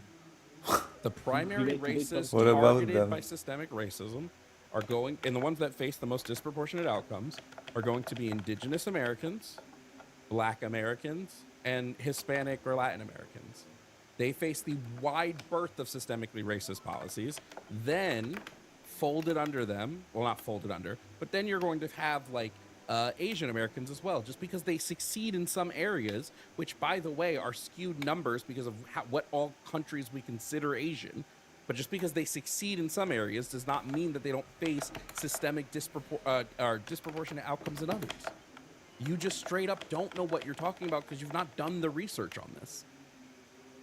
Yeah, No, you I should. think honestly, You should do some research. I There believe it that is. I think. yes, I believe. there's some of the things that you're saying I agree with, but what I'm trying to say is my point that I'm trying to make is I don't believe it's a full system on a national level, on an microeconomic level. I don't believe. I don't care Now, what when- you believe. I just now- want hold on. I hate to cut now- in here, Daniel. I don't care what you keep cutting me believe. off, but I don't care that I'm cutting you off. I don't care what you believe. We actually have the numbers and the data that says you're wrong. That says when we look at the averages in the entire what country, numbers? which system do you want to What look at? numbers? We can look at any of the systems that operate this country. You want to look at maternal mortality rate? You want to look at how black women have a higher maternal mortality rate than white women? Because black women's pains are systemically ignored more by doctors? Do you want to look at the criminal justice system? Do you want to look at the fact that black perpetrators, when you account for every variable, are still punished with longer and harsher sentences than their white counterparts? Or we can look at the fact that black people on average, again, when you account for every variable, are targeted by police up to 16 times more than their white counterparts. Should we go to the legal system? Because we can go there too. We can look at how black people disproportionately, because of wealth discrimination patterns, face harder times in the legal system because of their ability to get proper legal counsel. We can go there. Do you want to go to the education system? Do you want to look at how, again, black people systemically, like on average, attend lower funded schools because of mass Yeah. migration of black people into underfunded areas? Which system do you want to look at? We can do all of them. Pick one. Yeah. Okay, we can look at education. Let's start with Great. education. Start with education. Why is the case that we still fund education via property taxes when we know Ridiculous. that because of a Like, ridiculous that this happens. 60-year, This shocks me. Actually, legal process? of I always redlining, found this ridiculous. Black people still, which by the way still happens. There are redlining. Like, lawsuits. if you would employ any logic to these systems, then you would look at an underfunded school and immediately you would think, oh, this is an underfunded school, which means that we should invest more into it to have better outcomes education-wise. We must fund this school more. It's an underfunded school. Like, underfunded, it's in the name. It means that it needs more funding. And it shouldn't be tied to property. I don't even know why this link to... I mean, I know why, but what is the logic being employed? Like, what is the official logic as to why this link exists between property tax and prostitutes every year. Tons of them. Every year, banks are found to still be doing redlining. So why is it that we still allow education to be funded through property tax when we Ridiculous. know that redlining has disproportionately affected black people? The default on loans. So you as a black man are literally just parroting redlining policies from the 30s and 40s. What do you think they said in the 30s and 40s? No, I want you to tell me right now. What do you think the justification for redlining maps were in the 30s and 40s? What do you think? Well, I've seen this before, but yeah, it's ridiculous. It's just I don't, and the fact that children cannot go to other schools rather than in their area is also just weird.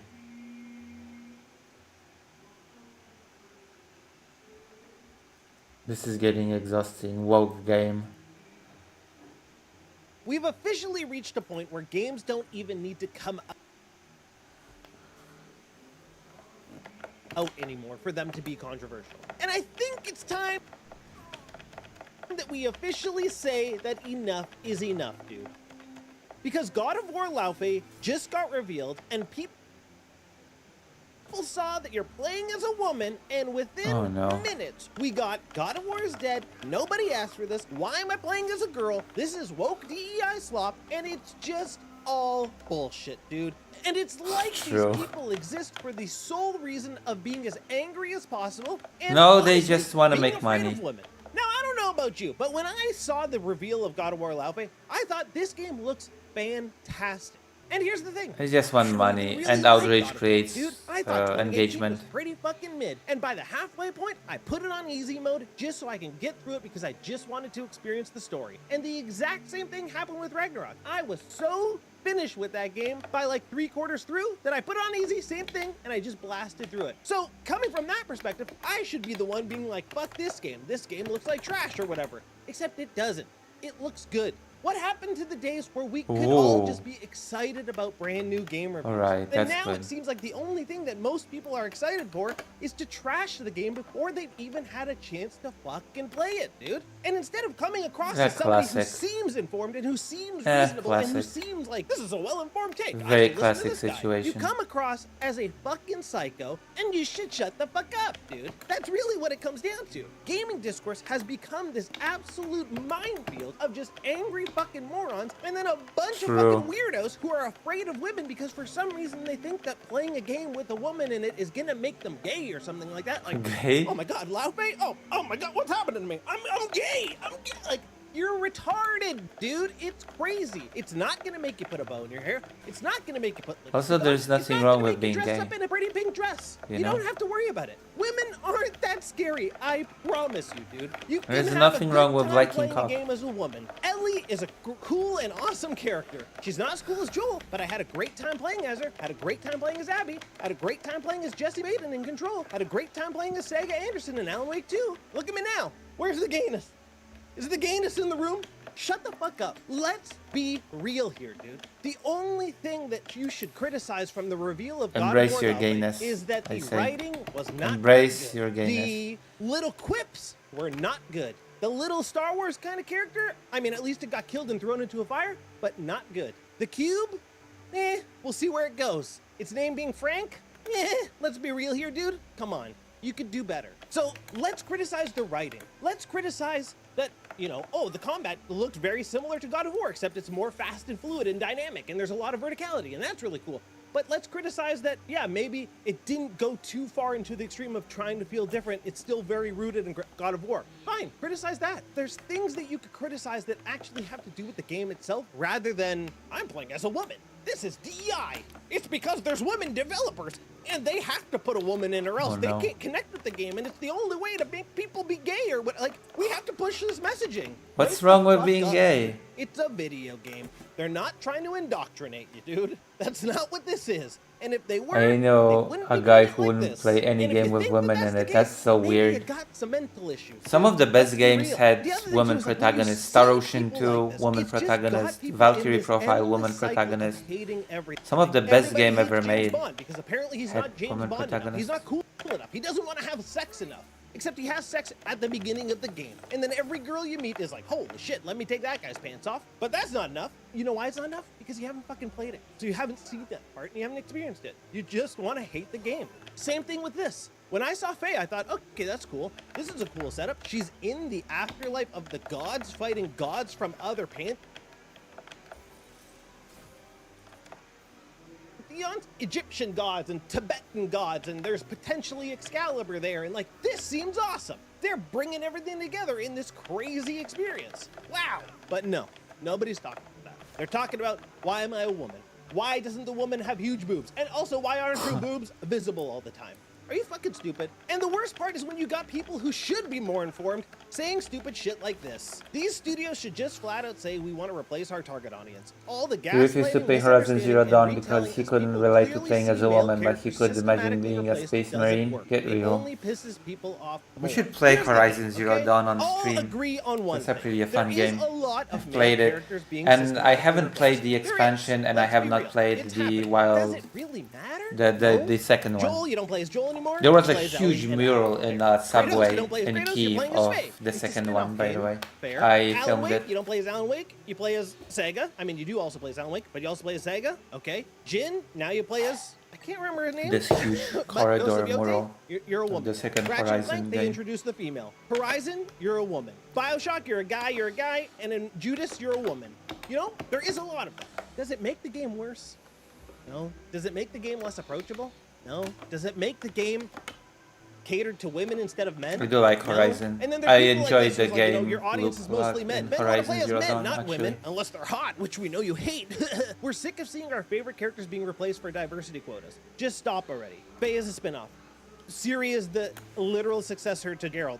Joel's dead. This game, Yotei takes place 100 years later. Like, come on, man. And then there's this kind of thing, which, you know, they say almost 50% of all gamers in the United States are women. I don't believe it. I don't think that is true. I think there are Also, a lot the of story female is good gamers. to Horizon I don't Zero think Dawn. 50% I don't know. America, that Sue me. seems crazy. I Maybe don't you'll really say where it's they got not that good. shit. I don't liked believe it. it. I But like so the. what? They're not making I the like games for the. girl. It's the same game. I feel it was You're just playing as a satisfactory. girl. I like What's the issue? setup. And then I people like also the have an issue twists. because Alana Pierce is a I writer. like the Alana Pierce sequel said she bait worked at the full-time end. for 4 years on God of War Laufey, but left in late 2024 and is no longer involved I enjoyed at it. all. And then you also got people saying, like, let me get this straight. She claims she worked on the game for years, but conveniently none of her alleged writing is actually in the final product because it was all replaced after she left. Game development is extremely fluid, okay? Extremely fluid. Things change all the time. If you were a writer years ago and then left in late 2024 and now it's 2026 and the game is not out,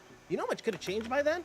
Also, she's not the only writer on the game. She said, here's the game I spent 4 years writing. She should have said, here's the game I spent 4 years writing on, or being a writer on, because it's written by a team of writers. There's a writer's room. It's not one person writing the whole game. She might have contributed a lot to characters. She might have contributed a lot to dialogue, a lot of design choices, a lot of things that push the story forward, the narrative, but they can change all that. They can throw away all of that. They change a fucking ton of stuff while they're making games. So, but of course, people are gonna be like, well, she's the one who stood up for Mary Jane in Spider-Man, so she's probably the one who made the cube be named Frank, and she's probably the one who probably put the Marvel quips and stuff. Maybe. And if she did, then that's bad writing. And maybe that's part of why she's not there anymore. Maybe. Who knows? To me, that's bad writing. To me, a lot of people like that style of writing. A lot of people love Marvel quips. I think it fucking sucks. I think it's not realistic dialogue, and nobody in real life really talks like that. Unless you're like a milady type of fedora guy, whatever. But a Milady. normal person doesn't go like, huh, armor, maybe that should be fit for me, or what, like, nobody says that. Focus, M, nobody says that kind of stuff, you know what I mean? It's bad dialogue, bad writing. So let's blame the bad writing.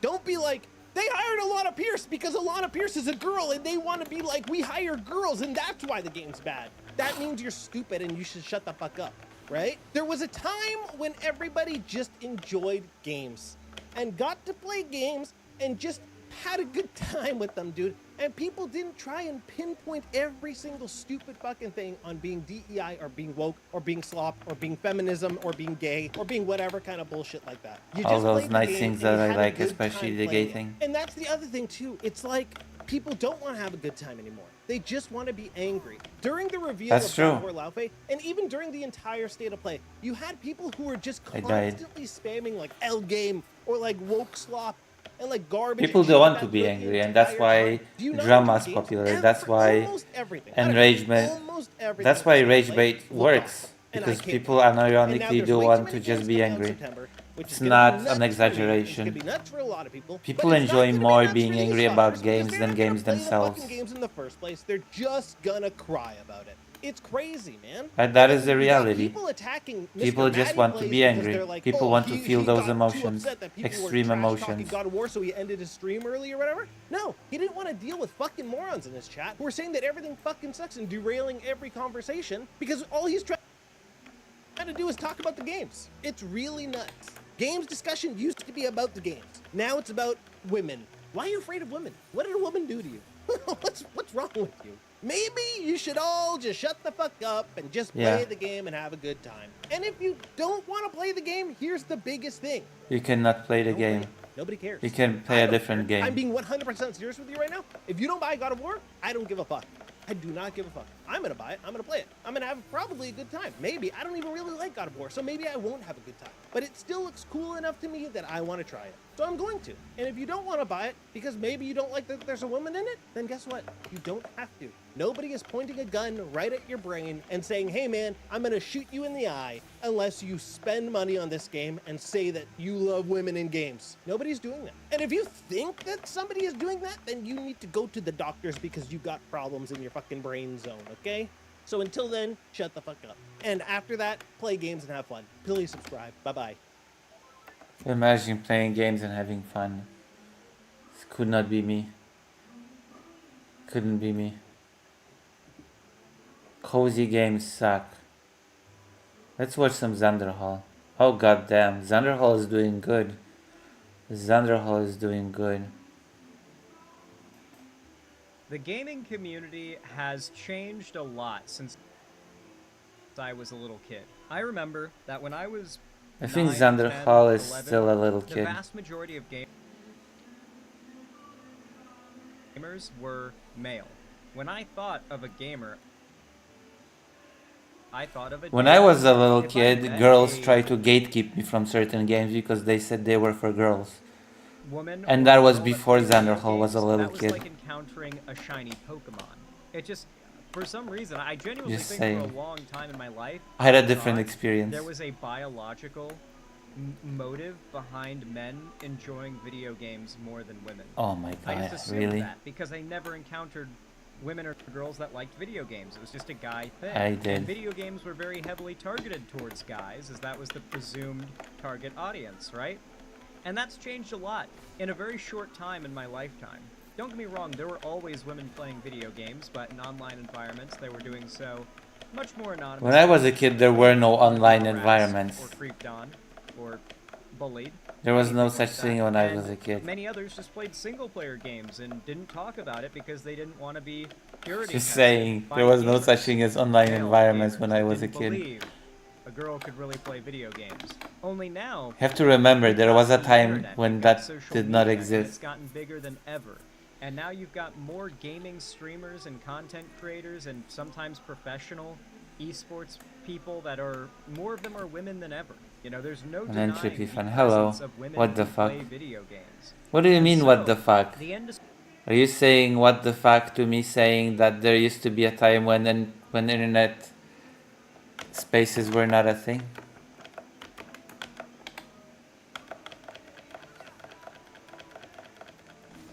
I mean, it's true. It's true. Internet used to be not a thing. And we all just played offline games. It's true. It's all of it is true. Oh, I think he genuinely has some health thing. That's why he's so thin. Oh no, genuinely, there was a Little Mermaid game on the Super Nintendo that I kind of liked. I liked the aesthetic, and there were girls. I played it with two girls, and they were like, you cannot play this game. Because I was, as a kid, I was the assigned male at birth person, you know? So they were like, you cannot play this game, this is a girl's game. You know, only we can play it. And I was like, I felt kind of, you know, excluded. That felt bad. When I was a kid, I got news about video games from going to the convenience store and reading the magazines until I got kicked out. Yeah, I used to get that from magazines, imported magazines as well in English. Like those, they were so exciting. Like I remember having a English language, like American magazine about games and looking at screenshots of Mario World, and that felt like the best thing in the world. And Superman game on the Super Nintendo, the one, The Death of Superman and The Reign of Superman, that felt like a super cool game. There was a lot of hype about looking at those magazine screenshots. And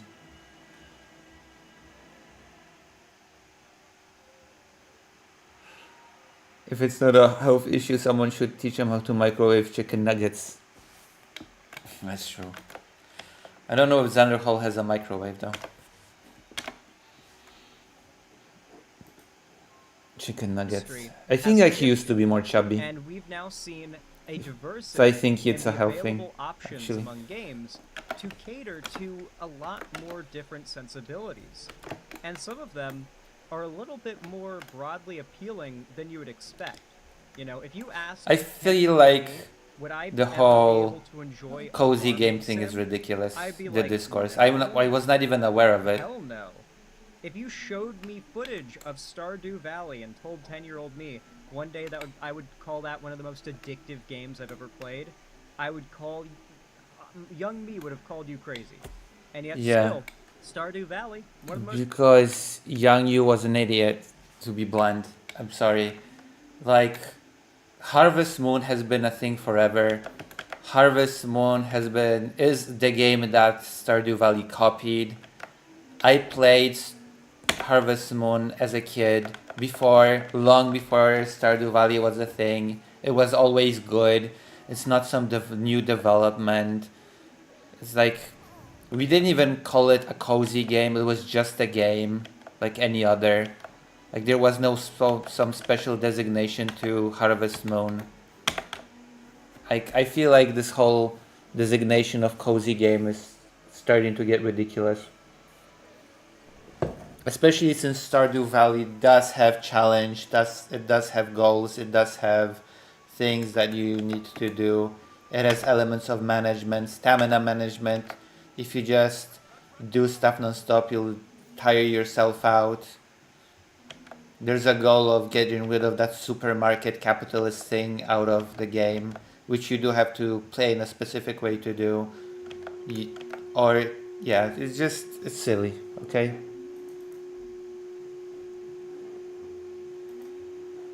And this whole line of the young me would have said that it's ridiculous that Stardew Valley would be addicting. Like, I'm sorry. It's just silly.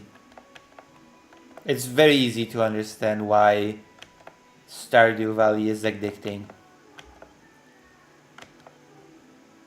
Because it has this element of working towards stuff and seeing increased returns, increased rewards. It's very easy to actually see why Stardew Valley would be highly addicting if you just think for a few moments. Dark Cloud.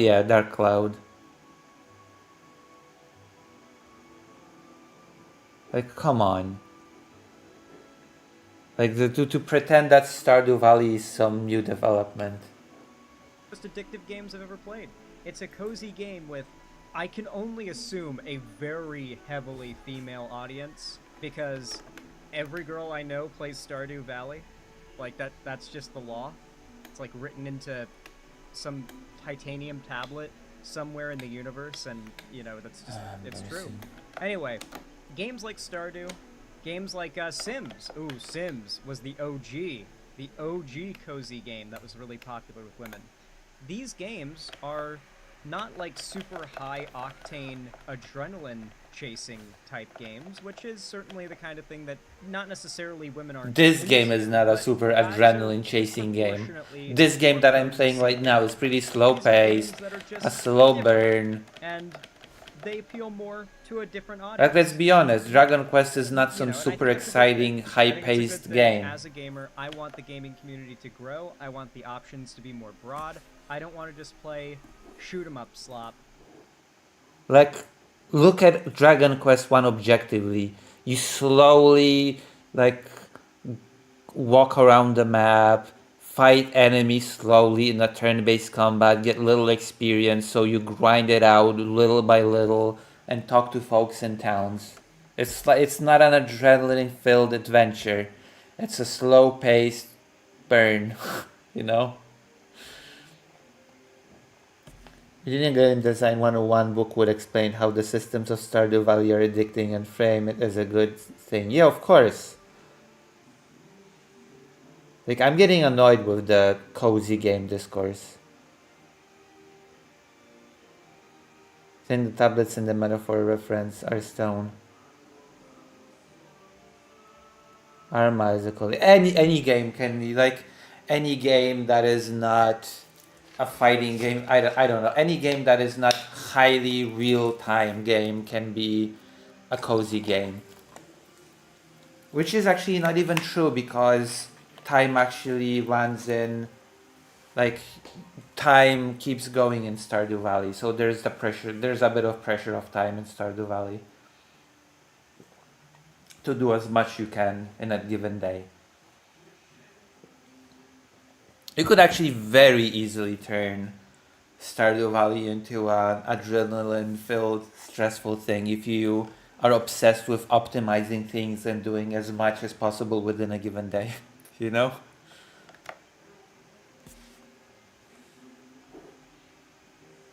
You could very much do that with Stardew. Or sports ball slop for the rest of my life. Okay? I think that's a good thing. Hell, there are some great, technically cozy games that are actually very profound. I don't know if any of you guys ever played it, but on the PlayStation 3... What the fuck? What does that mean? They're very profound. This is why I hate the discourse around cozy games. Okay, quote-unquote cozy games. Because Xander Hall here just fell into the same trap that people fall into. Not real games. The not real games trope. He just said there are some seemingly cozy games that are actually pretty profound. What the fuck does that mean? Is he saying that cozy games in general are not really profound? You know what I mean? I hate this discourse.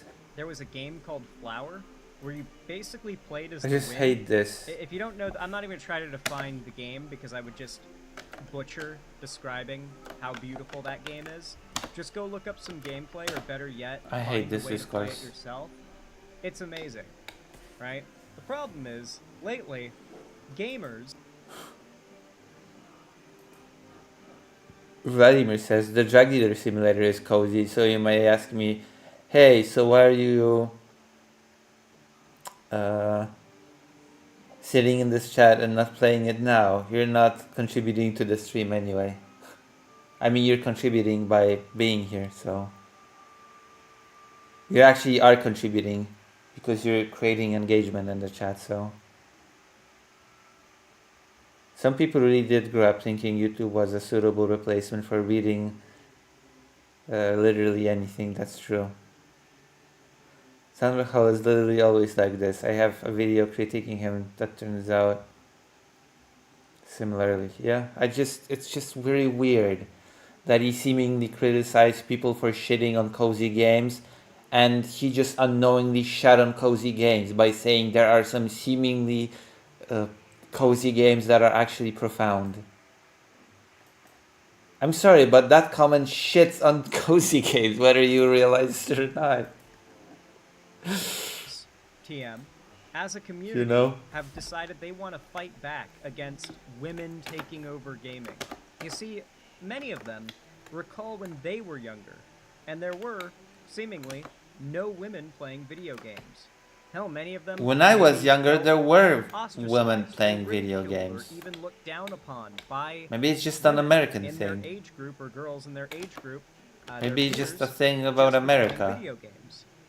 And so now, as adults, or young adults, many of these guys who love video games now see so many adult women playing video games and enjoying them, many of them claiming to have loved games their whole lives, and from their POV it's like, oh, they're lying.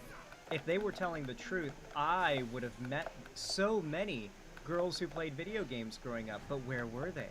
Where were they? And so it very quickly, the gaming community developed this perception that there is this desire by attractive adult women to fake geek girl into the gaming industry or into the gaming why? community and pretend like they belong there, quote unquote.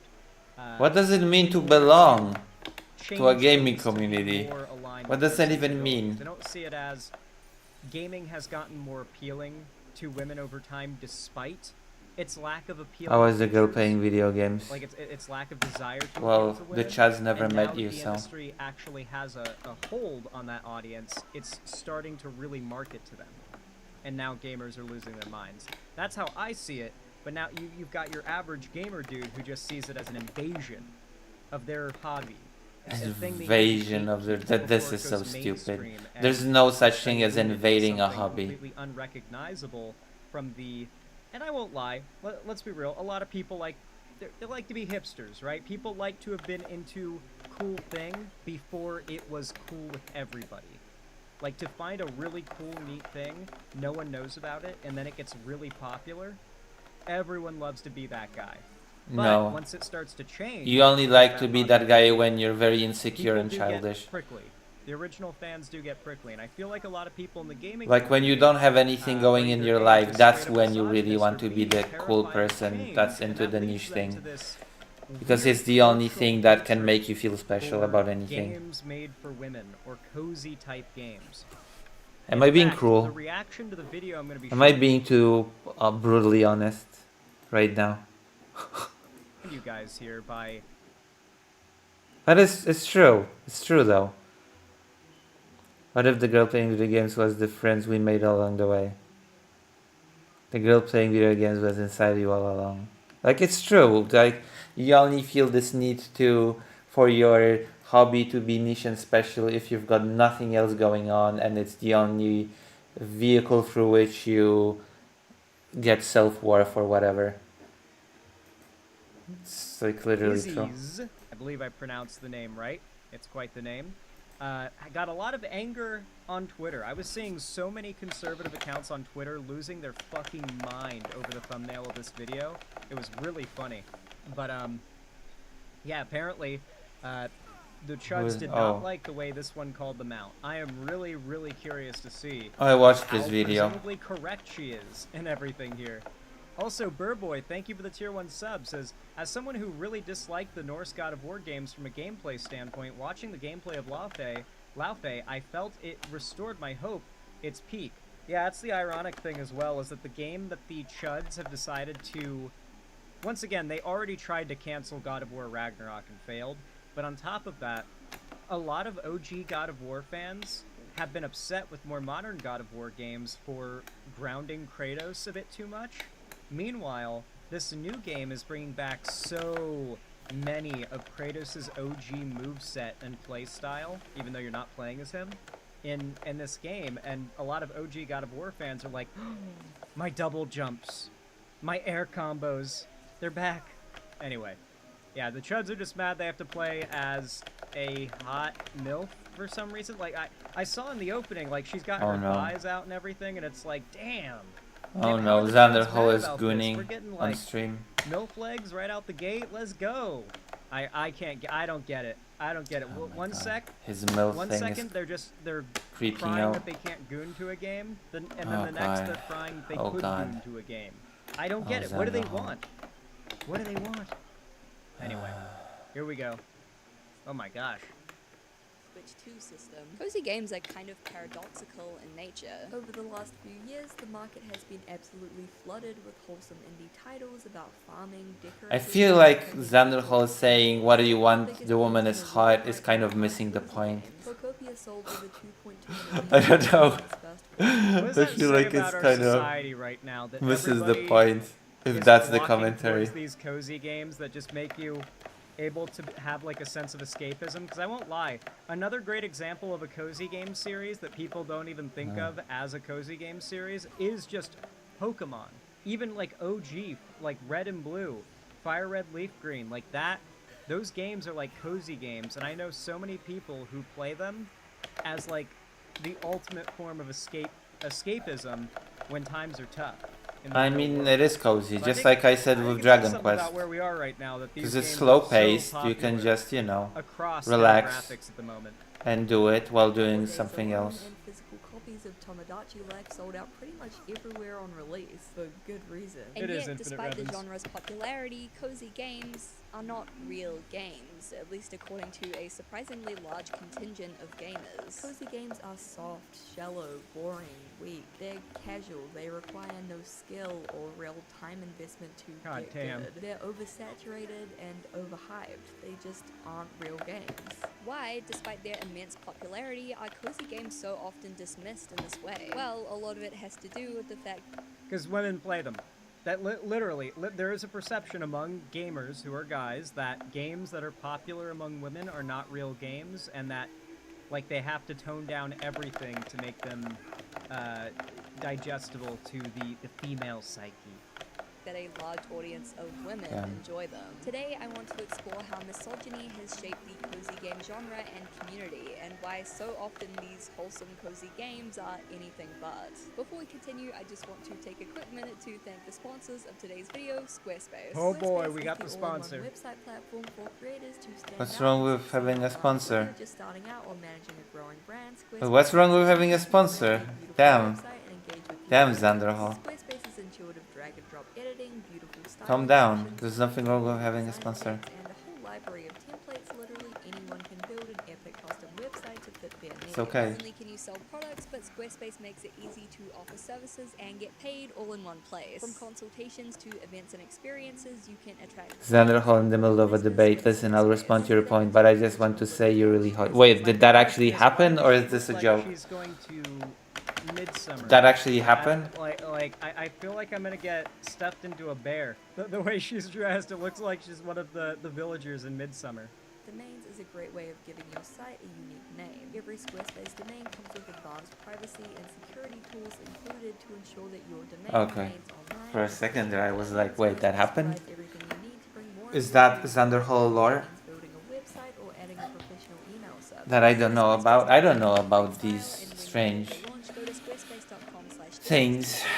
Gosh, I've died. Website or domain. A huge thank you to I'm too much of a sponsoring this video, cozy and let's continue. whatever. The term cozy to describe a specific genre of game is relatively new, emerging around 2020 during the pandemic, when coincidentally a lot of people were inside and looking for a way to escape reality. For many, this escape came in the form of Animal Crossing New Horizons, whose release Animal coincided Crossing is You apparently know a what I pretty was good game. no-lifing through most of the pandemic? Classic World of Warcraft, baby. Really? The OG of OG cozy game. No, that'd be Pokemon. But no, seriously though, What? Classic WoW. I feel like people discount. Have you never the heard of fact Harvest Classic Moon? WoW. I know it's got the reputation for being more challenging and difficult, but the fact is, it's only more challenging and difficult if you're trying to rush. If you truly are just pacing yourself and not like trying to rush things, it is pretty easy and very cozy. Very, very cozy.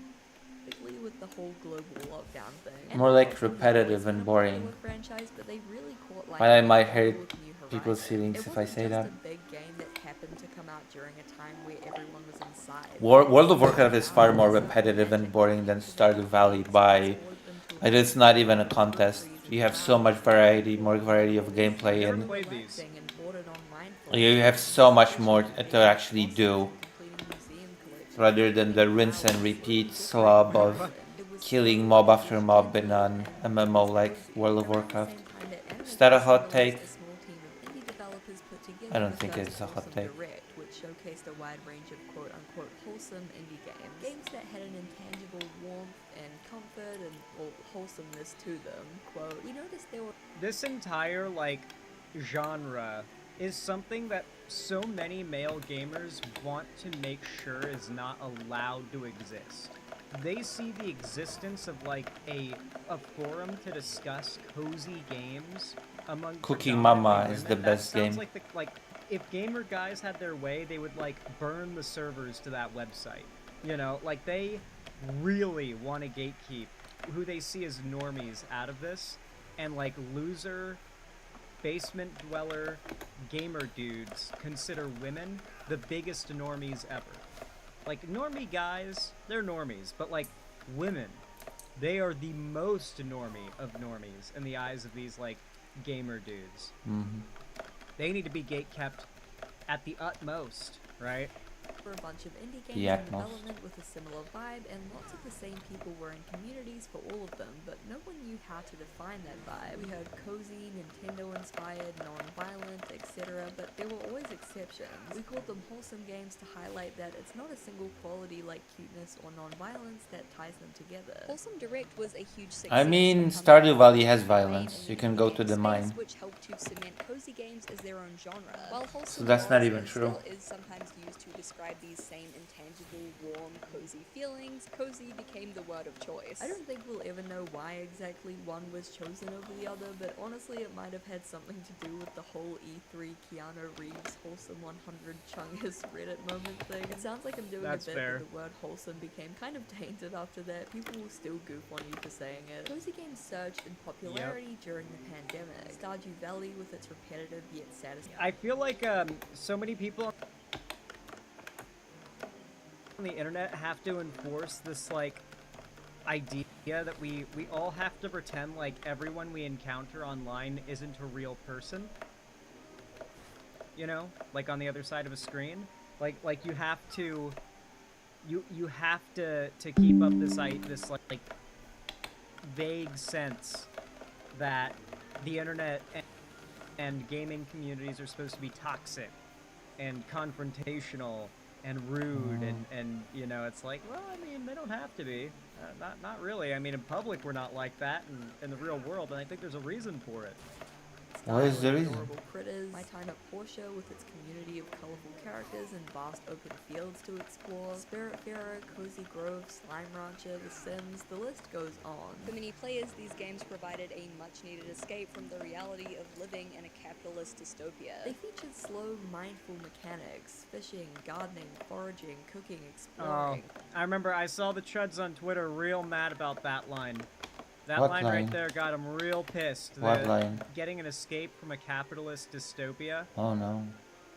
Apparently at one point this video makes the argument that cozy games make us complacent with capitalist dystopia, which I might not necessarily vibe with as a argument too much, but that is reiterating of her take from Chuds on Twitter, so they're probably just strawmanning her to be real, but so far so good. They immersed players in beautiful, colorful worlds filled with nature and populated with cute, quirky characters to befriend and even romance. They imagined a world where nature was treated with respect, smartphones had completely eroded the concept of community, and you could actually own a house and not be in debt. Unless you were playing Animal Crossing, in which case you were in debt just to Tom Nook instead of like a landlord. At their core, these games tapped into a shared longing for three things: connection, community, and the ability to slow down and take life at your own pace. Before we continue, we should There's a game that I had, or lack but thereof of cozy. What do you it's define about as owning a Stardew, weapons okay, I store. gotta make sure I've done a lot to make my grandpappy proud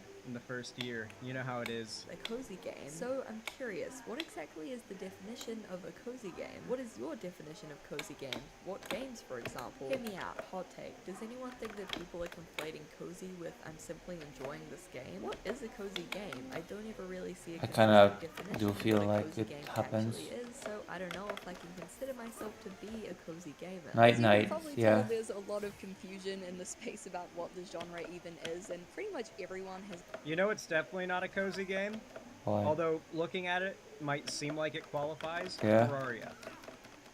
If someone tries to claim that Terraria is a cozy Terraria game, does not feel like a they- cozy they game need- at all, actually. I hope a meteorite hits them. Because Why would you Terraria say that, Xanderhall? is the entire point of Terraria is that it rips your asshole to pieces and you're never able to shit again. Oh my god, calm Like down, if you're Xanderhall. not playing Terraria on that difficulty, Are you really playing Terraria? That's my question. Calm down. The different answers. For some, cozy games need to fit a specific list of criteria. Xander Hollow can be very Non-violent, strange sometimes. repetitive gameplay, cute graphics, relaxing music, uplifting, Yeah, it's not comforting Terraria. stories, and emphasis on stress relief and escapism. Cozy game fans in this camp generally acknowledge that not every game is going to tick every single box. There'll always be exceptions like Stardew Valley's mining combat or Spiritfare's Yeah. cute but dark subject matter. But there are rough guidelines that can help To be fair, the mining content in Stardew is like the most avoidable. Like, you absolutely don't need to do combat in Stardew to like succeed at all. define certain games as cozy. It's Others useful define though. cozy games You purely can based get a on lot of the useful vibe, materials in the describing mines them as the kind of game to you upgrade sit your and tools. curl up by the fire and play on a rainy day. These players often take a more I just know it when I see it approach to defining cozy games and therefore end up including unconventional picks like Bloodborne, Skyrim, and Dread. Ooh. Just because for those people those Level games up. do I'm feel gonna go cozy to the and toilet real relaxing. quick. Naturally, I mean, like, yeah, Dark Souls 1 is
Mid heal, finally.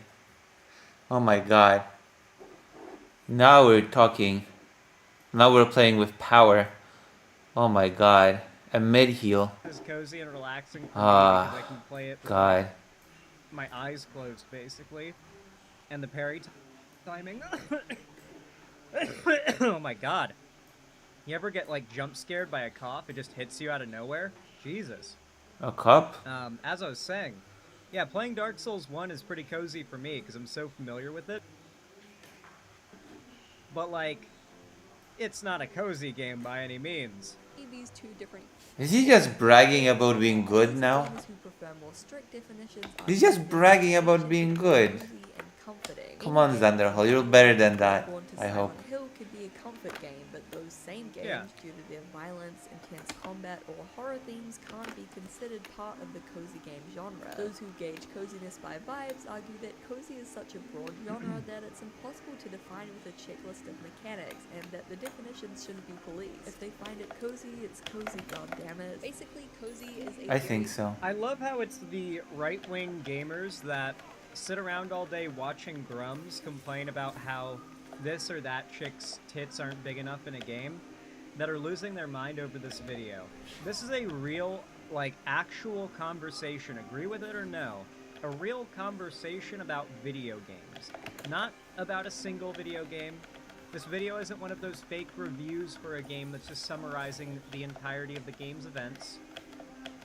This isn't some grifting ideology, like, this game doesn't agree with me, so it's bad, this game agrees with me, so it's good type video. It is a video about analyzing types of games, an old, like a classic game analysis conversation type video. And meanwhile, Whoa. you've got gamer chuds losing their minds over it, while all the while they praise people like Grums, who are grifters, scammers, whose entire goal is to weaponize angry, misogynistic gamer rage against women who are, frankly, engaging with the art of gaming, you know, the art form of gaming, in a far more art-like way than they ever Art-like have. way. Just a genuine way. Do we really want to live Art-like in a way. world where God the gaming damn. community's only conversations are about boob size and whether or not this way. character is black or white or gay or trans, or do one We of the should real be all world of we those actually have things. conversations about games and what makes them good and what makes them And by that I unique, mean special, what makes them characters in memorable. games should be You know, black, what gay, makes them and unique. trans. I choose the latter. loosely defined vague umbrella of mechanics. It's the only game protagonist that I accept, actually. For the purpose Oh, of this anyway. video, I'll be using cozy to describe the more typical kind of relaxing simulator genre rather than like Bloodborne. Cozy quickly grew from a niche term used by a small corner of the indie game community to a multi-million-dollar video game genre. Suddenly, games that had been around for years, even decades, as life simulators, RPGs, and even adventure games were retroactively being tagged as cozy games. Harvest Moon and Animal Crossing were hailed as the proto-cozy games, the grandfathers of the modern cozy. I would really love to see a follow-up video by her on the topic of digital social space games. Because those games also have a pretty strong female and LGBT appeal. So think games like VR Chat, or Club Penguin, or you know, like that realm of games. 'Cause VR Chat even is growing up, there was one filled with exception many strange people, when it to be came fair. to girls that I would meet who played video games. Many strange individuals gather in When I VR was a Chat. little kid, the girls who played games played Club Penguin. And obviously nowadays you've got games like Animal Crossing and stuff, but like VR Chat almost feels like the adult evolution, well, ideally adult, but unfortunately I'm sure there's kids on there getting groomed, no doubt, but VR chat's like the evolution of that in a sense. No, right? it's not. It's Like, completely just different. People hanging out in digital environments, talking to each other.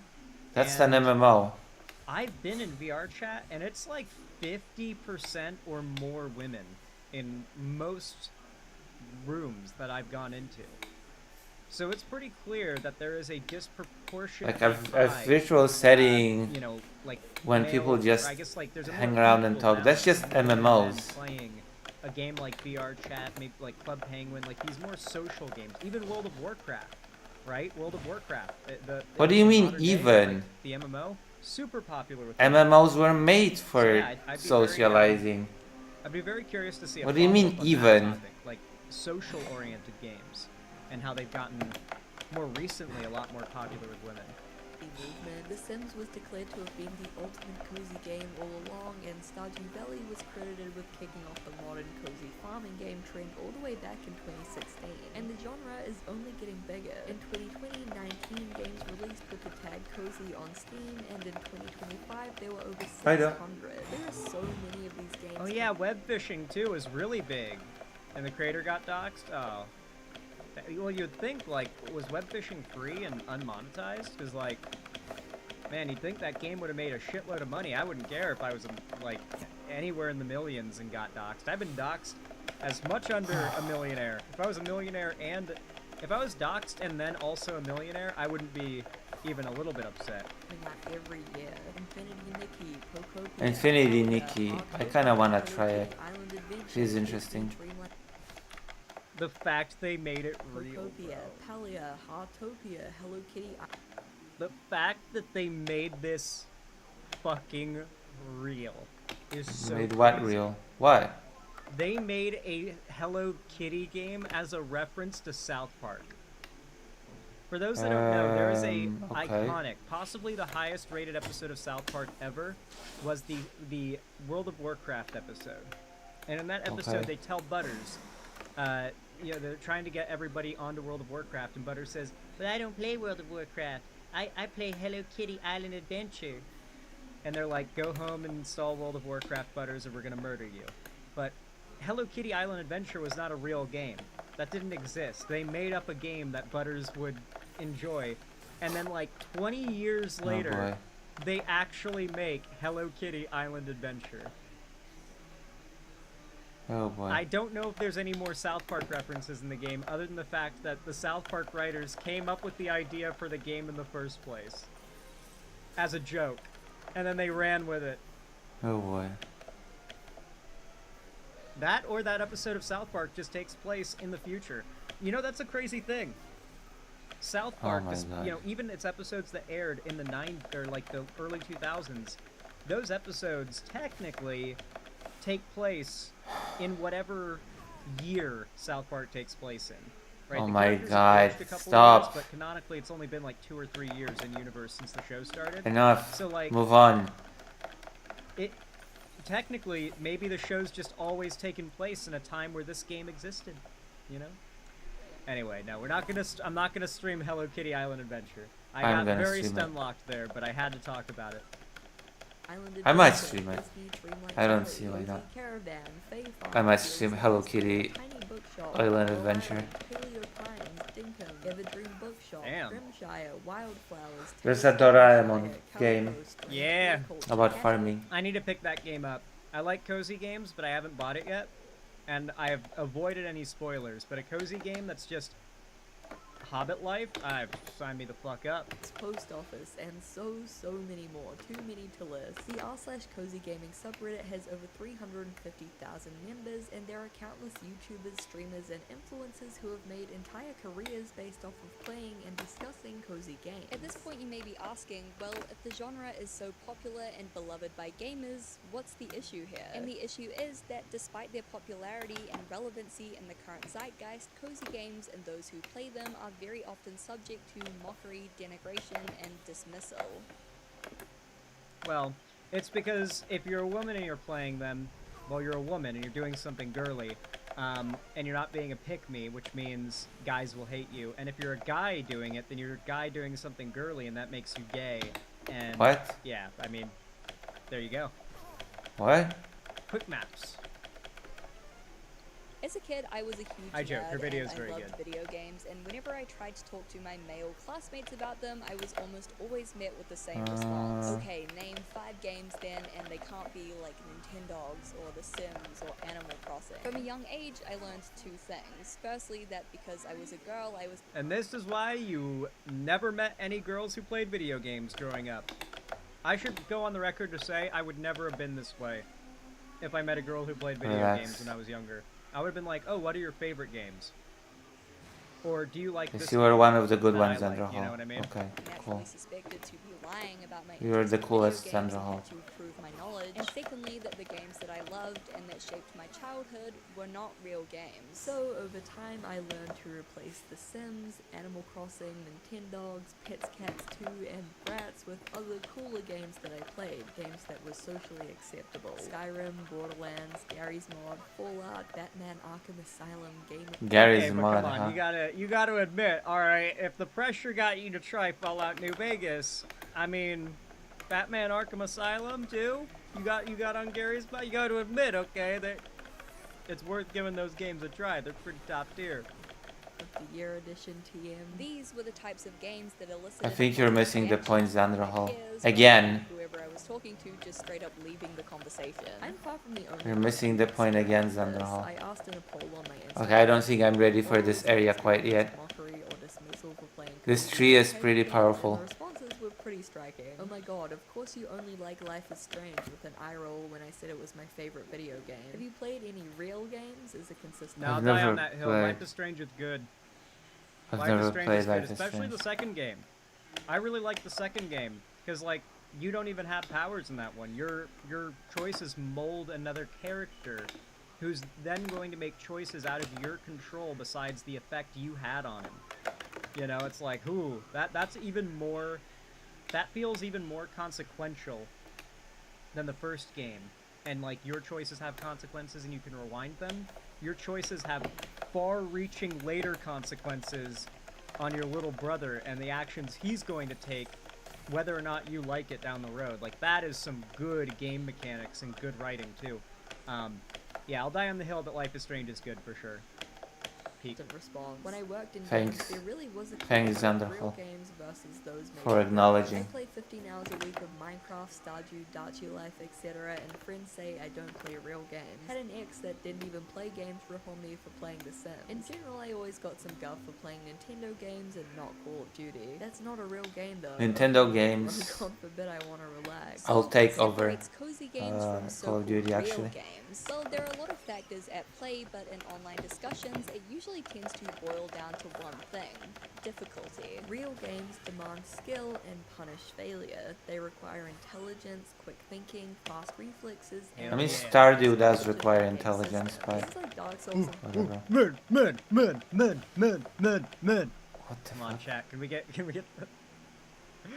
get the men chant in chat? Hollow Knight are infamously unforgiving and not Embarrassing. only require skill, but a huge amount of patience Embarrassing, and perseverance, even Sandra when Hall. you've entered that tiny Stop arena being for the embarrassing. 15th time, and the dog's already on you and you're stun locked, so you can't Yeah, fucking fuck hit that the one. Capra Demon. Yeah, the way to do it, by the way, the way to do this, by the way, you do it super easy, super easy. You immediately start running the second you jump in. Sometimes Capra Demon throws up that like double sword slice straight down at you, so just throw up a shield or roll through it. You run up the stairs, there's a little ledge you can get on right about here. The dogs will jump around and try to get at you. That's when you kill them individually. Yes, They come you're around. amazing, The Capra Xander Demon's Hall. gonna have a God hard time getting damn. up to you, so you have a minute. Kill the dogs off. Never dogs misses stand a on this beat little to ledge brag. here, then fall, plunging attack the Capra Demon. And Is this from an there, ego you can't thing? beat it after you've taken a That you 30 just stealth need down, to plunging prove attack, then that you know I how don't to beat it? help you, brother. I don't know how to help you. But yeah, that fight. Fuck this fight, but also once you figured it out, it's easy. Time, and the dog's already on you and you're stun locked, so you can't fucking hit the Capra Demon. I can't wait to do the run all the way back here with the dogs and the assassins. Oh yeah, she's doing it. Call of Duty, CSGO, and other multiplayer shooters require quick reflexes and Fuck me. pinpoint precision. Never miss a beat to brag about how great you are. It has to be an ego thing. Very happy if you lose.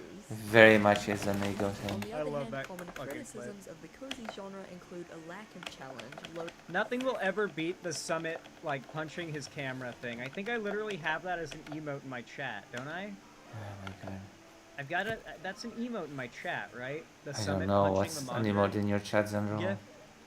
That's a classic, bro. stakes, relaxing gameplay, Yeah, there it and is. repetitive gameplay loops I of do have farming it. or grinding NPC Oh quests. my God. Cozy games often have a very low bar for entry and are accessible even to non-gamers. Progress is often dictated more by the player and what they want to do rather than a strict set of objectives, levels, or boss battles. In a word, cozy games are generally not as interested in the idea of difficulty or challenge, and in this way, for some gamers, they kind of represent the antithesis of what a video game should be. And yet, strangely, when you break them down to their core components, their most basic mechanics, cozy games actually share a ton of...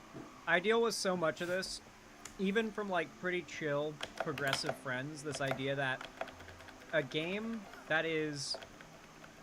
This is a very common one. I've got friends that are not like right-wing chud weirdos that think games like the Horizon games, like Horizon Zero Dawn, Horizon Forbidden West, are like industry plant games that no one actually plays or likes.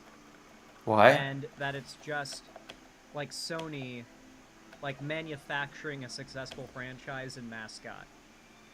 And it's like, listen, neither of us play those games. I get it. I've never played any of these games, but I've met people who do. I've seen I've their played tweets, I've seen Horizon. them, and I get What's that wrong when with you're not, Horizon? like, part of any of that, it can seem just What the fuck's wrong with fake or Horizon? not real. But I assure you, just because these games are not popular with you, like they're not your type of game, does not mean there's like an agenda or like some What the fuck's happening? industry Maybe plan. Xanderhall has less progressive You know what I trends than he believes. And I'm talking about people who are not like right-wing chuds or anything, by the way. This is just Is sort of that like a so? different mentality. Doesn't feel And like when they that. don't understand why something is popular, it must be some kind of industry plant. You know, like Mixtape. Mixtape, like the same people and the same funding that made Mixtape made God, it was a really popular game everybody liked. I forget what it was called though, because I don't really follow that studio. But yeah, like Mixtape's a really good example. People feel that there has to be something wrong with the people making it, like they must be doing something immoral to justify why they aren't interested in it and why they can judge those that do like it. It's What? a very common gamer mentality. What? Similarities with action games, shooters, platformers, survival games, and more. Resource gathering can be hitting apple trees and rocks in Animal Crossing, or harvesting herbs and mining ore in World of Warcraft. One is framed as a relaxing daily routine, while the other is efficient grinding. Game upgrades and progression might look like gradually unlocking items to decorate your world in Pocopia, or gradually unlocking a skill tree in Skyrim. Optimization and min-maxing might look like fine-tuning your farm layout, crop spread, and overall profit per season. I mean, yeah. It will never not bother me, by the way. This will never not bother me. Why? Optimizing? Concerned Ape, fix this, please. Why? Make the greenhouses bigger. Oh. Please. You know that this is not okay. It's not symmetrical. Oh my god. Fix it. Look like Calm down, fine-tuning your Xanderhall. farm layout, crop spread, and overall profit per season in Stardew Valley, or could look like optimizing your stats, armor, and overall build in Elden Ring. Time management, base building, crafting, socialization, exploration, mastery of in-game mechanics and systems. These are all features present in cozy games as well as Yeah, a wide because they're variety of games. genres. During my Games research have for game this video, I things reached in out them. to Belle, a game developer who Shocking. previously worked I as know. a teacher in the field. She shared her own experiences with and research into misogyny in the cozy Games are space, games. and one particularly interesting point that she brought up was the very real existence of male cozy games. Games that share almost identical mechanics with popular cozy games but are aimed at a predominantly male audience and tend to face far less Yeah. scrutiny. American Truck Simulator? Okay, now to be fair, the irony in this is the first time I ever saw a truck simulator game, it was Euro Truck Simulator, and a trans woman was playing it. It was Zoe Pro as Heck, a member of the Yogscast. She came out as trans many years later, but yeah, it's ironic though that the truck simulator games are kind of cozy games targeted at a more male audience, but I was introduced to them through like a woman's YouTube videos. They're not really my cup of tea though. You know, like I'm not really like a cozy game format kind of guy necessarily. You're I like Stardew because it straddles the line. You're You know, like a tough guy kind of just who's a choose pro what at kind soul of game games. experience you're in for every 10 to 15 minutes in Stardew Valley. You know, every new day, you Tough can be like, I'm rough. gonna go to the mines and fight monsters, or I'm gonna go sit on the dock and fish while listening to a podcast. Like that can just, like you can just choose and switch between what kind of game you want to play on a whim. So yeah, it's just my cup of tea personally. For Bell, I'll use two examples here, Animal Crossing and Fallout Shelter. Two very different games, right?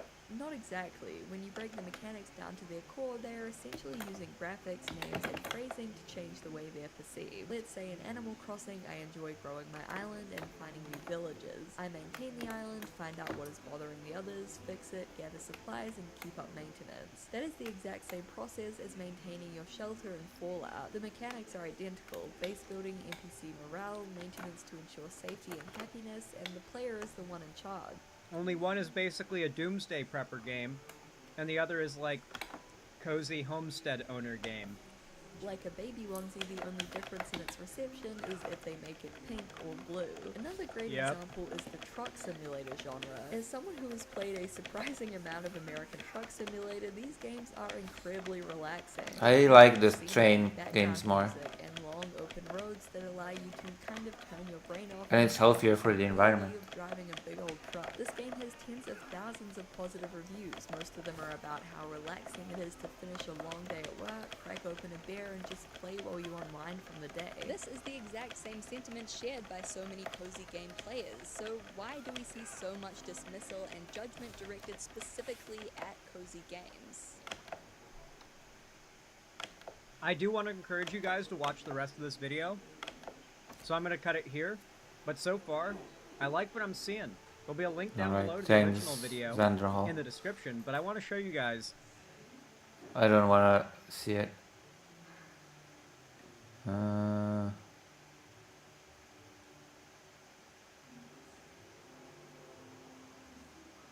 Osborne Gold accidentally admits he never played God of War as anti-woke tier. Oh, guy. Yeah.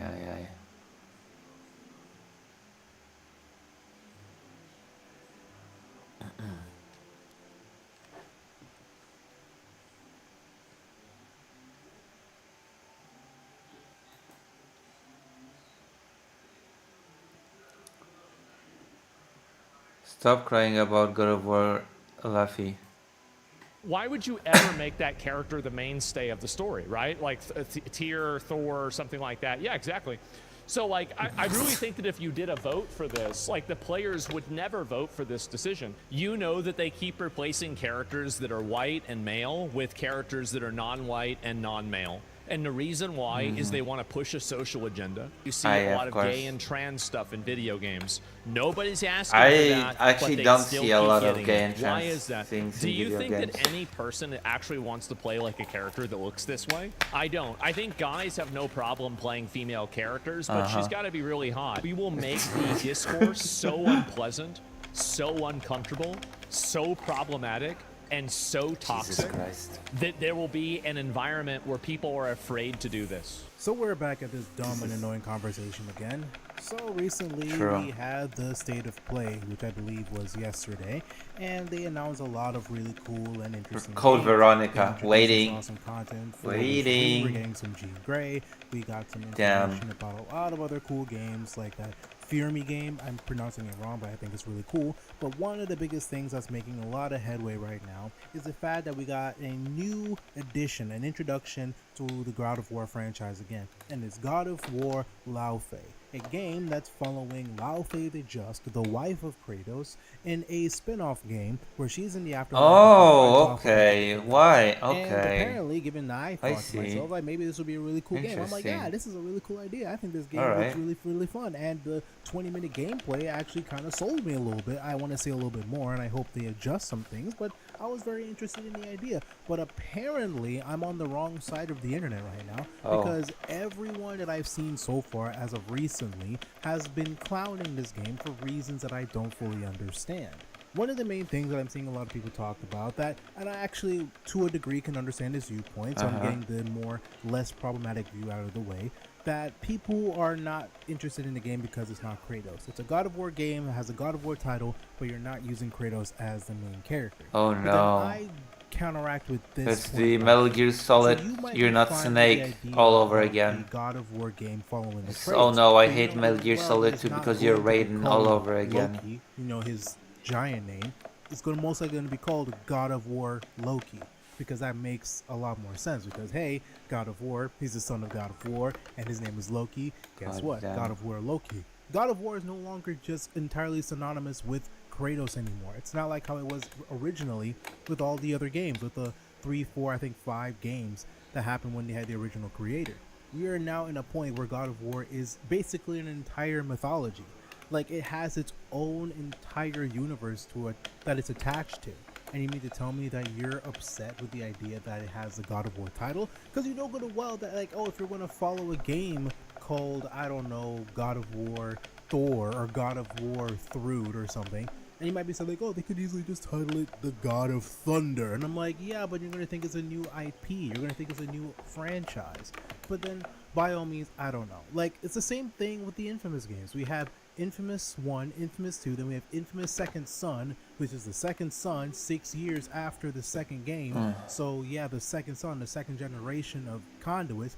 And then we have Infamous First Light, which doesn't have Cole either, but First Light has the spin-off game or the DLC game that happens in the same universe as Infamous Second Son. Like, you guys do realize you guys are not making sense when you're saying like, oh, you don't like the fact that it has a God of War Yes, title it's attached. like But either way, Metal as Gear much as I Solid may all not over think that again. makes sense, I understand your viewpoint. In fact, I believe you have the most valid viewpoint out of everyone right now that's been complaining about the game. I think you have the most valid viewpoint. I don't think so. Because I can understand that you grew up with Kratos, you mainly want to see Kratos, so it might be a little bit jarring. Even if you played the other games, you might be like, no, like, I mainly want to play Kratos, so seeing someone else playing a different character with the same IP but that's not Kratos is a little bit. But now we're talking about the very thing that a lot of people have been talking about, and it's two things. One, that the game is woke, and two, the fact that it's not an attractive woman. Those are the two main things. I know there's some people talking about the fact that, like, oh, I don't care about playing a female lead, but then that's not true. Like, I understand good and well that's not true. That's just like rage bait comments, so people are saying that, or just saying that to get some extra clicks and views and stuff like that. We all know good and well that people do not mind playing female lead characters. We know this. We know this for a fact. Control wouldn't be getting a sequel if we didn't like some female-led characters. We wouldn't be having Lara Croft keep coming up. We wouldn't have a bunch of different female-led games, even with like GTA 6. Like, we all know good and well that female-led characters is not the problem. But we're back to a caveat of that conversation where people are bringing up the attractiveness of Faye.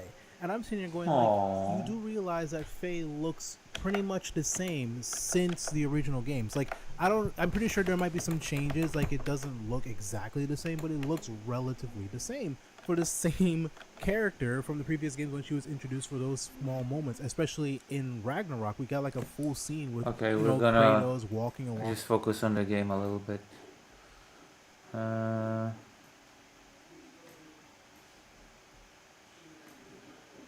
me make it louder.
Okay, let me see.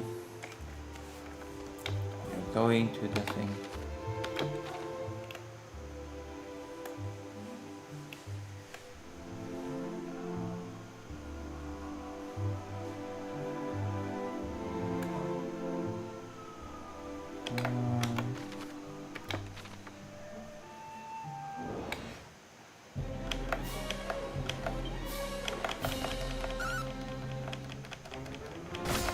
Now we should be able to do this fine.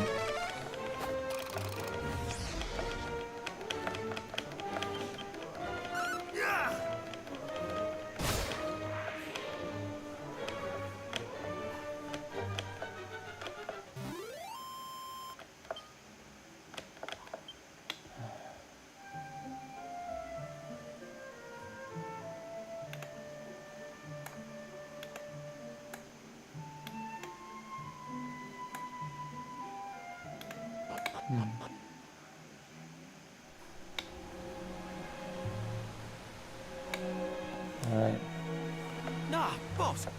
Okay, we've done this before. Unhand me.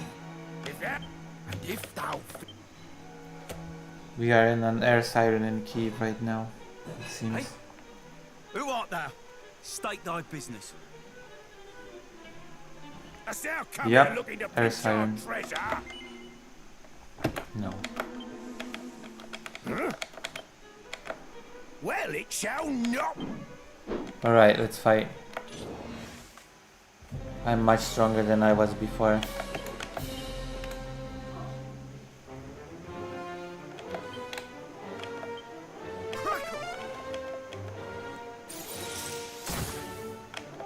There we go.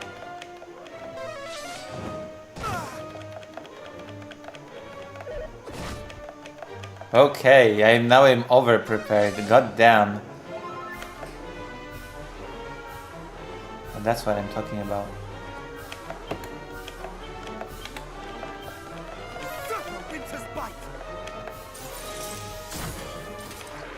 Now I'm over prepared.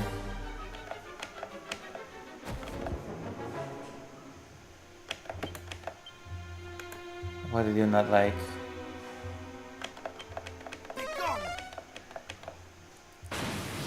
Thou ain't half bad.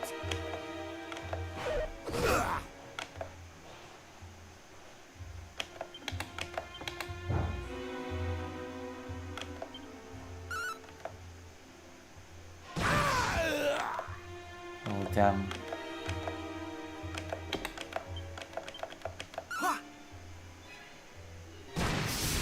Enough! Enough! I surrender! Good.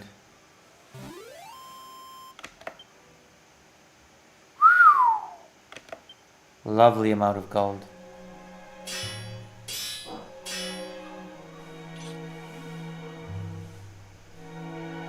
Spare me life. Clobbered me fair and square, but thou wilt spare me, wilt thou not? I swear upon my soul to mend my wicked ways. Say thou wilt, please. Cheers, ears. Verily, thou art a saint. I'm Robin Hood, by the way. What do they call thee, pal?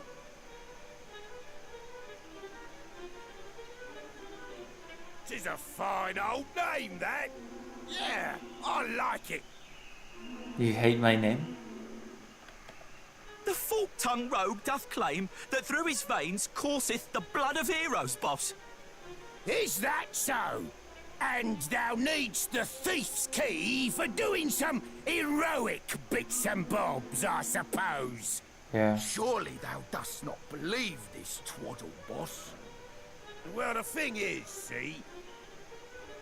This Erdrick, the hero who did save the world all them years back, worked for one of me ancestors, as it happens. Bloke taught them everything they knew, in fact. Cool. And if our friend here truly is descended from me great-great-granddad's most giftedest of pupils, that explaineth how come he just duffed me up so good. Why? Huh. Okay, give me the key. Behold, the thief's key. Heirloom of my storyline. Okay, give Since it. thy family and mine go way back, I ain't too bothered about handing it over to thee. On one condition. There's no condition, I've beaten you. First navigate this here cave and bring back our comrade, who have gone and got himself proper lost. Ah, fine. God damn. Forsooth, boss, thou art a genius. This fellow here will be able to bring him back, no probs. Well, what sayest thou, Kaz? You up for it? Sure. Nice one. Verily, thou art probably descended from heroes. Oh, and just so thou knowest, there's supposed to be fairies in there what uses magic to confound all who enter. Damn. Something. Anyway, be lucky, eh? What? Oh my goodness. Be lucky, eh?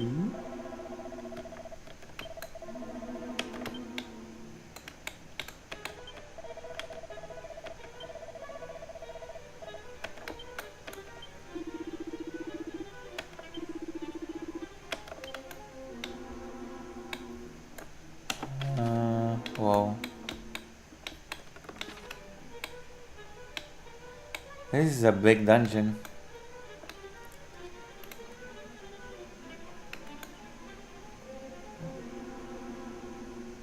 Alright then, let's go. Let's navigate it.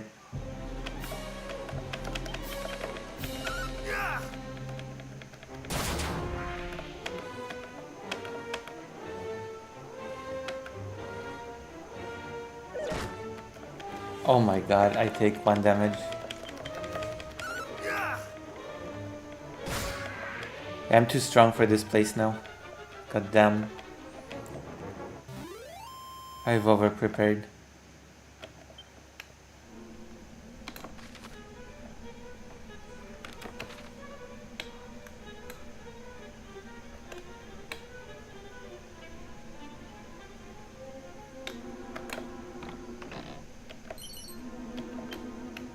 Oof, okay, that's good.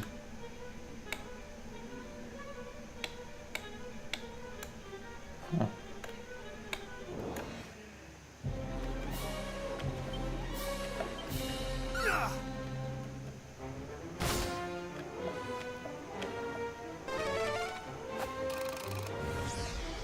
Oh my gosh.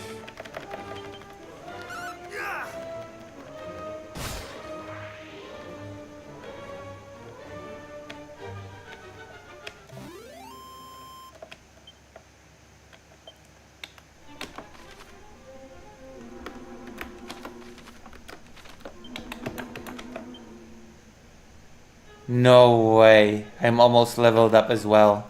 Holy moly. This is too good to be true.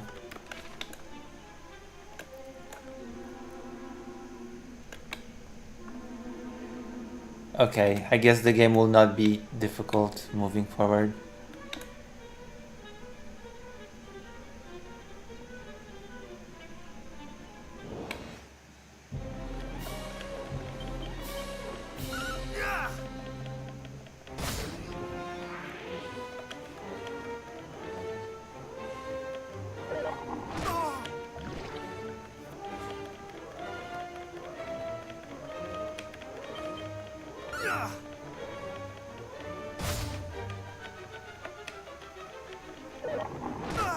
I'm about to level up.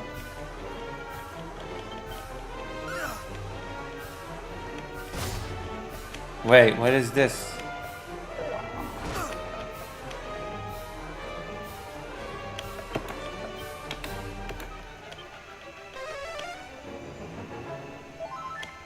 There you go.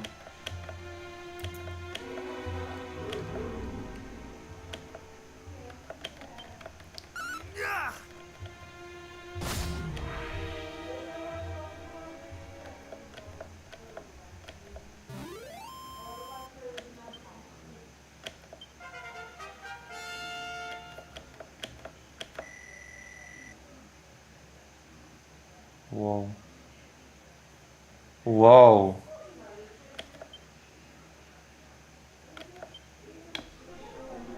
Damn.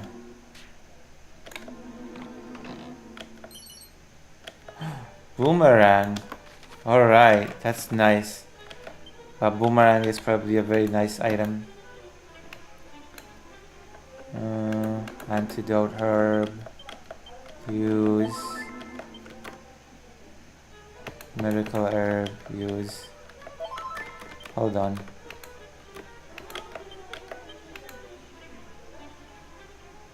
Actually,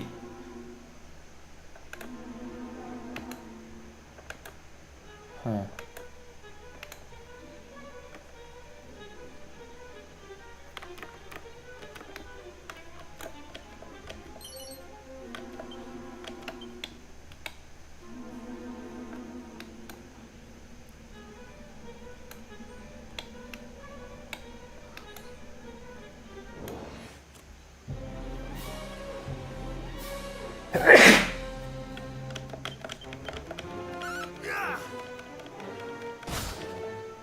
I'm trying to preserve some MP.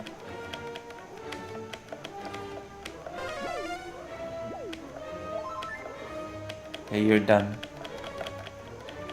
How much gold do I have?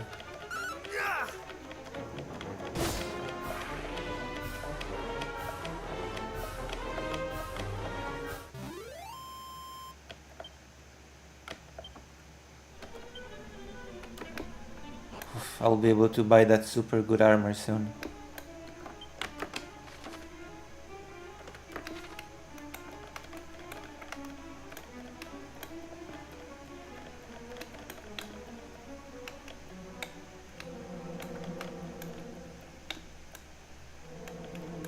There has to be items here.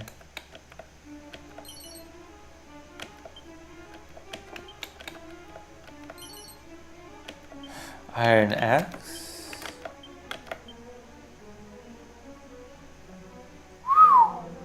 No way. Okay.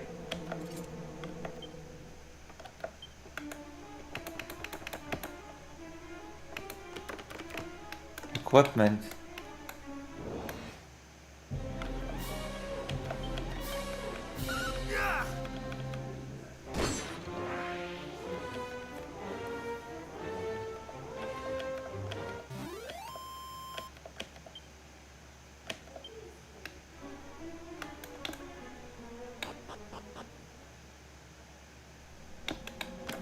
Damn.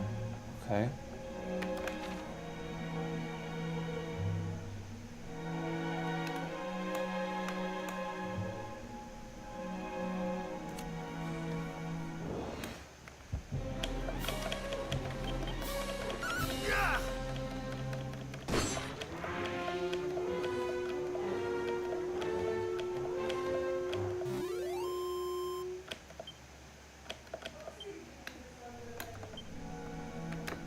No way. This is all going so wonderfully. All of a sudden.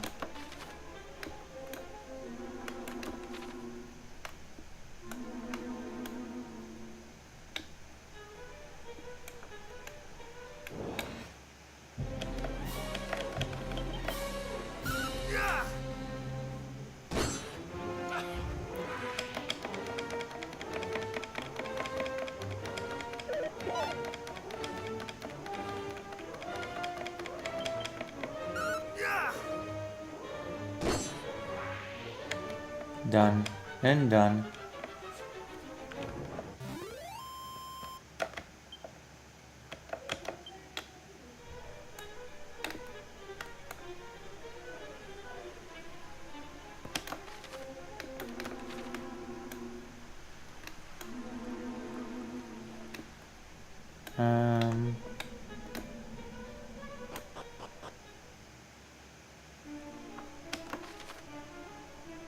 Alright.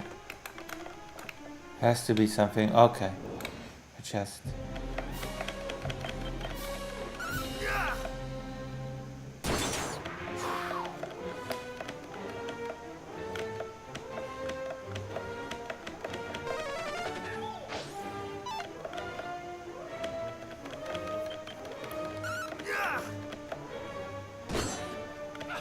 Done.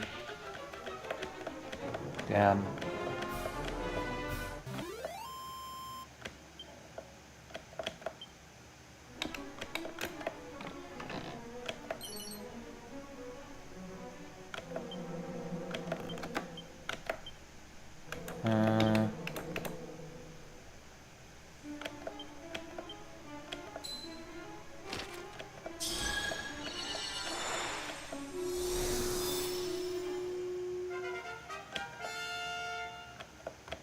Oh, a power buff spell, I guess.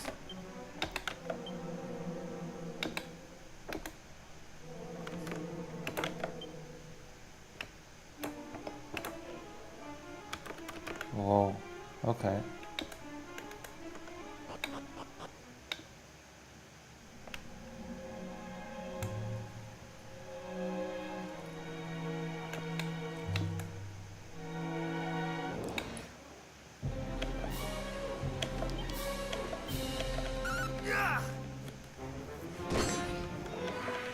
Damn.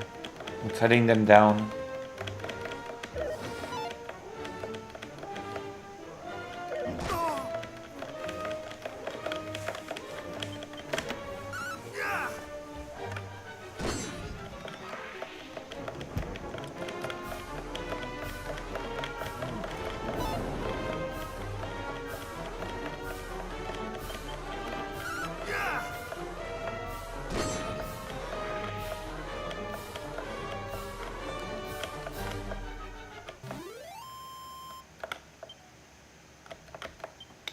Alright.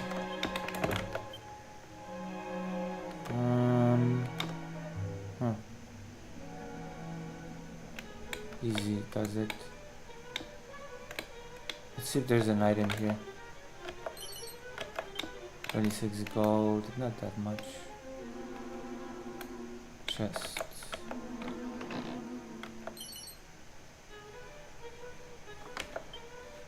What is that 10 ton to pay? Oh.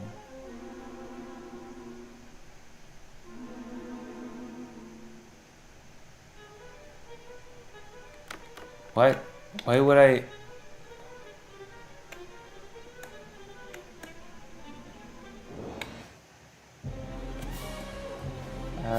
I have to.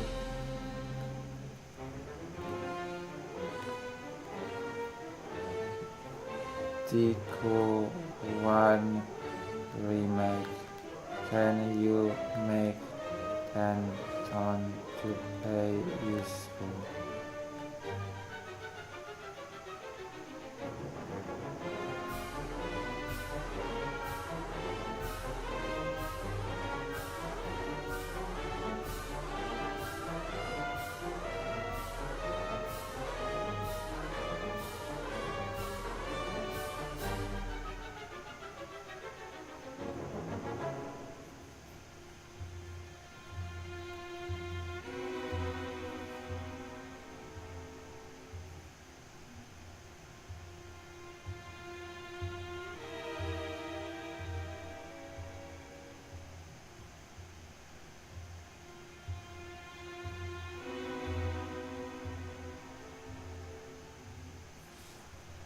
Okay.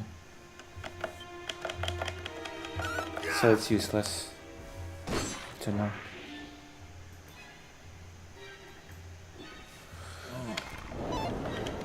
What was that?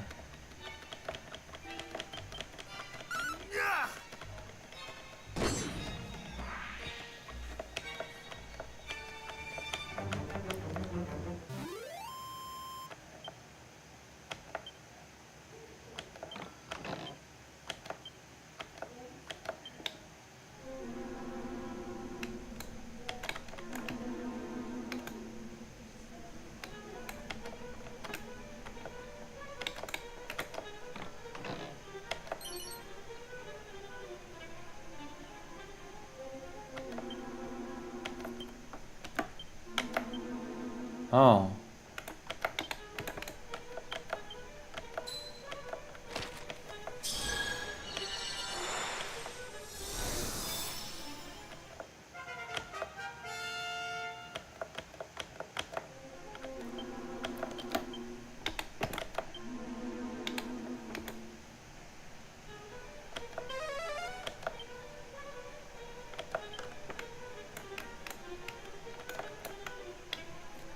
Two treasures left on this level, huh?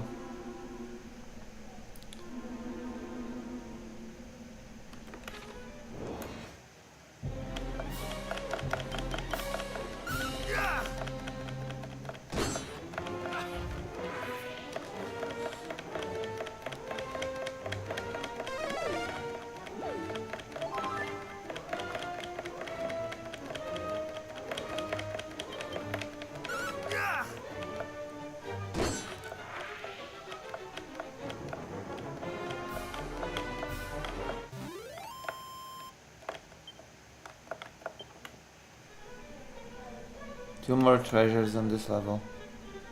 Unclaimed.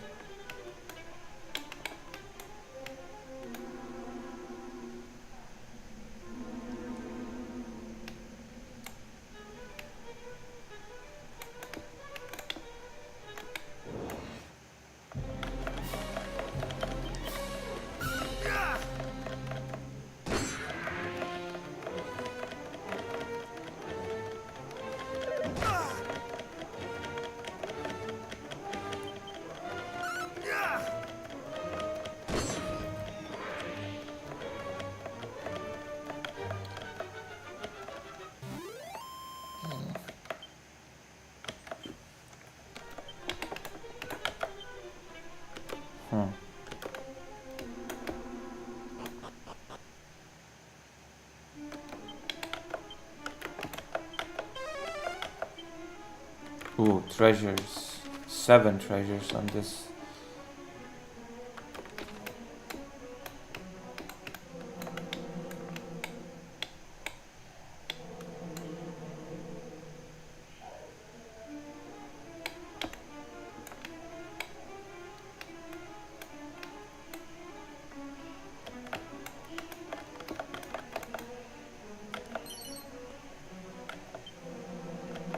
Let's see if that counted as treasure. Yep.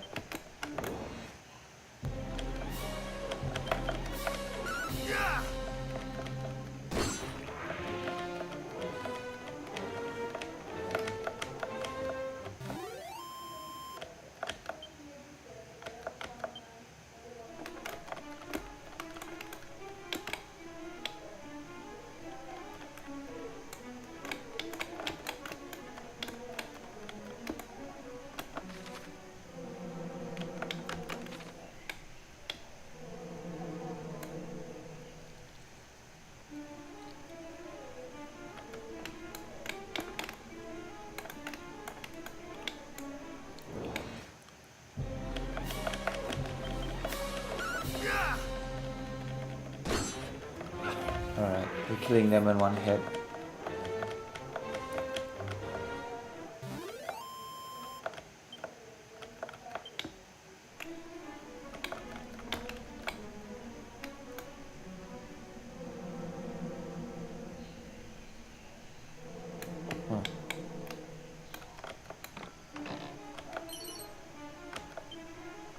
The bronze shield is probably worse than what I'm wearing right now. Yeah. No comparison really to what I'm wearing right now.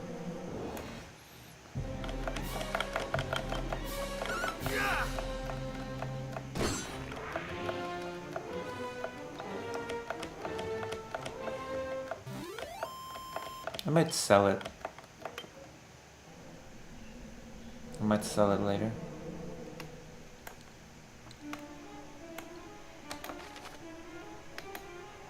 Why not?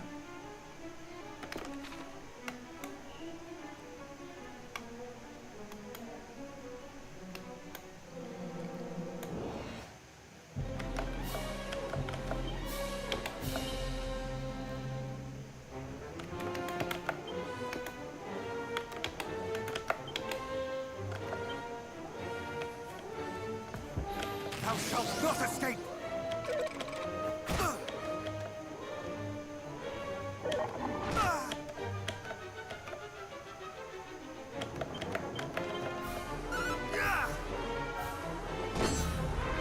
Holy moly, that's good.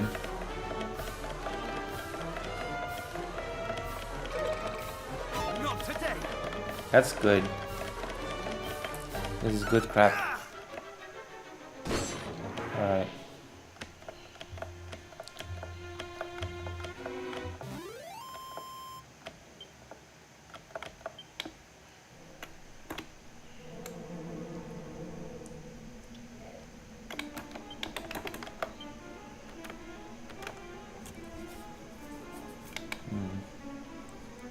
There will be a boss here, and then once I defeat him, I'll get a ton of gold.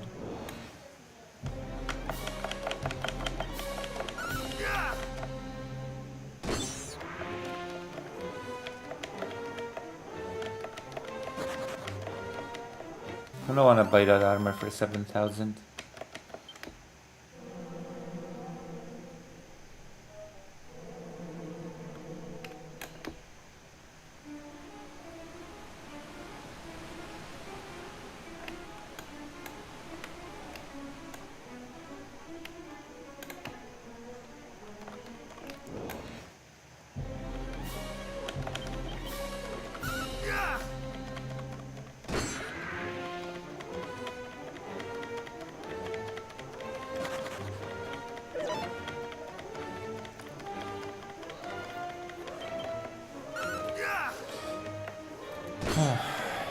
Yeah, this is a cozy game, clearly, as I've said before.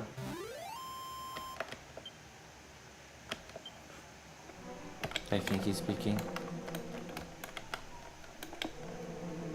What's this? How do I get here?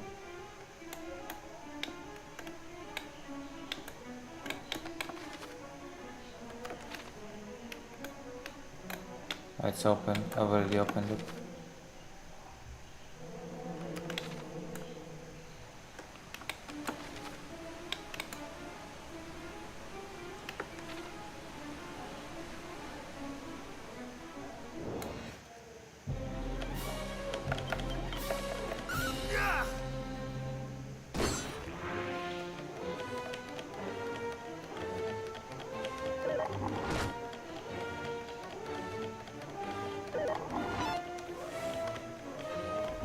They hit me for 1.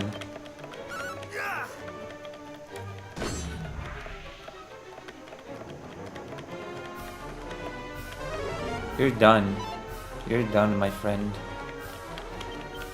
It's over for you.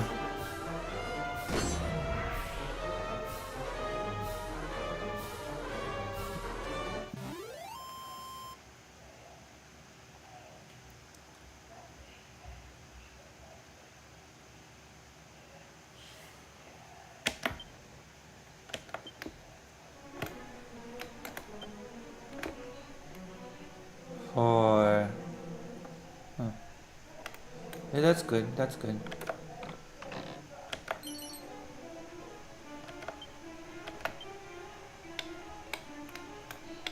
I could use some magic water. I've not used a single file from the beginning of the game to heal some MP.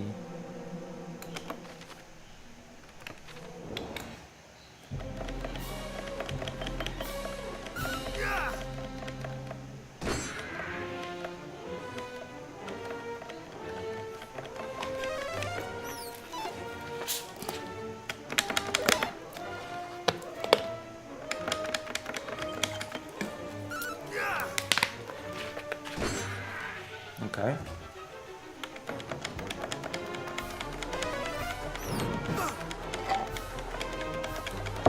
Dragon Quest.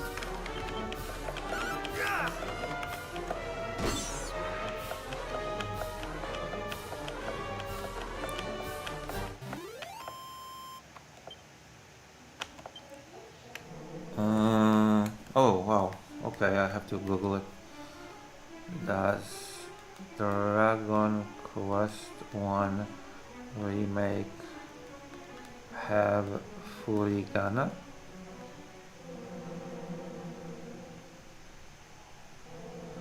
Oh.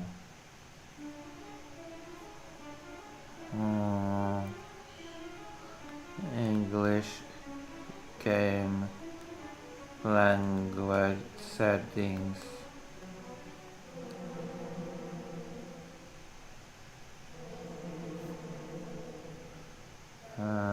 When setting the game to Japanese.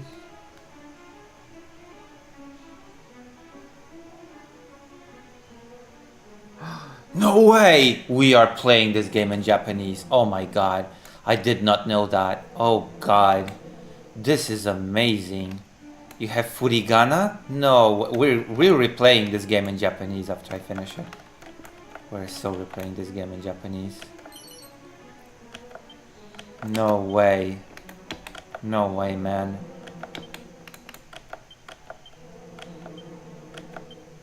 We're so replaying this game after I'm done with it. No way.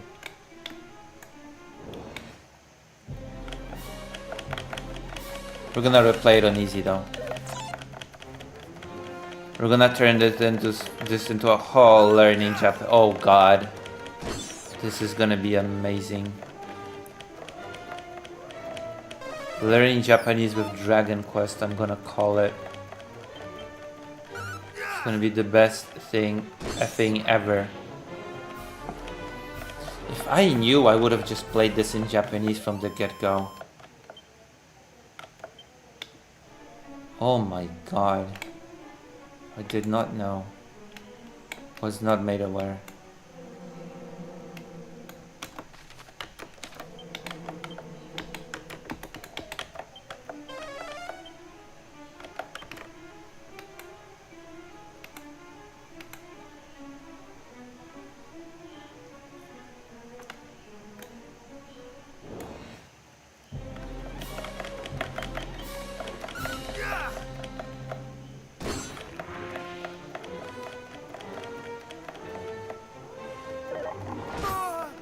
It's gonna be a boss.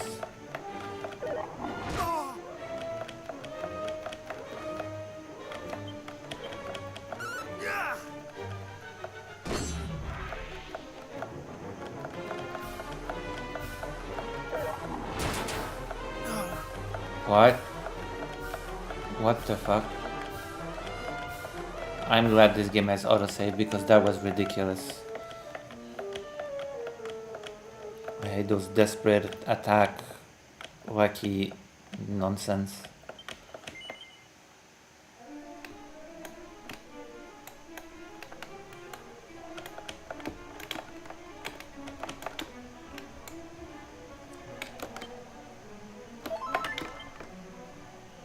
Oh, that was so stupid.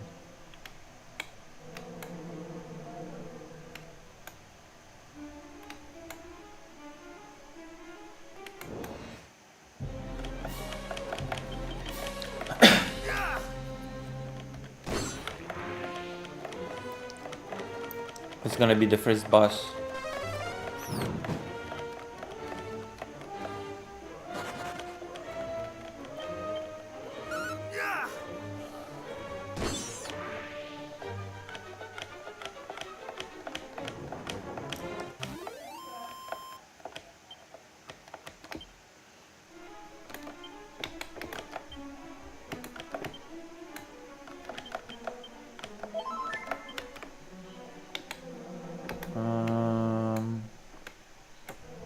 Magic water.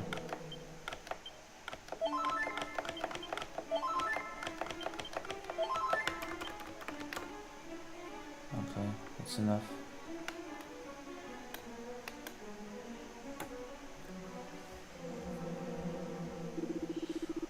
Sorcerer, ho ho, I say what luck, a delicious looking human has fallen right into my lap, and he seems a rather pathetic fellow to boot. Verily, I'm done for. Ho ho, do come quietly now. You need only submit to the searing flames of my world-endingly powerful magic. There's a good fellow. Why does he speak modern English? Where did you come from? Okay, let's kill him. Rather ironic, I must say. Still, the more the merrier. Searing flames for two it is, very well. Okay, a boss.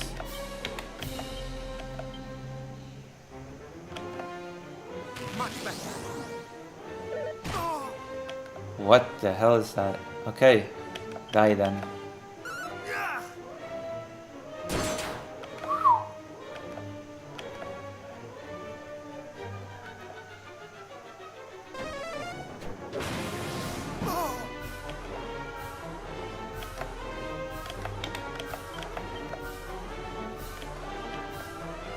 shalt not escape!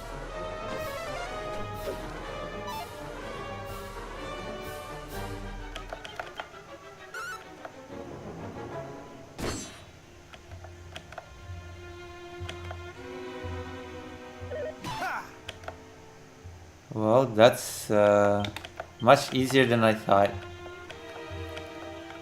Thou shalt not escape! Alright.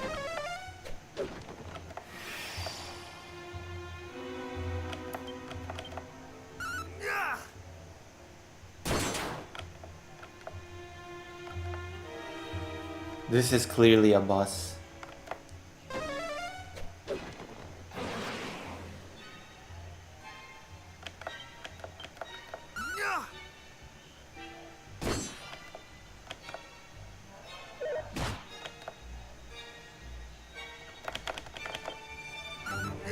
Shield my magic.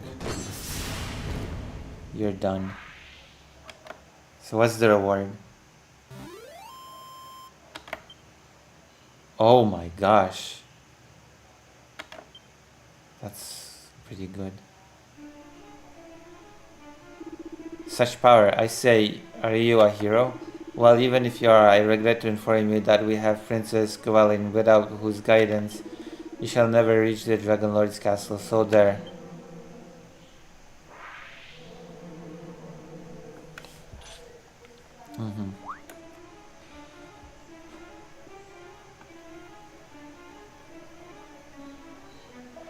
Thou had my undying thanks, good sir. Thou didst save me behind, and no mistake. I did save you, yeah. Add the boss.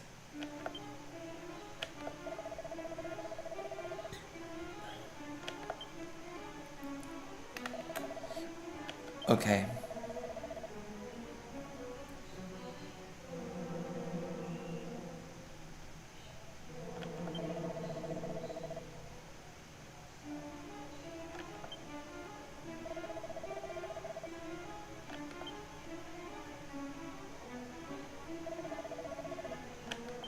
Okay, let's see. There has to be a treasure. There probably is a treasure deeper in here.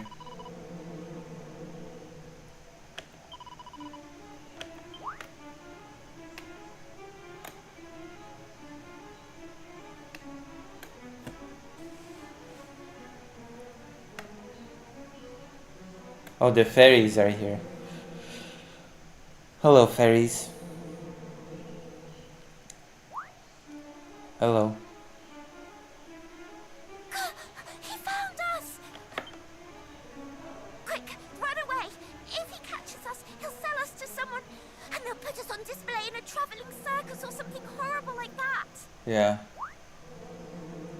I should catch you and sell you. Goodbye, armor. Horrible monster, didn't he? Maybe he's not all bad. Oh, I am all bad. I'm worse. The worst. You really helped us out there. That monster was after us, you see. So, I'm after you now. what's your name, by the way? Fairy Killer 123. I only asked for your name, not your life story. So, in short, you're on a quest to save the world. And you need to find a way of summoning Lady Rubis so she can help you. Yeah. I guess. Well, we're not supposed to share this sort of thing. What are you doing?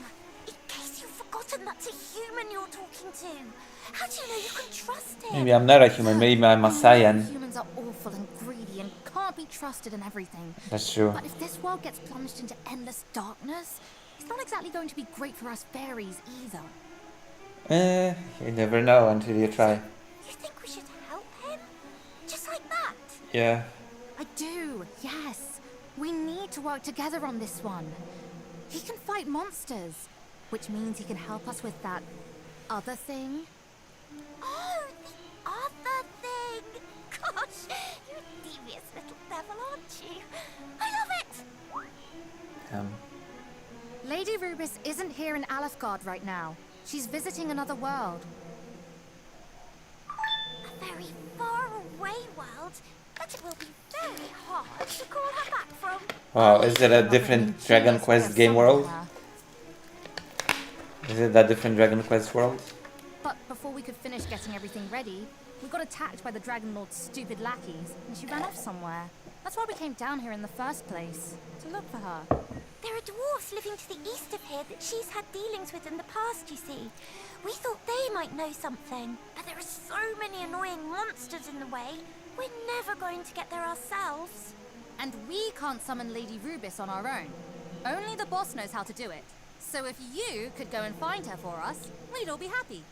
Right? Sure. Thank you. Come and let us know if you find anything out, won't you? All right. We'll be... well, the dwarves can tell you where to find us, I'm sure. All right, we'll be off then. See you! Alright, let's get the treasures.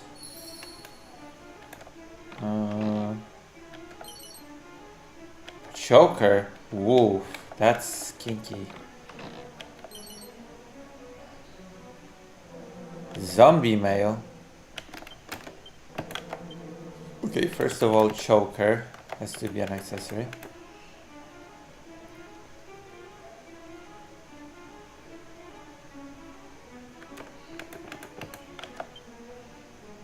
Oh my effing god.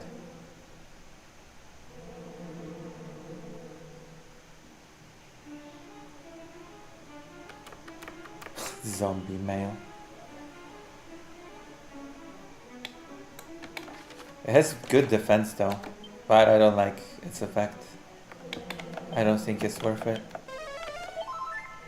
to be honest.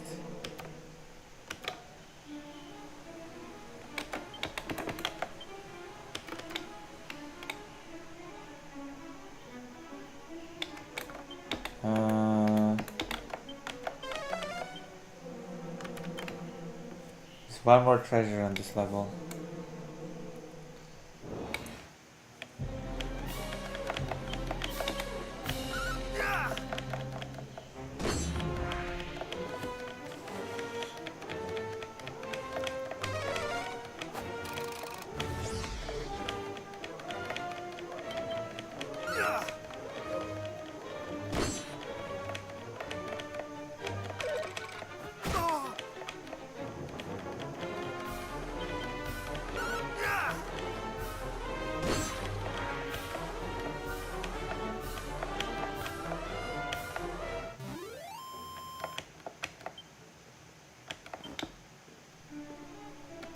Huh.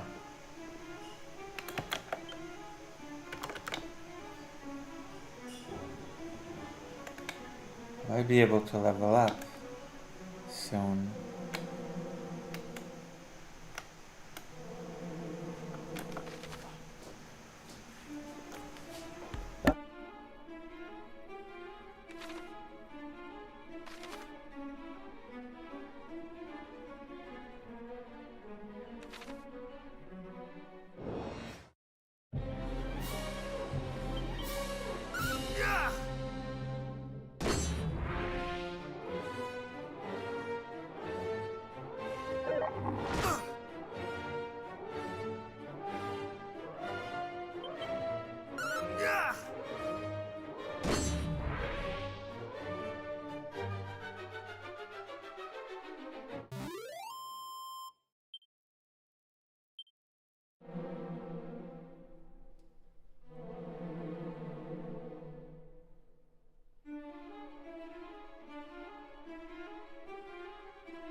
Easy.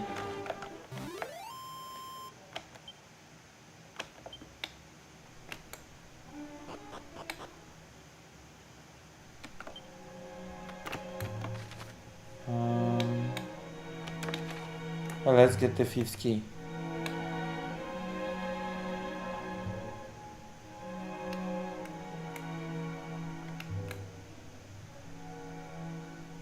Once I get the key, I can't do anything. And yeah, soon I will be able to open chests.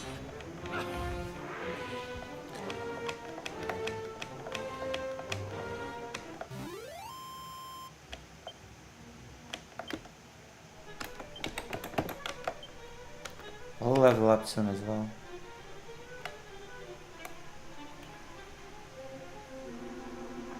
Almost good enough to get that super cool armor as well.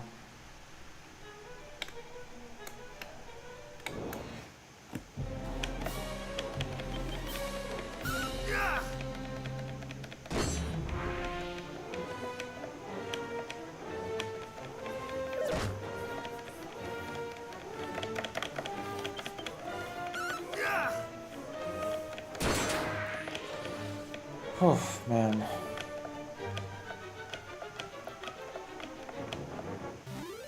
We've gotten through Dragon Quest. Hello.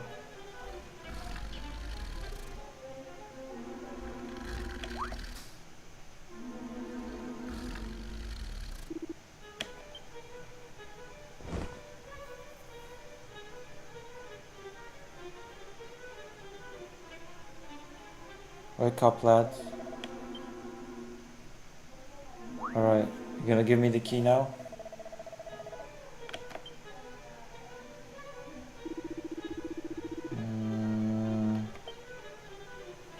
Alright.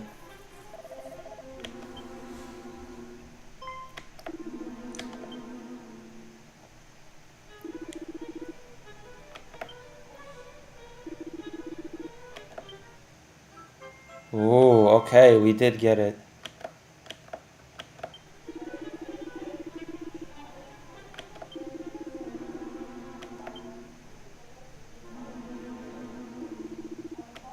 Okay, can I open the chests with this key? Let's check.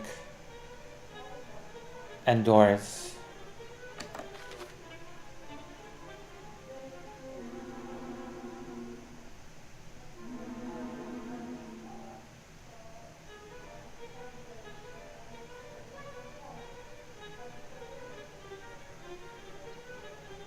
All right.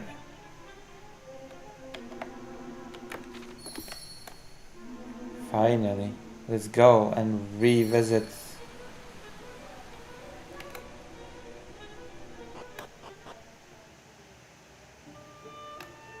That's such a sneaky way to introduce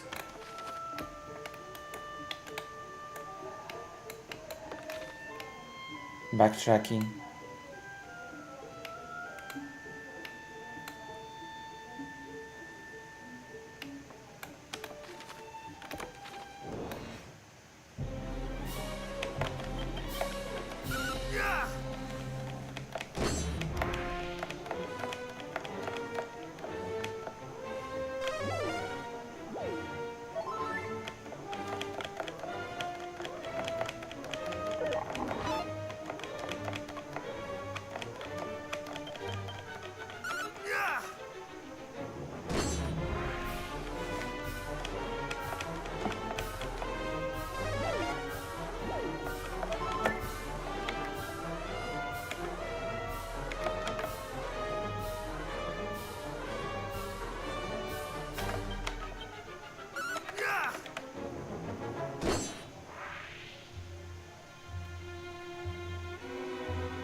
Sneaky game, okay.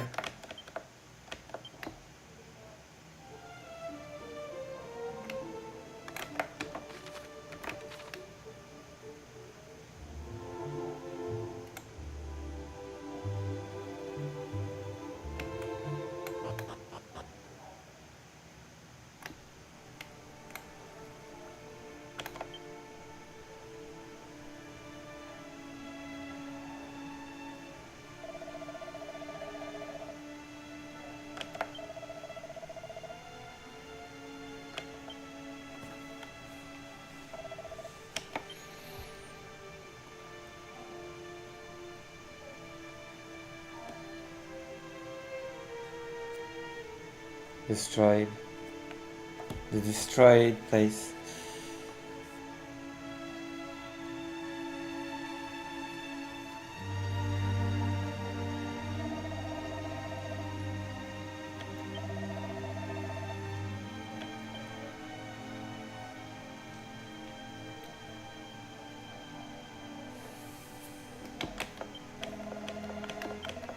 I wonder if there's...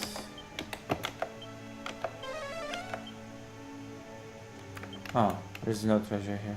Well, never mind. I wasted my time here. Space is a waste of space.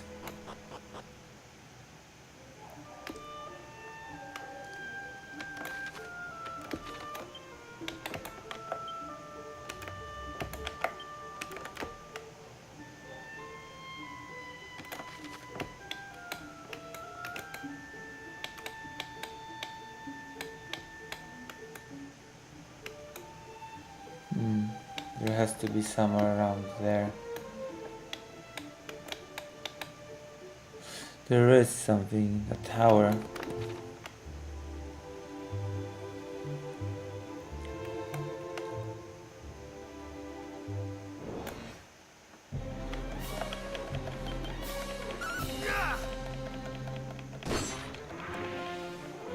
It's my next objective, by the way.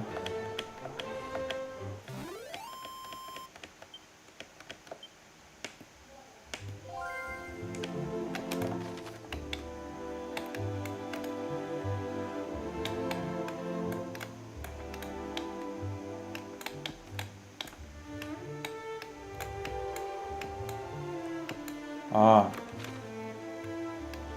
that's a nice objective place.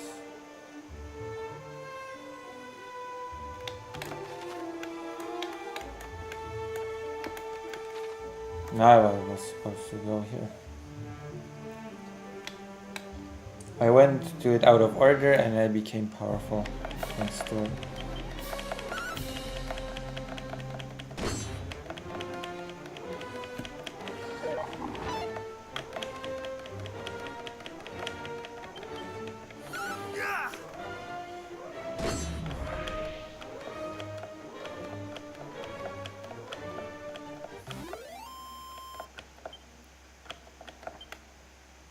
Definitely gonna do some exploring first.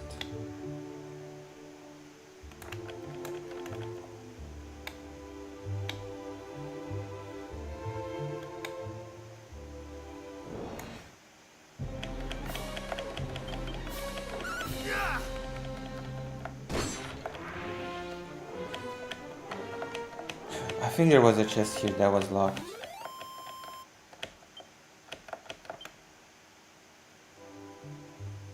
Pretty sure there was a chest here that was locked. Maybe we could open it. Maybe.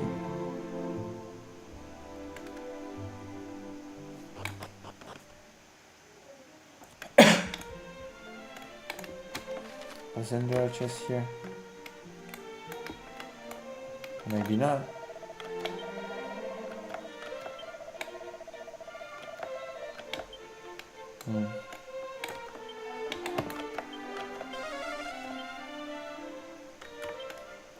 I have 3 treasures here.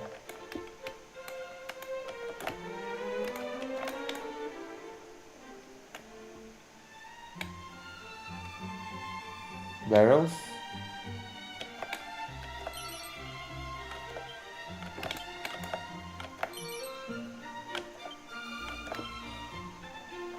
There's one more.